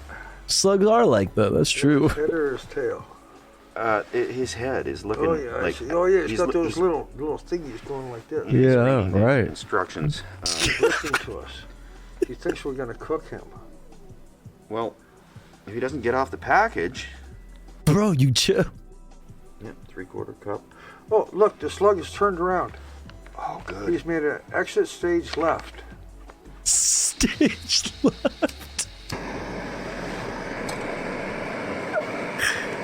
I love them.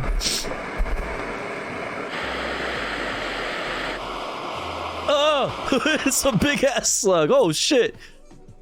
Is that slug doo-doo? What's that? That's a big ass slug. Fuck.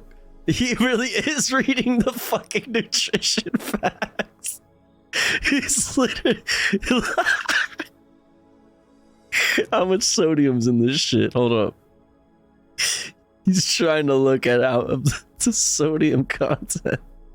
Oh, bro, it's got milk and wheat in it. Chat, sorry, we can't eat it, chat. Sorry.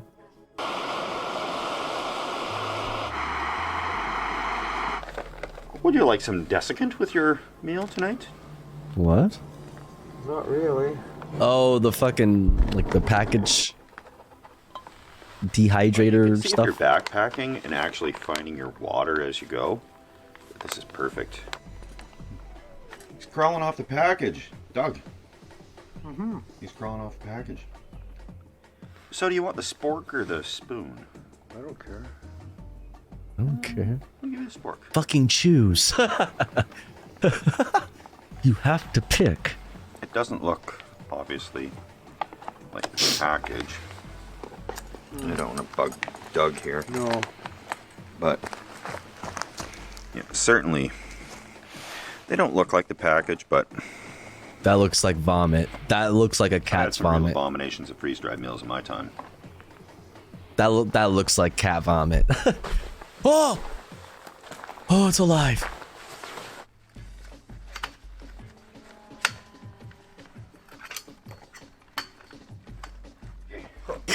I love them, dude. 2 cots. Hello in there! Hello. Something I just noticed. Bro, go deeper. We want to make sure we're not directly under Deeper. severe drip. Yeah, like I'm seeing something Severe drip, bro. on mine. So, yeah, if you're gonna go farther that way, that's good because there's right here. All this looks like it's gonna fall off at some point. Yeah. Yeah, tonight could be the night, you know? Catch a boulder to the face real quick. It is so much warmer outside than it is in there. It just feels like summer suddenly. Crazy neighbor's heading on in there. I'm gonna sit up for a little while. Crazy neighbor. So and, crazy. I'll crawl in. We'll see you guys in the morning. Right on. See you, crazy Oh, neighbor. I get the good chair then. You do. He's so sweet. We love crazy I neighbor. suppose. Damn, the man spreading is hiking off the charts. And I have nothing. Holy, put that thing away, Bo, Stevie, It Steven. was sketchy on the way back up. I was almost going to throw in the towel, but all the stuff was up here, so what could I do? I'm going to head in here in a second, get a nighttime time lapse set up, and hunker down, and then make my way back down the trail tomorrow, bright and early. There were a couple of people that came by today while we were up here, and it was great to meet with people. I didn't even come up with any excuse. I just said I'm sleeping in the mine. Like, the second person, okay. actually, one of them. See you later, guys. Recognized me and said, "Are you Steve?" And I said, "Well, honey, call the guess you police." know what I'm doing here then. But she was really cool. Shout out to Leanne. It was great to meet up with you. And yeah, it's going to be a cold night. It's got to the temperature where it's probably as cold outside as it is back in the mine. So, crazy neighbor, I heard a couple of snore sounds coming out of the cave. I hope it was those snore sounds. But there's only one entrance that I know of. There's another one up higher, so there shouldn't be any bears or cougars or wildlife in there. And I would probably hear But what about demons? Have you considered cave trolls? Screams if that was the case. So, time to pack up, head in. Snores of the undead. Hunkered Yes. That's snores of those embarking on the big sleep. Yes, the eternal sleep, the forever mimes. Yes, the snores of those that are drifted away. crazy neighbor snoring and not a bear.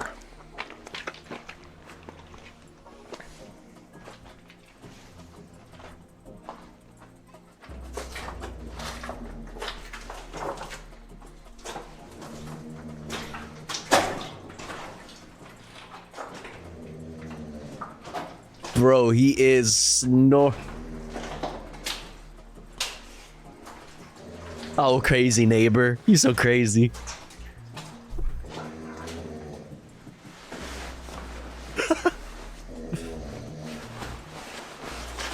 Oh, crazy neighbor. He slumped. Oh my god, dog. Oh my god, it's loud. Drying out in here really nicely. And I think it's going to be a relaxing sleep. I think it's gonna be a relaxing sleep, fucking copium. Ah, yes, I'm gonna get so much sleep. It's gonna be so relaxing.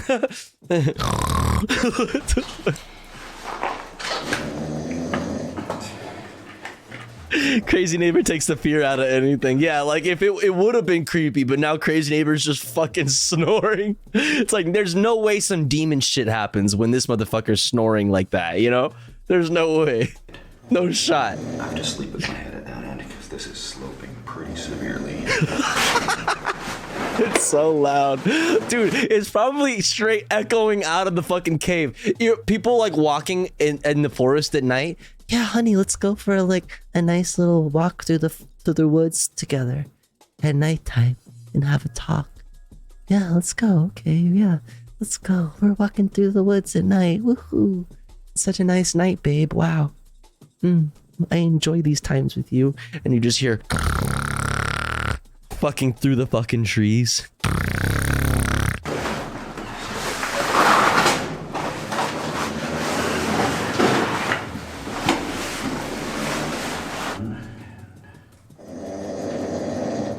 Bro, he keeps getting, it's getting louder, no?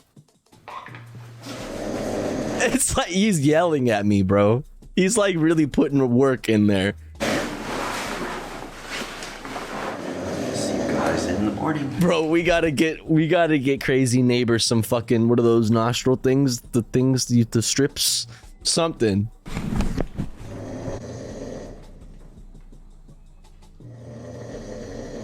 Bro. Yeah, demons are in the caves like, bro, shut up. Bro. Oh my god, dog. Do you ever shut the fuck up? Oh my god, dog. Oh, dude, it's the daylight. Oh, God. Wait, that was kind of tight. Wait, hold up. God, is that you?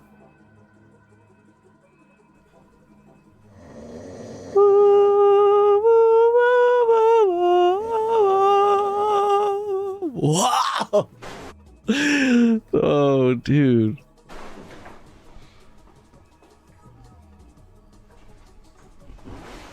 Morning from the abandoned mine. Good morning. Seems pretty good, considering it's an abandoned mine and there's water dripping everywhere. But the sounds of the water echoing through the mine was relaxing enough to allow me a comfortable sleep. Yeah, the dude, the Cope is crazy. He's so fucking nice. He's just, dude, that's such cap, dog. He's so nice. He can't say shit. He can't, dude. He's like, he loves his friend. What a good guy. Honestly, he just like, he can't talk shit. It's just not like him. It's not in his fucking soul to like talk shit about his friend, crazy neighbor. He said, you know, it was so, the sounds were actually really nice. You know, all the dripping water noises that you could totally hear really clearly. You know what I mean? Like, it was actually really nice. Sounds. My favorite part of sleeping last night in the Kavusi with Crazy Neighbor, the sounds. Crazy Neighbor's already up and cracking, which is good because he did hit the hay earlier, so I stayed up watching around for animals or problems. That's why he stayed up. Watching around for animals or problems is why he stayed up.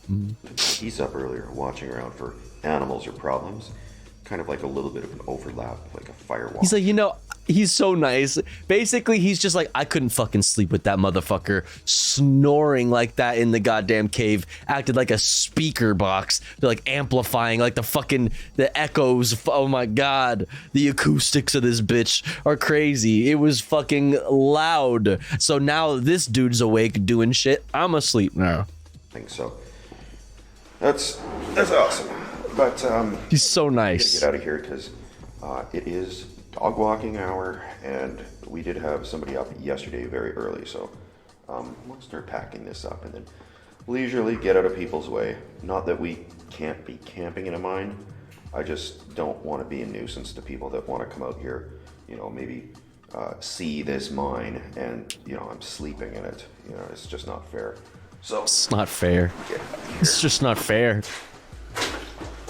He's so nice, bro. It's a mine. Bro, nobody's using it. He's so fucking polite. What a legend, dude. It's a fucking abandoned mine, dog. If some motherfucker shows up to the abandoned mine in the fucking demon forest, like at 5 in the fucking morning and is offended that you're sleeping in it, like, bro. Like, he's so nice. He's so polite. I just don't want to get in anybody's way. Like, dog, you're sleeping in an abandoned mine. You're fine. Like, you're fine. It sure does. Nice. It's just what we need. What a fucking polite king. We love Steve, man.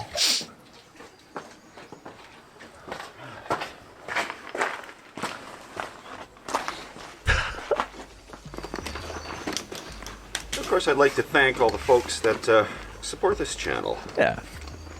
your comments and more. So, much appreciated, everybody. That's the names. So how'd you sleep? Very good. Very, very good. Yeah, I know. Yeah, I know you slept well. Yeah, I'm aware. I did too. There were some noises. There were some noises, yeah. Not sure if it was outside or if it was... There were some noises. my sleeping bag wrestling against the pad, but it sounded like feet shuffling. I can't, dude. The cope is so unimaginably fucking insanely large. Like holy shit, so much cope. Oh my god. Yeah, there's some noises, but it was fine. How'd you sleep? As if I didn't watch you fucking get deep sleep all fucking night in the Kavusi. So funny. I heard my bag brushing against the pad. Yeah. And of course, being in the mine shaft, you can't really... It's hard to get a sense of the direction of where sound is coming from. We're all cleaned up and there's nothing left behind. These are so nice.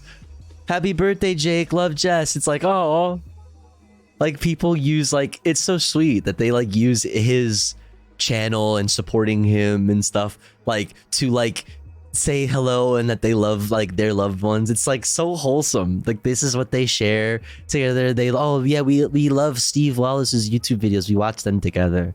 It's so nice. The way I like it. And this is the last time we're gonna have to do this horrible, horrible hill. Imagine proposing that way. Yo, that would be badass. If you're both fucking Steve Wallace fans, oh my god. You ready? Yeah, I'm ready. Hey.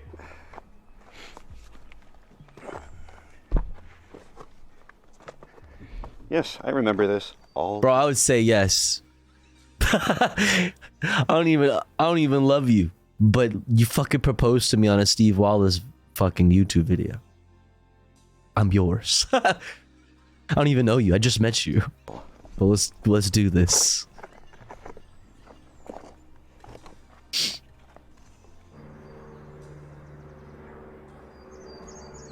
The rest of it is just a steep trail from this point.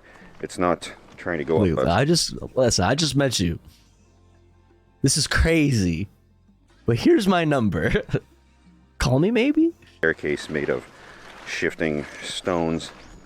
We're well on the way on this trail through these bear-infested woods, and I'll use my last few percent of battery on the camera here to thank you all for watching, and please ask for your subscription if you like this type of thing. And I wait till the end to ask that. So is he just talking to himself behind him? And there's some interesting facts on that mine. That is a mine that was built in 1904. Was he just talking about what? For 2 years by 6 men. So that was 12 man-years of labor. And they were not using any major explosives. There's no drill marks in there. Further down the hill, there is the remnants of an old cabin, which I could not access due to my lack of hiking aptitude. And an old minecart, which could not also be accessed. Minecraft? For those reasons. Pog, Minecraft chat. And wants a challenge. It's our favorite. There's some stuff to see out here. Oh, cool. It should be figured out pretty quickly where this is. I normally don't say right in the video where I am, and today is no exception. So, thank you all. Yeah, no snitches. We'll see you on the next one. See you there. Because we will be watching it. Bye, crazy neighbor, you crazy silly. You fucking crazy silly. He's Minecraft Steve. He's literally Minecraft Steve, Timber Nuts. That is literally Steve from Minecraft. Holy. That's crazy. That's crazy. That's crazy. You know what I feel like doing? I feel like maybe getting some gaming in. Maybe we could do some more comfy React content. I don't know. What do you guys think? But here's the thing. Before we do that, we got to run an ad. Because it's been about an hour since our last ad. And here at the Tofu Ghost podcast, we run ads while the streamer's away from the stream. That way, even if you are unsubscribed to the channel, you don't miss out on any of the fun. However, if you would like to support the channel, get access to cool Tofu Ghost emotes, and an ad-free viewing experience, all you gotta do is subscribe for $4.99 or for free with a Twitch Prime by connecting your Amazon Prime account, if you have one, to your Twitch account. Or maybe you're already subscribed to the channel and you're feeling generous. Maybe consider gifting a sub to one of our friends in the chat, one of our comrades in the community.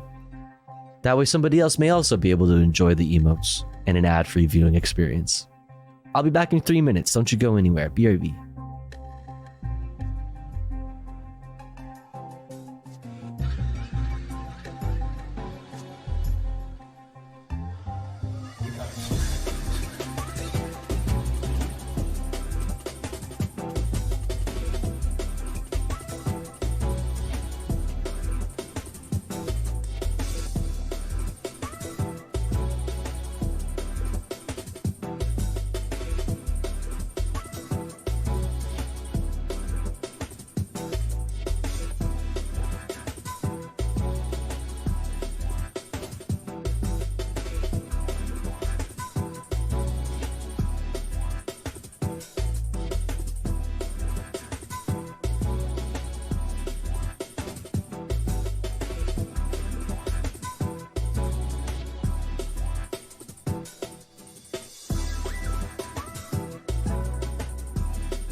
We got expand.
66.6 KSOY Tofu Ghost Radio. DJ Tofu Ghost in the mix. Exclusive.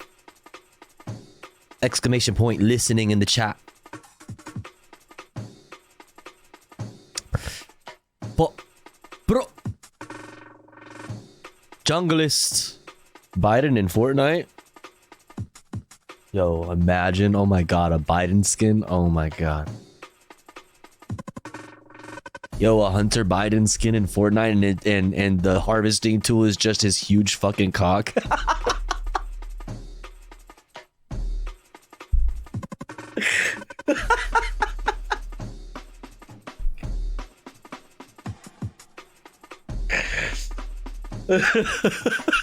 I hate myself, dude. I hate myself. I fucking hate myself. I'm the worst person. Ugh. I'm sick of me. Ugh. Oh shit. Anyway. What do we feel like doing?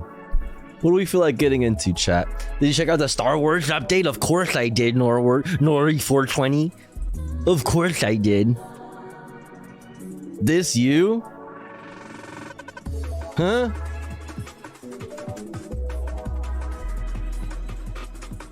I am not leaving. I am a junglist, Dr. Hun. I am a jungler. You just bumped PS1 game soundtracks. Right? That's like 5% of the I'm a alright, I haven't seen this, but I know the meme.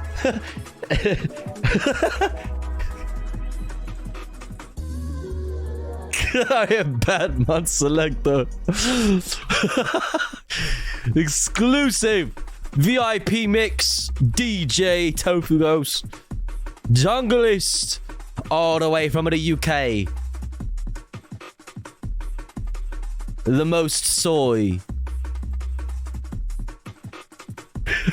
I haven't seen this show, but I know the fucking memes and I know I'm a fucking doctor or I am a something yelling I'm something. I'm a surgeon or some shit.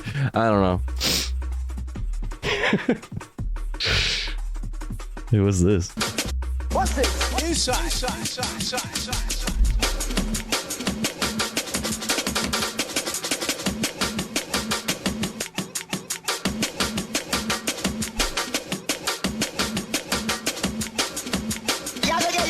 Tonight, and I hear a big sound and I'll feel. Don't worry yourself, see? We're just building like that.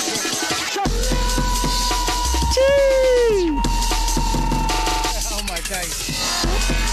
Oh my god. Yeah, mate, this is it. This is it, mate.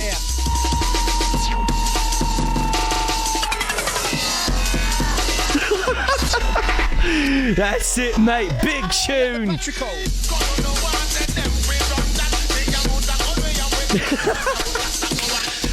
Badman Selector.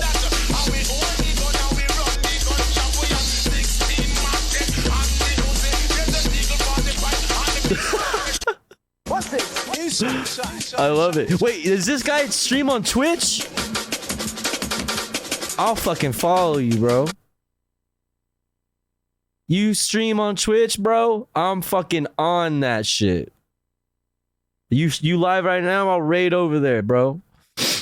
Where are you at? I don't see a Twitch link. A YouTube streamer? A YouTube streamer?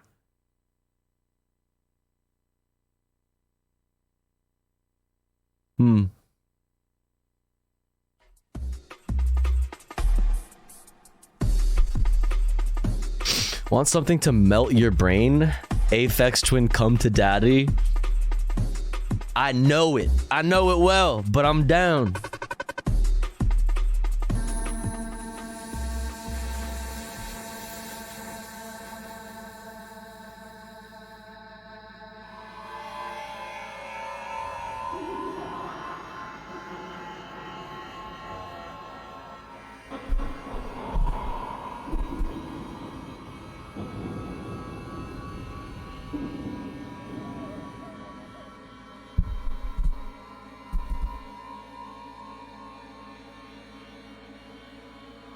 That's pee-pee.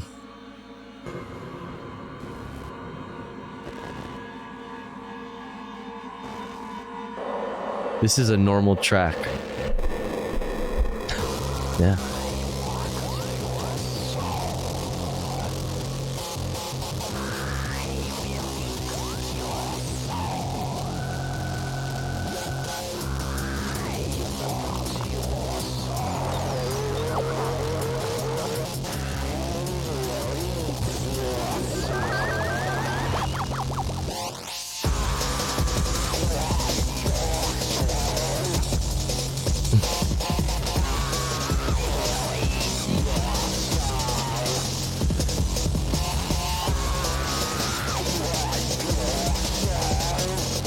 Is this Apex Twin? Yeah.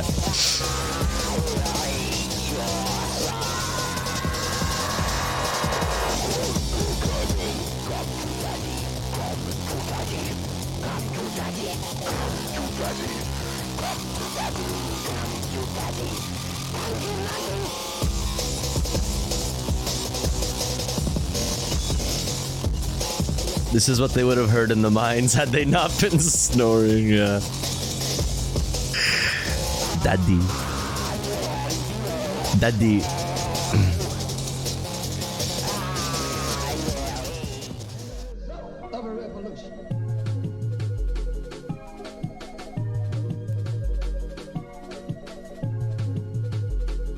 All right, what are we doing now? What are we doing now?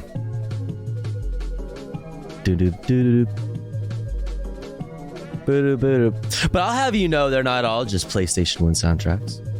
But I do love me some PlayStation 1 soundtracks. Listening for the playlist. The selector, the soy selector. That's me. That's right. Big tunes only. The soy selector. Tofu Ghost, mate. Exclusive.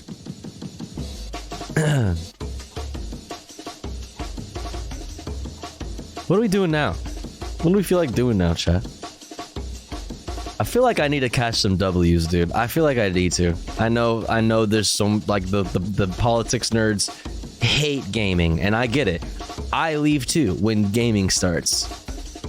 Actually, that's not always true. Depends on who. But fuck you guys. I want to. I feel like gaming. I need to clutch a W right now.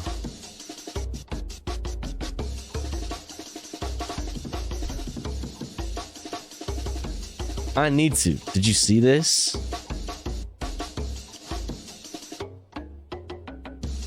Humana.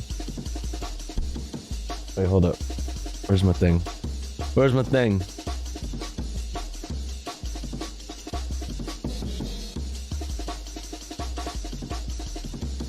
Awooga chat. They say that I've changed. I'm like, thank God. They say they want the old Conyer. I said, girl, don't tempt me. I said, girl, don't tempt me. Humana.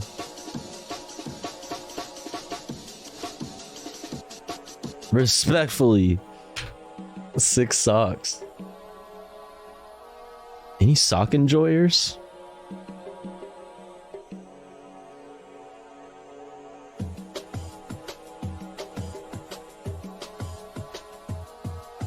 Tofu Ghost.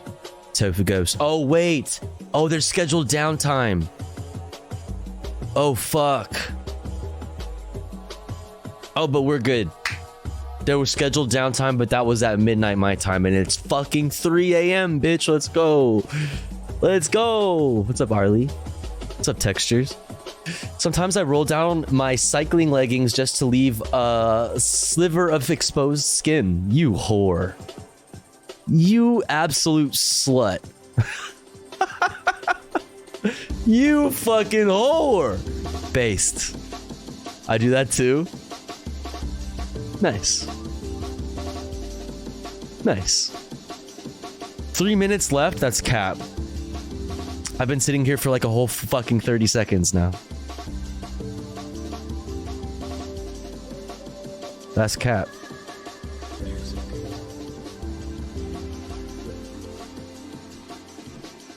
Bum bum bum bum bum.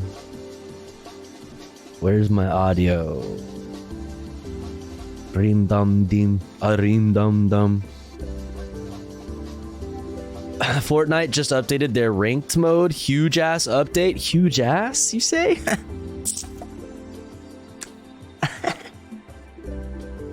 On God? For real?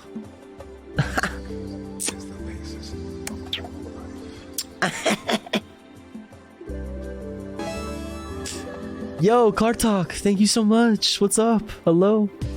Hello, hello? She's back. Tofel Tof Wiggle, Mr. Streams Tofel. No. Hello, I'm back. I'm back. Hope you're well. Thank you so much for 11 months. Thank you, thank you, thank you. You're very sweet. Appreciate it. I'm back. I'm back.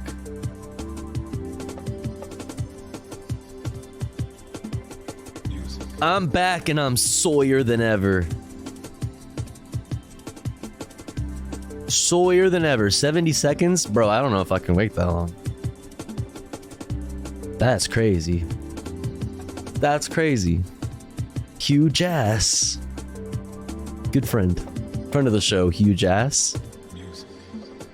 Friend of the show, friend of the broadcast. Time to smoke some tofu, bro. I've been smoking some, dog. But you're right, it is time. You right. I should have like a joint rolling cam.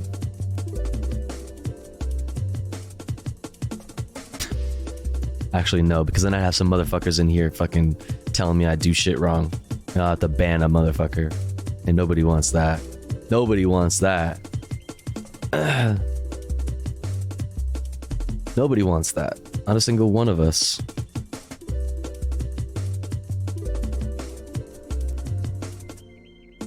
Fortnite.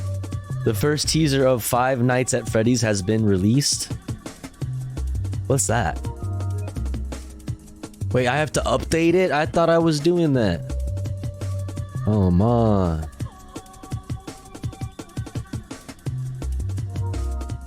Oh, that was easy. Never mind. Well, let's go then.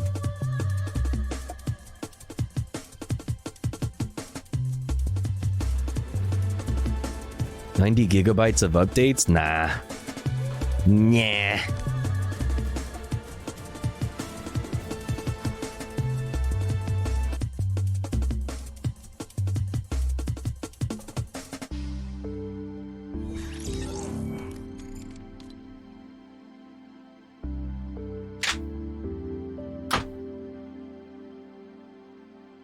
Music is the basis of all life.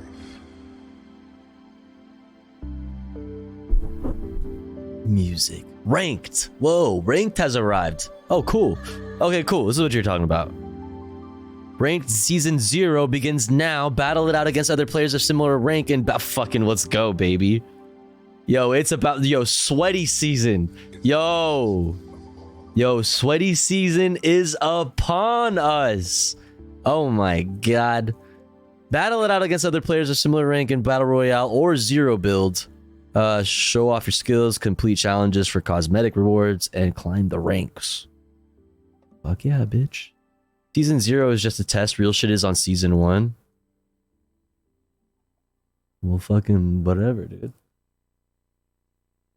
So when I finally play, I can match against noob 12-year-olds? Fuck yeah. Well, I don't know. The 12-year-olds are cracked, dude. I mean, actually. The 12-year-olds are cracked. Those are the ones you want to look out for. To be honest. What's the video?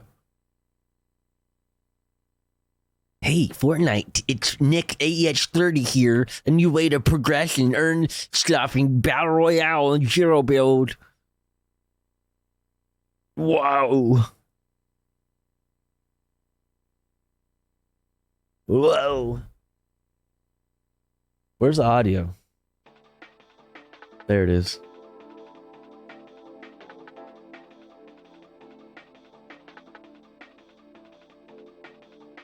The fuck? Alright, that's enough. I don't care. I don't care. I don't care. I don't care. I don't want to watch this anymore. Do I have to finish it? Wait, do I seriously? Is this my life now? Is this forever? Is this... Can I exit? Okay. You have to watch the whole thing? Ranked modes? Yeah, fuck yeah, let's go. Yo, Levelhead, what the fuck? It's late. You're up late. What's up, Levelhead? What's up, Levelhead Raiders? What's up, Levelheads? What's up, Heads? Levelheads? Like you're like Levelhead heads. Like Levelhead? Like Levelhead heads? What's up? I hope you had a good stream.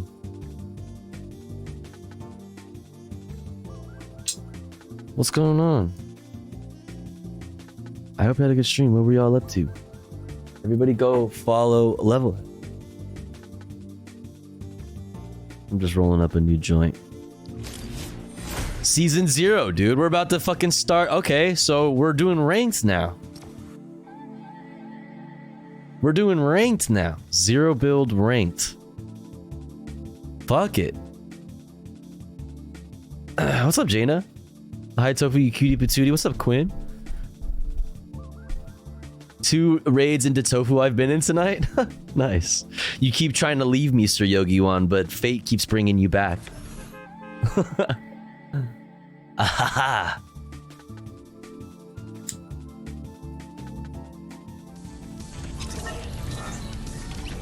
But yeah, everybody go follow Levelhead. Did I do the stuff? Raiders, hit the link. Shout out Levelhead. Do go follow Levelhead right now. Levelhead's the GOAT. Love me some Fortnite? Based. Same. We about to fuck some motherfuckers up.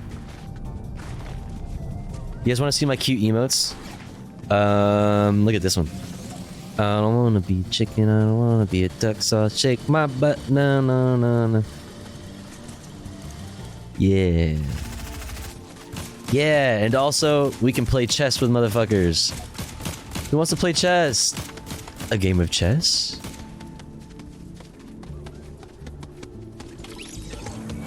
You there, jack-o'-lantern head person.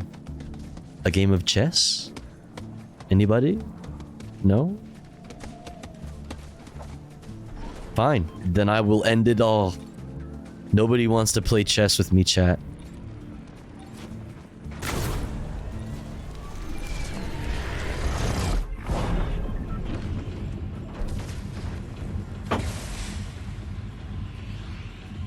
Chess, you say? Oh no, Sith Lord Jaina. Not Sith Lord Jaina. Alright, where are we dropping? Boys! Boys! The plan is simple. We will... Wait, who fucking dropped... Who's... Am I on a team with somebody? Wait, am I in duos?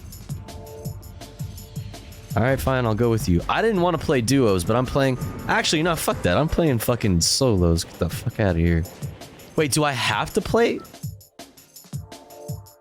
Nah. I'm trying to play solos, the fuck? We haven't played chess in a while, though. We should play... We should bring chess back. Oh, you have to do duos?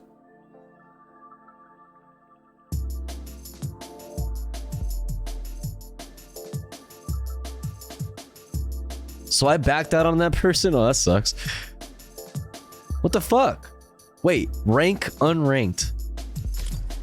You can do singles, but it won't cancel. It says duos.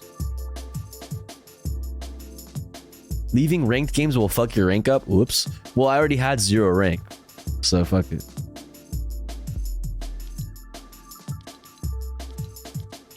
I don't want to play with... I just want to play by myself.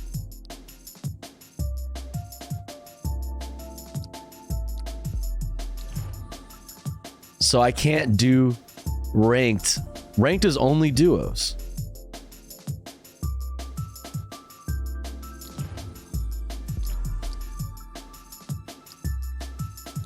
Weird. Alright, fuck it. Let's do it.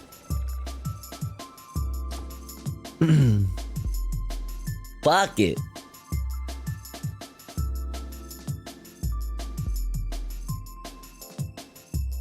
Fuck it, fuck it, fuck it, fuck it, fuck it.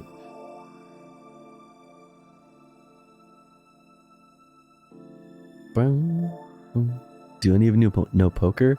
I've played poker, but I always forget how to play. Every time I play poker, I have to like relearn how to play poker again. I always pick it up quick, but like I never can remember.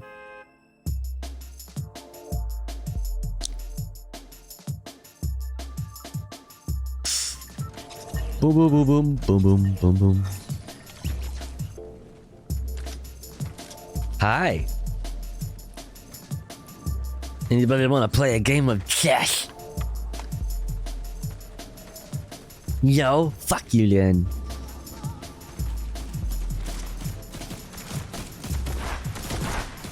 Hi. Where's my hug emote? There it is. Hug?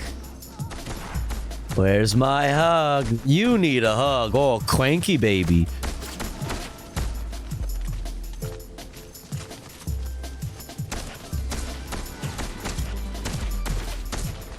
Hug. Hi, you're from Star Wars. Pog. Can I have a hug? Fuck you then. Hi, I like your hair. It has snakes in it. Can I have a hug? Oh. They always come back. They always come back.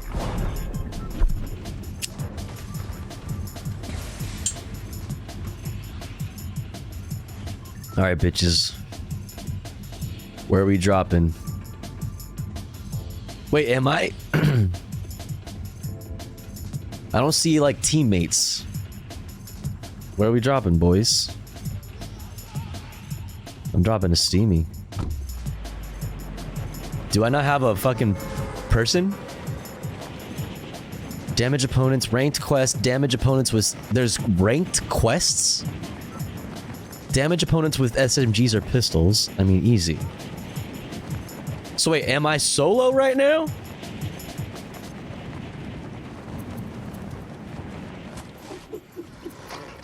So confused. I guess I'm solo? I'm in duos, but I don't have like somebody else's. There's no, I don't know. I don't see. I don't have like a teammate.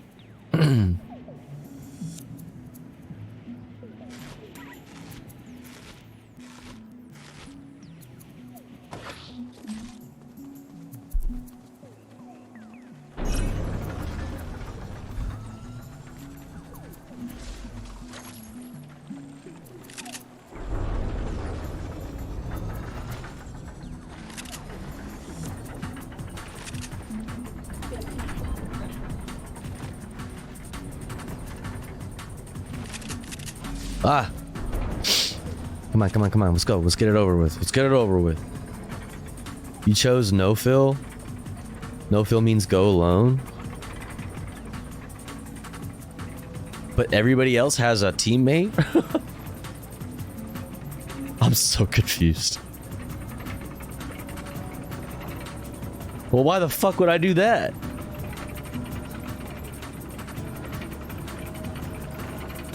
I better go buy that NPC then. Shit.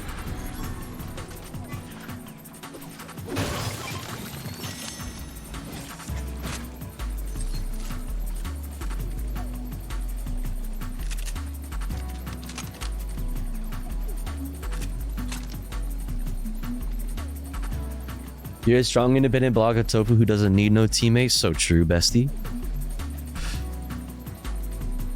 So true. Alright, let's go fucking hire a fucking homie then, I guess, because everybody else got a fucking friend. Everybody else out here got a friend. Hello. There we go. Come with me.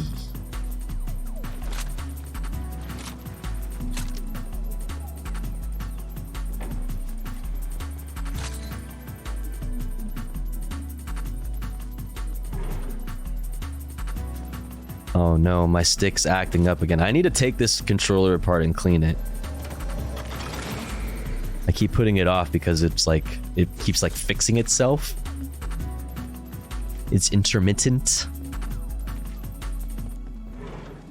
This experience is so, I think, familiar for a lot of different people. So easily acquired and so much information from it, so little effort. Intermittent. Oh, I'm talking to myself. Bush Warrior. Okay. Chat, I'm normally so much more smoother than this. Okay? Ignore that.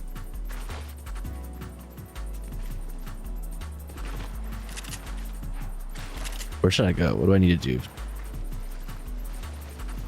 Guess let's just continue looting. Maybe we'll go into the city. The city.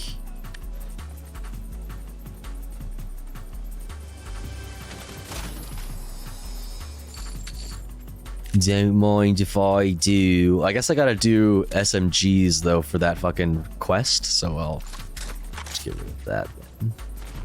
I'll hold on to the pistol and SMG.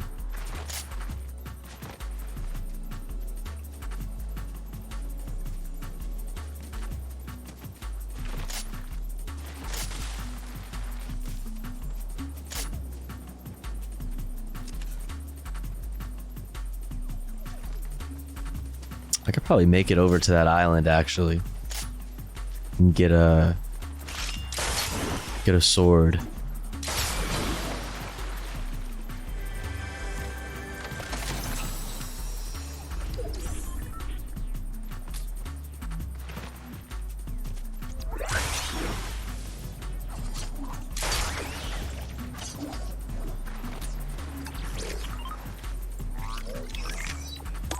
Ooh. Oh, fucking yeah. Oh, yes. Oh, my God. Oh. Exotic submachine. Oh, my God. Fuck. Oh, someone's here. Hello. Oh, it's my friend. Jesus.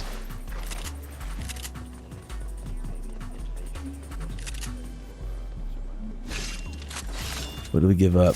Snipey.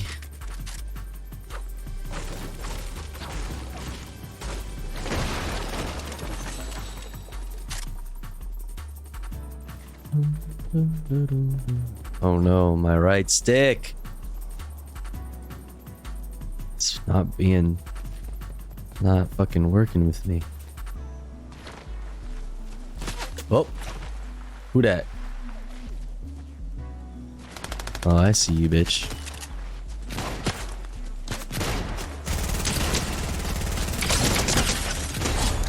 Bitch, where's your friend? Who's shooting at me? Where are you at? Oh, from over there? Okay, bud.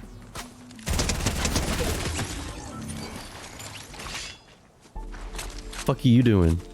You're so far away, dude. You want this shit? You sure? Bro, I'm gonna fuck you up. Man, fuck this shit.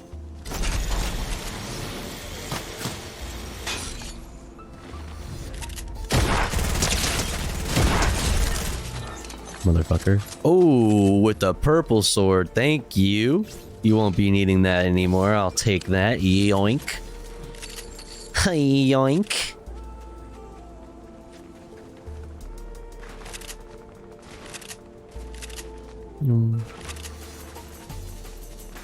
Alright, let's go up to the big place, big building. Oh, I hear people fucking duking it out over there. And looted to shit.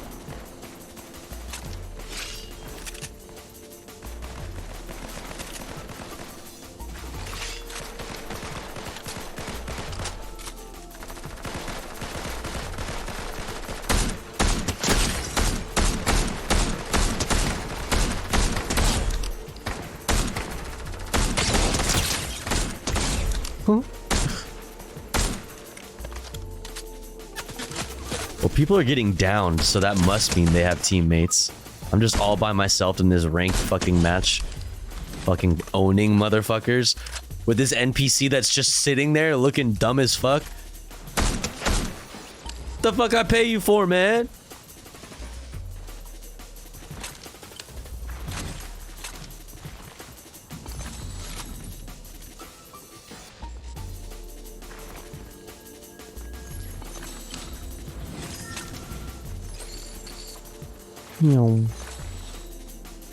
Give me the loot, give me the loot, give me the loot. I need the loot. I need it. Oh, stupid building. Get out of the way. Hello, hello. Hello, hello. Anybody here? Anybody home? Anybody? Peekaboo. Hello.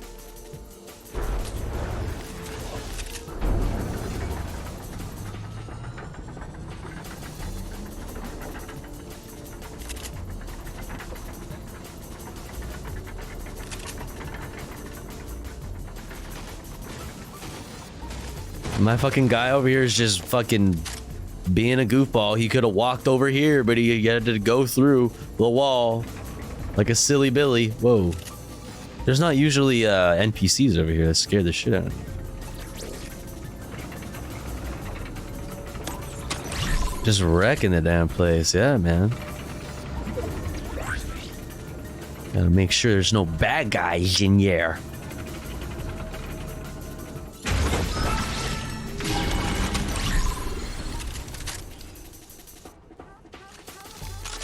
I think I already fucking completed that quest. Oh my god, I'm stuck in this.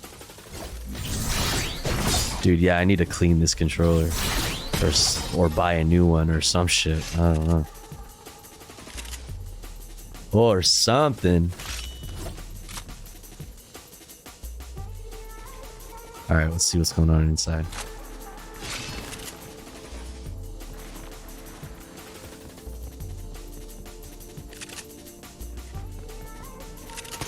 What the? Oh, really? Pussy bitch, show yourself. Something. Say it to my face. Oh, really?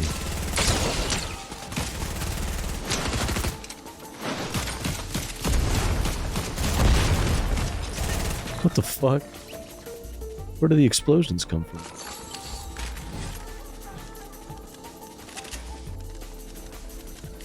Oh, I heard that. Aha.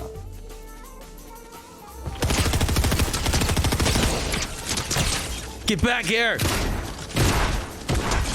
That's right. Get fucked. Also, chat, have you noticed how I've fought a whole bunch of people? I've had 100% health and 100% shield this entire fucking time. Everybody that I've killed has not even touched me once. I just want to point that out. I just want to, like, you know, just... You know.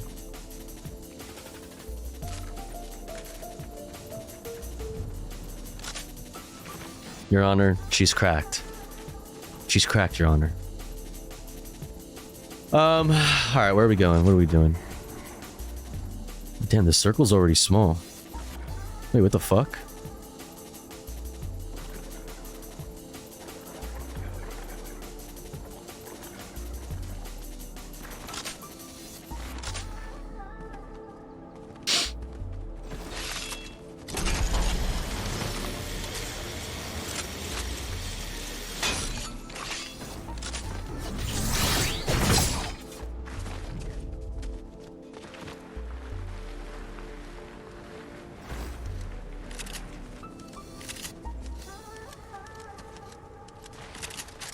Holy fuck, bro. You gotta not do that. You gotta not just, you know, fucking materialize in front of people like that. You know, did your mother ever tell you that maybe, like, just transporting in front of people is, like, really rude? Holy fuck, bro. Literal war zone. Literal fucking war zone. What's your deal?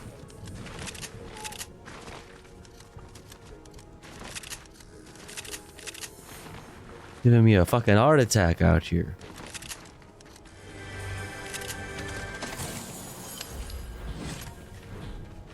Okay, I need to hit a fucking lockbox stat.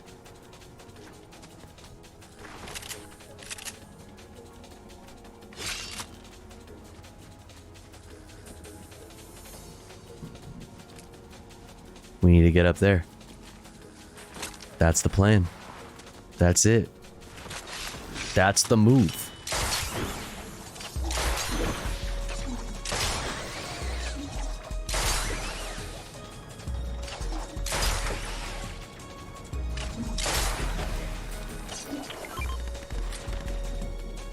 Ooh, buddy.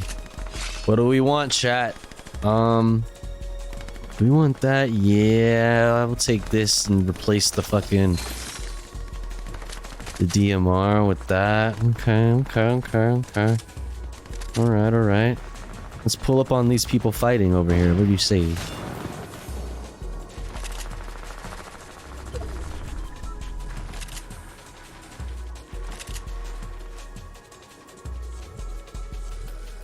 Oh, right there. Wow, I missed all of those shots. One down. I don't know why I'm doing comms for myself. I'm doing comms for myself just to let myself know that I got one down. One down, Tofu. On you, Tofu. Thanks, Tofu. Appreciate that. Bro, still I'm at 100. Listen, I'm still at 100. How many teams do I have to wipe? Oh.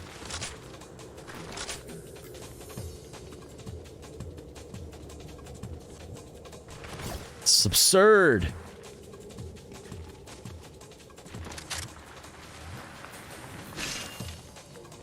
I guess we'll just stay up here for now. I have the upper ground, Anakin. Anakin, I have the upper ground. Don't try it.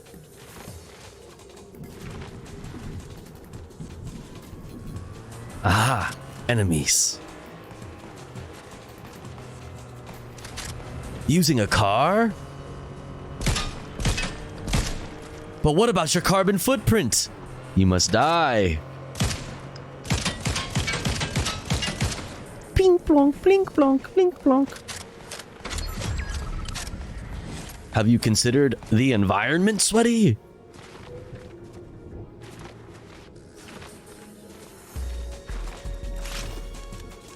Uh-oh. I've got a bad feeling about this. Fuck.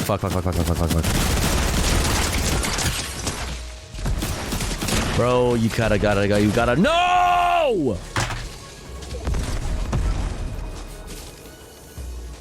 Okay, I got 7th place and I had no fucking help. The NPC didn't do jack shit. I got 7th place and everybody else had a teammate. I did not have a teammate.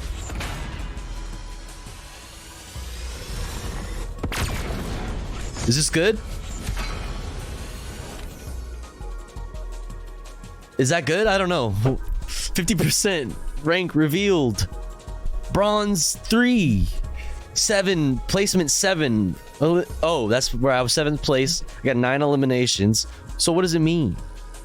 Am I good or am I bad? Is that good?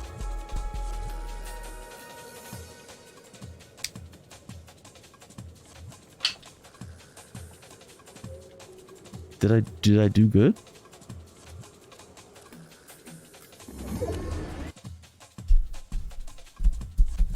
Very last medal, Nori. Are you?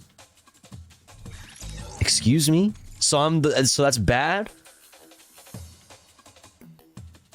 You canceled a game before, but I didn't have a rank though. How could it get worse than no rank? Can you have negative rank? Fuck, man. You just can't win, dude. Fuck. Negative rank.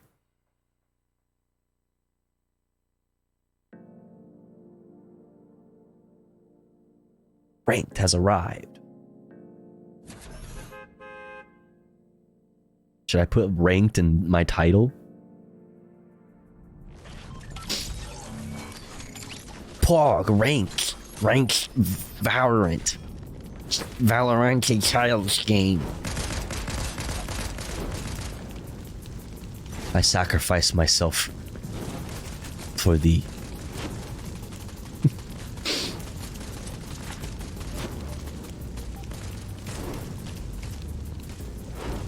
You ever notice how this reticle, this little aimer, looks like a titty? You ever think about that? I think about that. I think about that all the time. I'm looting. Hi, can I have a hug? Oh, look at you, karate master. No? Alright, fuck me then. Hi. Can I have a hug? No? Hug? Nice moves. Oh, that's a cute skin. Hug? Yay! Chat, we got a hug. Pog. Huggers.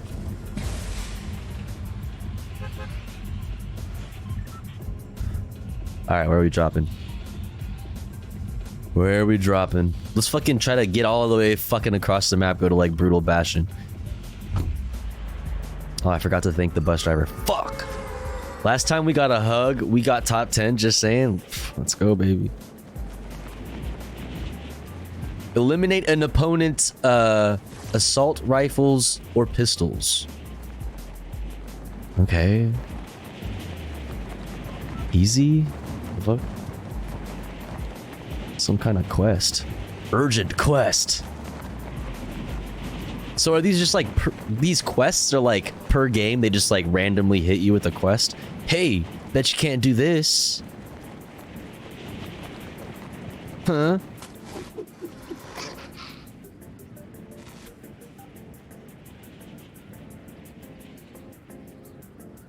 Fucking bet you can't. Boom, boom, boom, boom. Enter the Snowacy.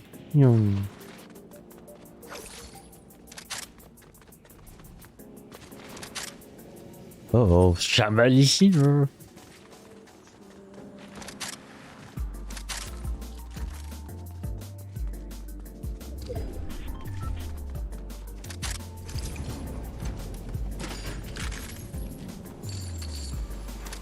Uh-oh, another person's here. Wait, am I by myself again?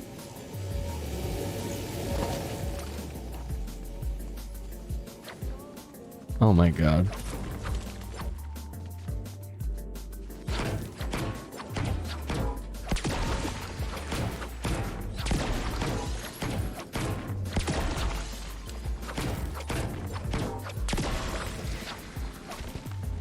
Are you fucking serious?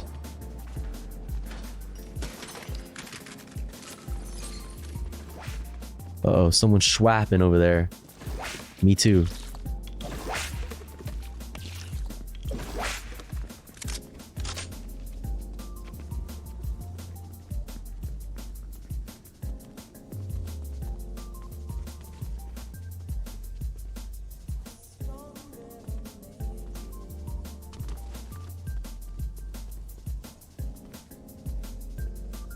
Dude, he was just here. I swear he was just here.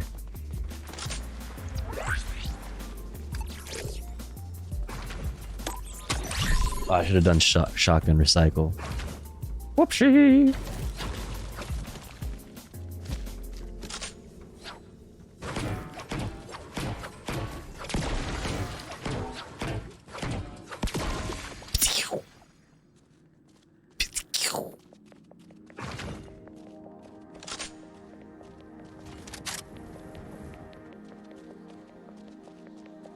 Dare I?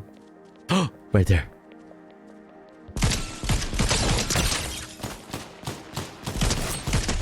Pussy bitch. I'm really a dog 76. I've literally played against this person before. Dude. Is that normal? I get paired up with people that I've definitely played in the past, like all the time.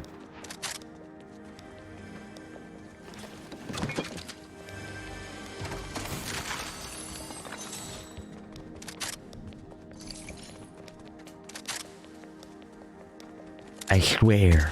Oops, didn't mean to do that. Great. Wonderful. Just announce my fucking position to the whole fucking world, why don't you?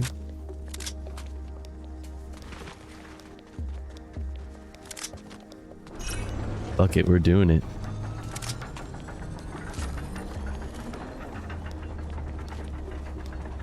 We're capturing the flag.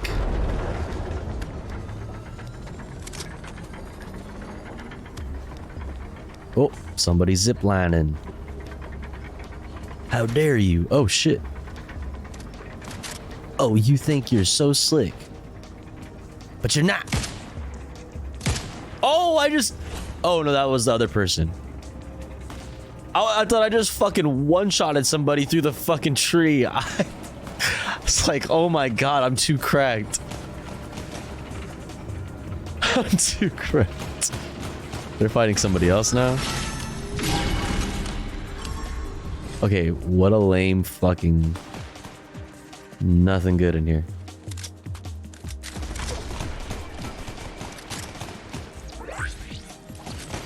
Oh, somebody's right there. I'm pull up. I'm gonna pull up.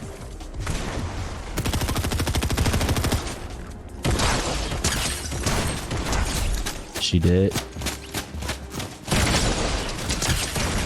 Oh Jesus, but oh fuck you, get fucked, loser.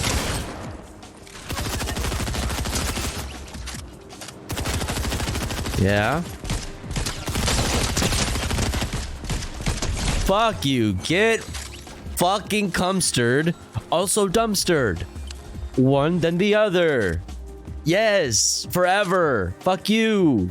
Out of my face. Holy shit, dude. Chat, I'm too cracked.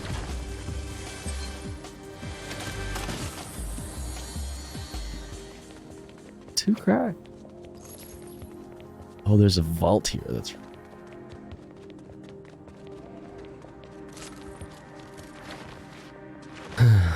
too cracked.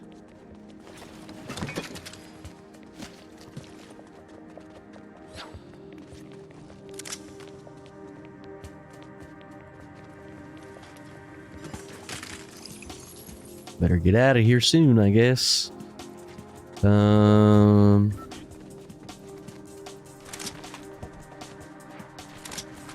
there's somebody over there. Oh, somebody's ziplining over there.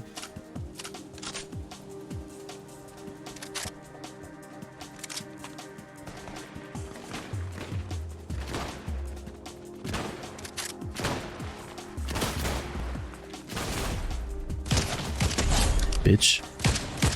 Get third party. Get third partied. Get fucking third partied, homie. Yup. Uh-huh. Right. You thought. Ooh, Tracker's Armory? Fucking go. Yeah, you know I'm with that. You know I'm with that. Oh, fuck. Oh, God.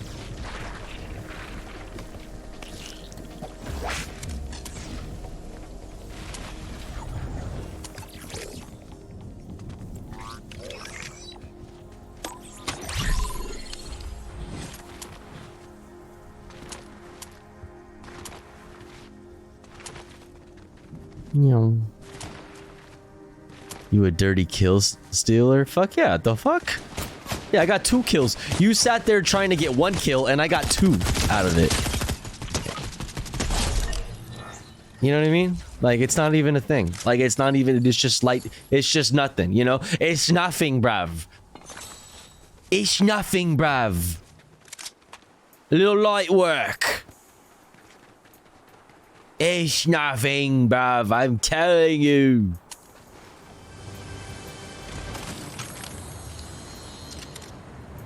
Ay. Oh, wait.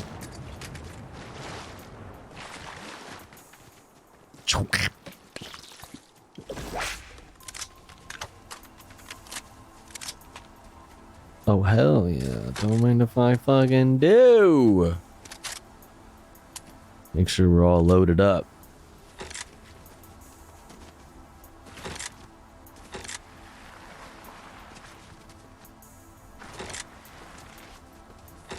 Oh my god, dude, this stick is really giving me trouble.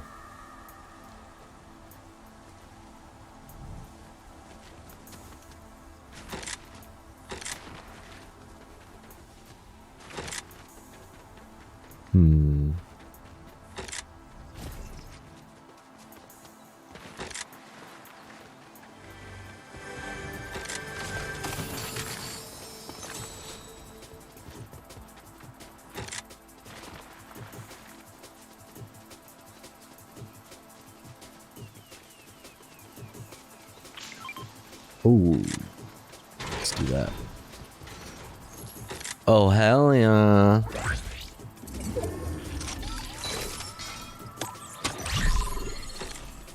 Oof, what do we give up, though? What do we give up? I really don't like giving up, like, some kind of source of health.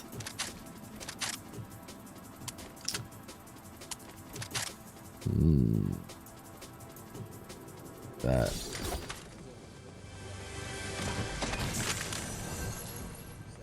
I guess. Because you need some kind of movement gear, that's for sure.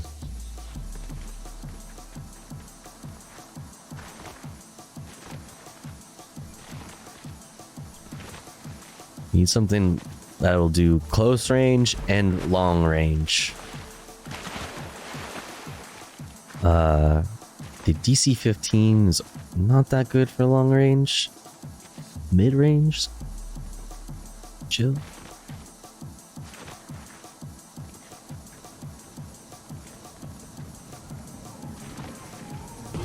Boing. Boing.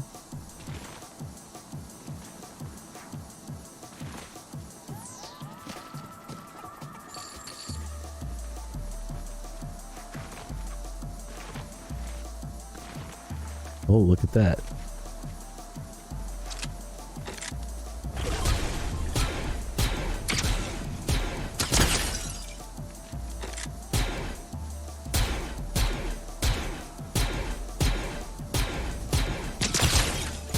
Dumbass.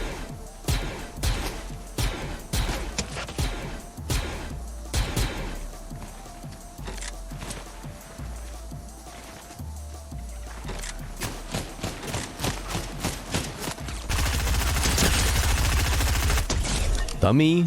Dude, the silenced pistol smacks. Oh, angry chicken. Bro, chill. Haha, I have captured you. Oh, there's people over there. I will use my chicken. Nice cock. Woo. Cock got me defying gravity. You feel me? Oh shit, I see you over there, bro. I'm coming. You better watch the fuck out. That's right, I got a chicken. That's right, it's a chicken. I'm not afraid to use it.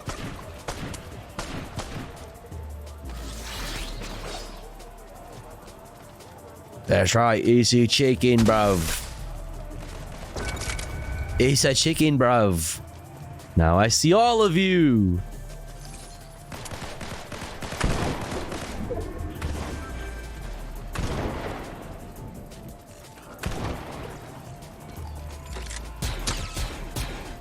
Pussy, show yourself.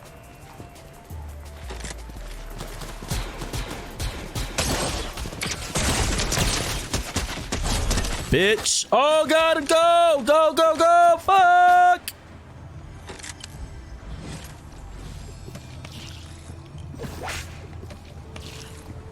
I see you, bitch.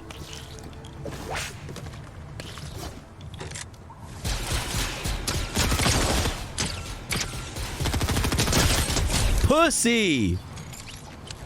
I try to tell him. Oh, I hear people. Oh god. Oh god.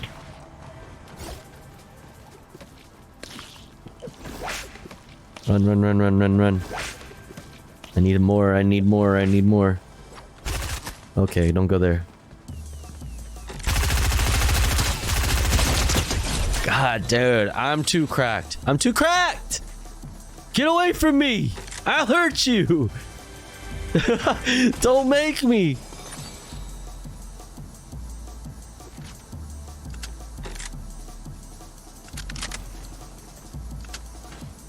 I gotta fucking register my thumbs as deadly weapons, chat. This controller, dude. My PS5 controller, deadly weapon.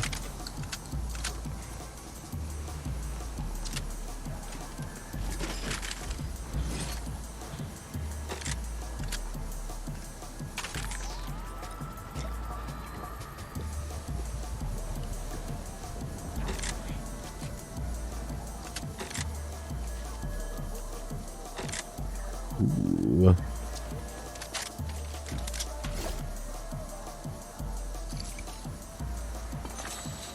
Give me the loot. Give me the loot, bruv.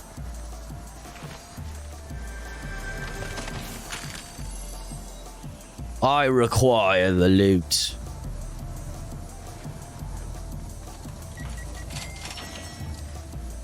Woo.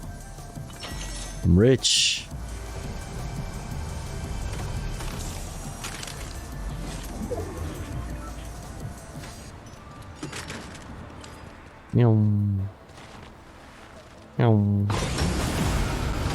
Wrong way. What am I doing? Got too excited.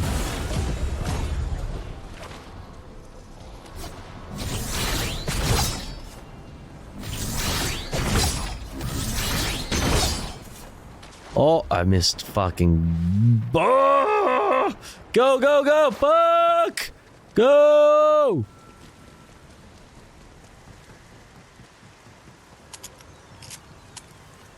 Boing.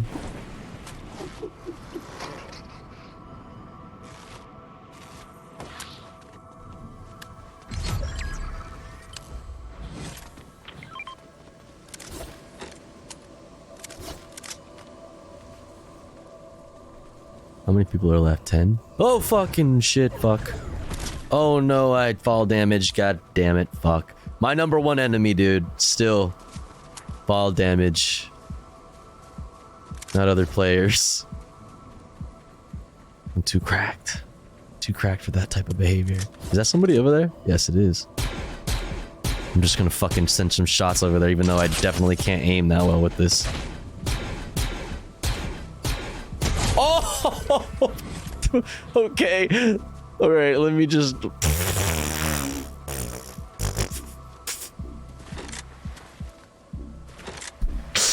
Bro! Okay.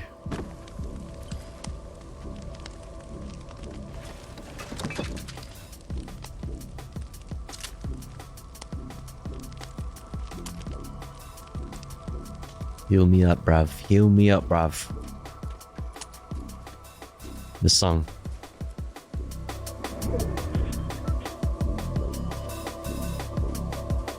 Perfect.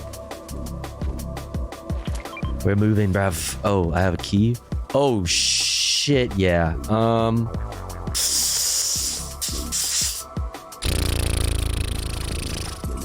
That's tough, bro. That's tough. Do I give up my fucking this thing?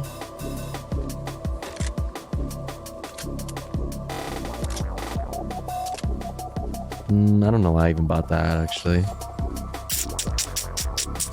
I mean, I don't know. What do I give up? I fucking love having the flare gun. Fuck it, we're using it right now.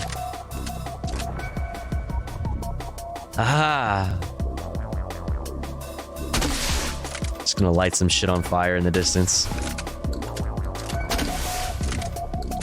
Get a little use out of it. I don't feel so bad.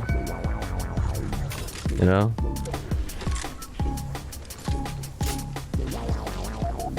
Okay, now I need fucking health. What was I fucking thinking? Wait, was there health? Oh no, I missed the fucking... Kill me now. I missed the fucking zip line.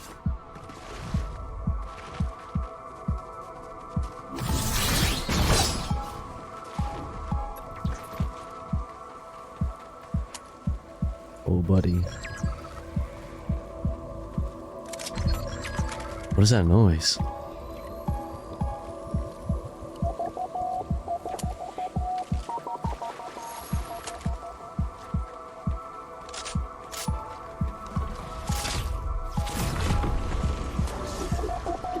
Oh, there's one right there. Oh, they got an NPC over there. Okay, fuck. Can I just go back right back to where I was so I can snipe them? Honestly, yeah.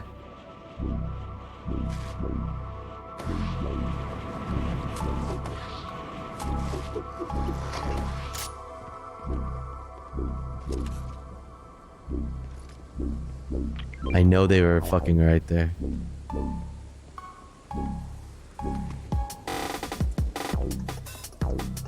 Oh, there they are. NPC.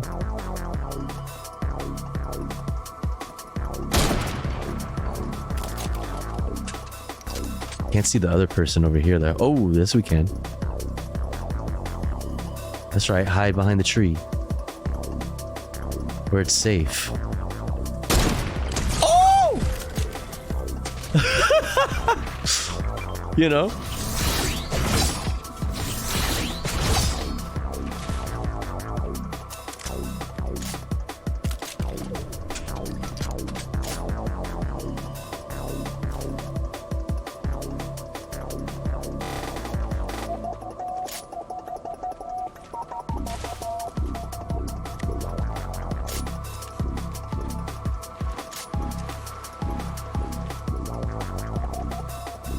Oh. Oh, you lucky bitch.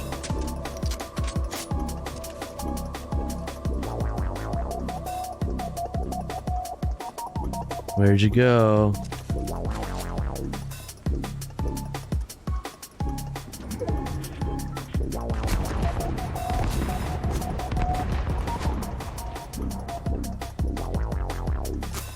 Okay, that's the NPC.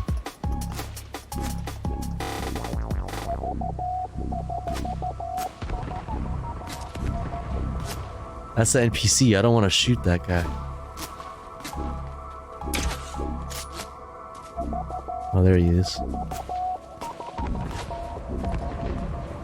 Yeah, fuck your NPC.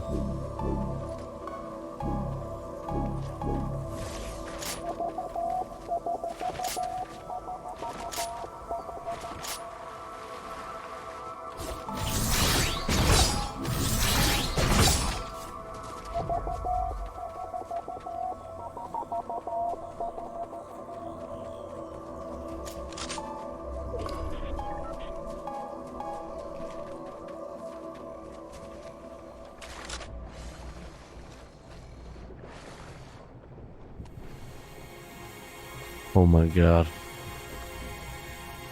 I think it's just me and one person and the fucking NPC, huh?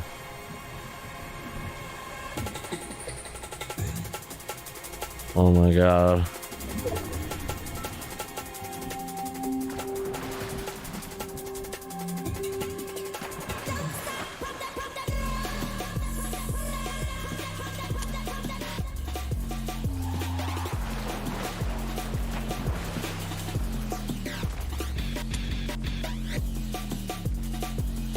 Oh, there he is.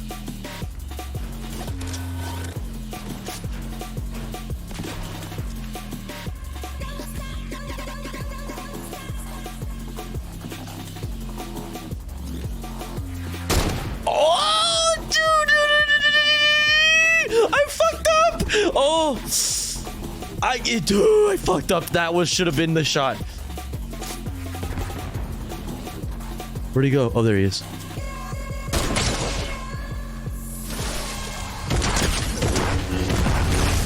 No. No!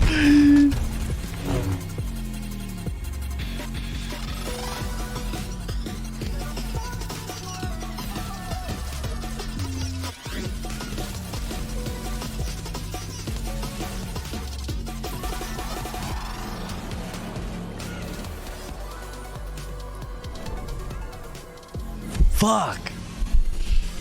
Big second place though. Thanks. Thanks. Ugh. Second place, 13 eliminations. So what does this mean? 94% bronze? Like, what the fuck does that mean?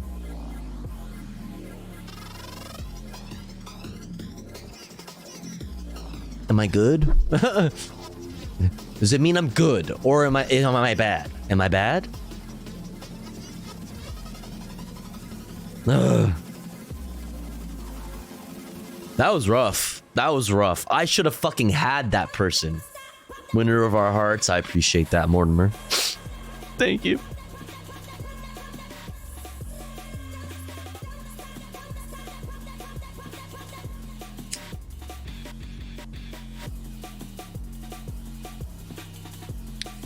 Oh man. Well, that was fun.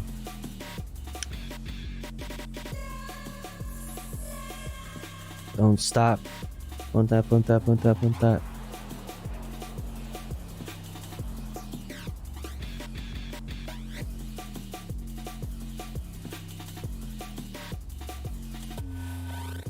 All right, chat. Listen.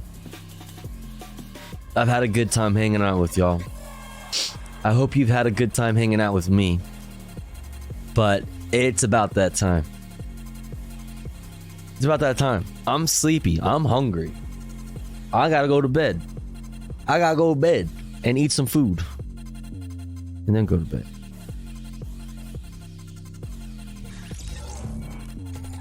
But I hope you guys had fun. I hope you had a good time. I hope you enjoyed your stay. And I hope to see you again tomorrow. For more news, politics, comfy reacts, fucking gaming, whatever the fuck. Love you all too. Big love. What's up, Reading Rap?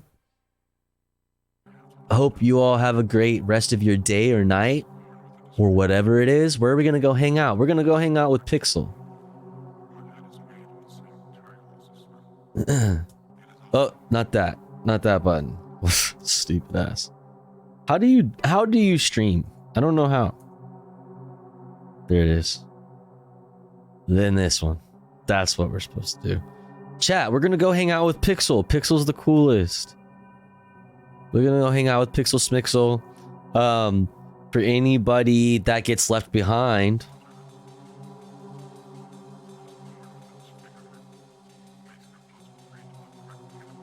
Here's the thing. Spam those emotes. Spam those emotes in the chat. Spam those emotes in the chat. And take all those good vibes that you were spreading all up in this chat. Take it over there. Pixel's the coolest. I'll see you guys tomorrow. Come hang out with me again. Yeah. Oh, also, thanks for helping me fucking... Dude, thanks for helping me fucking destroy the sub goal today. Holy shit. A fucking amazing welcome back from my 2-week break. I really appreciate you all. Thank you so much, chat. Thank you for all the support.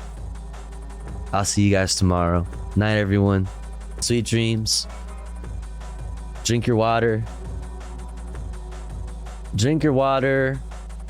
Take your meds. Be nice to yourself. Don't be a pussy. Don't be a dick. See you later. Bye.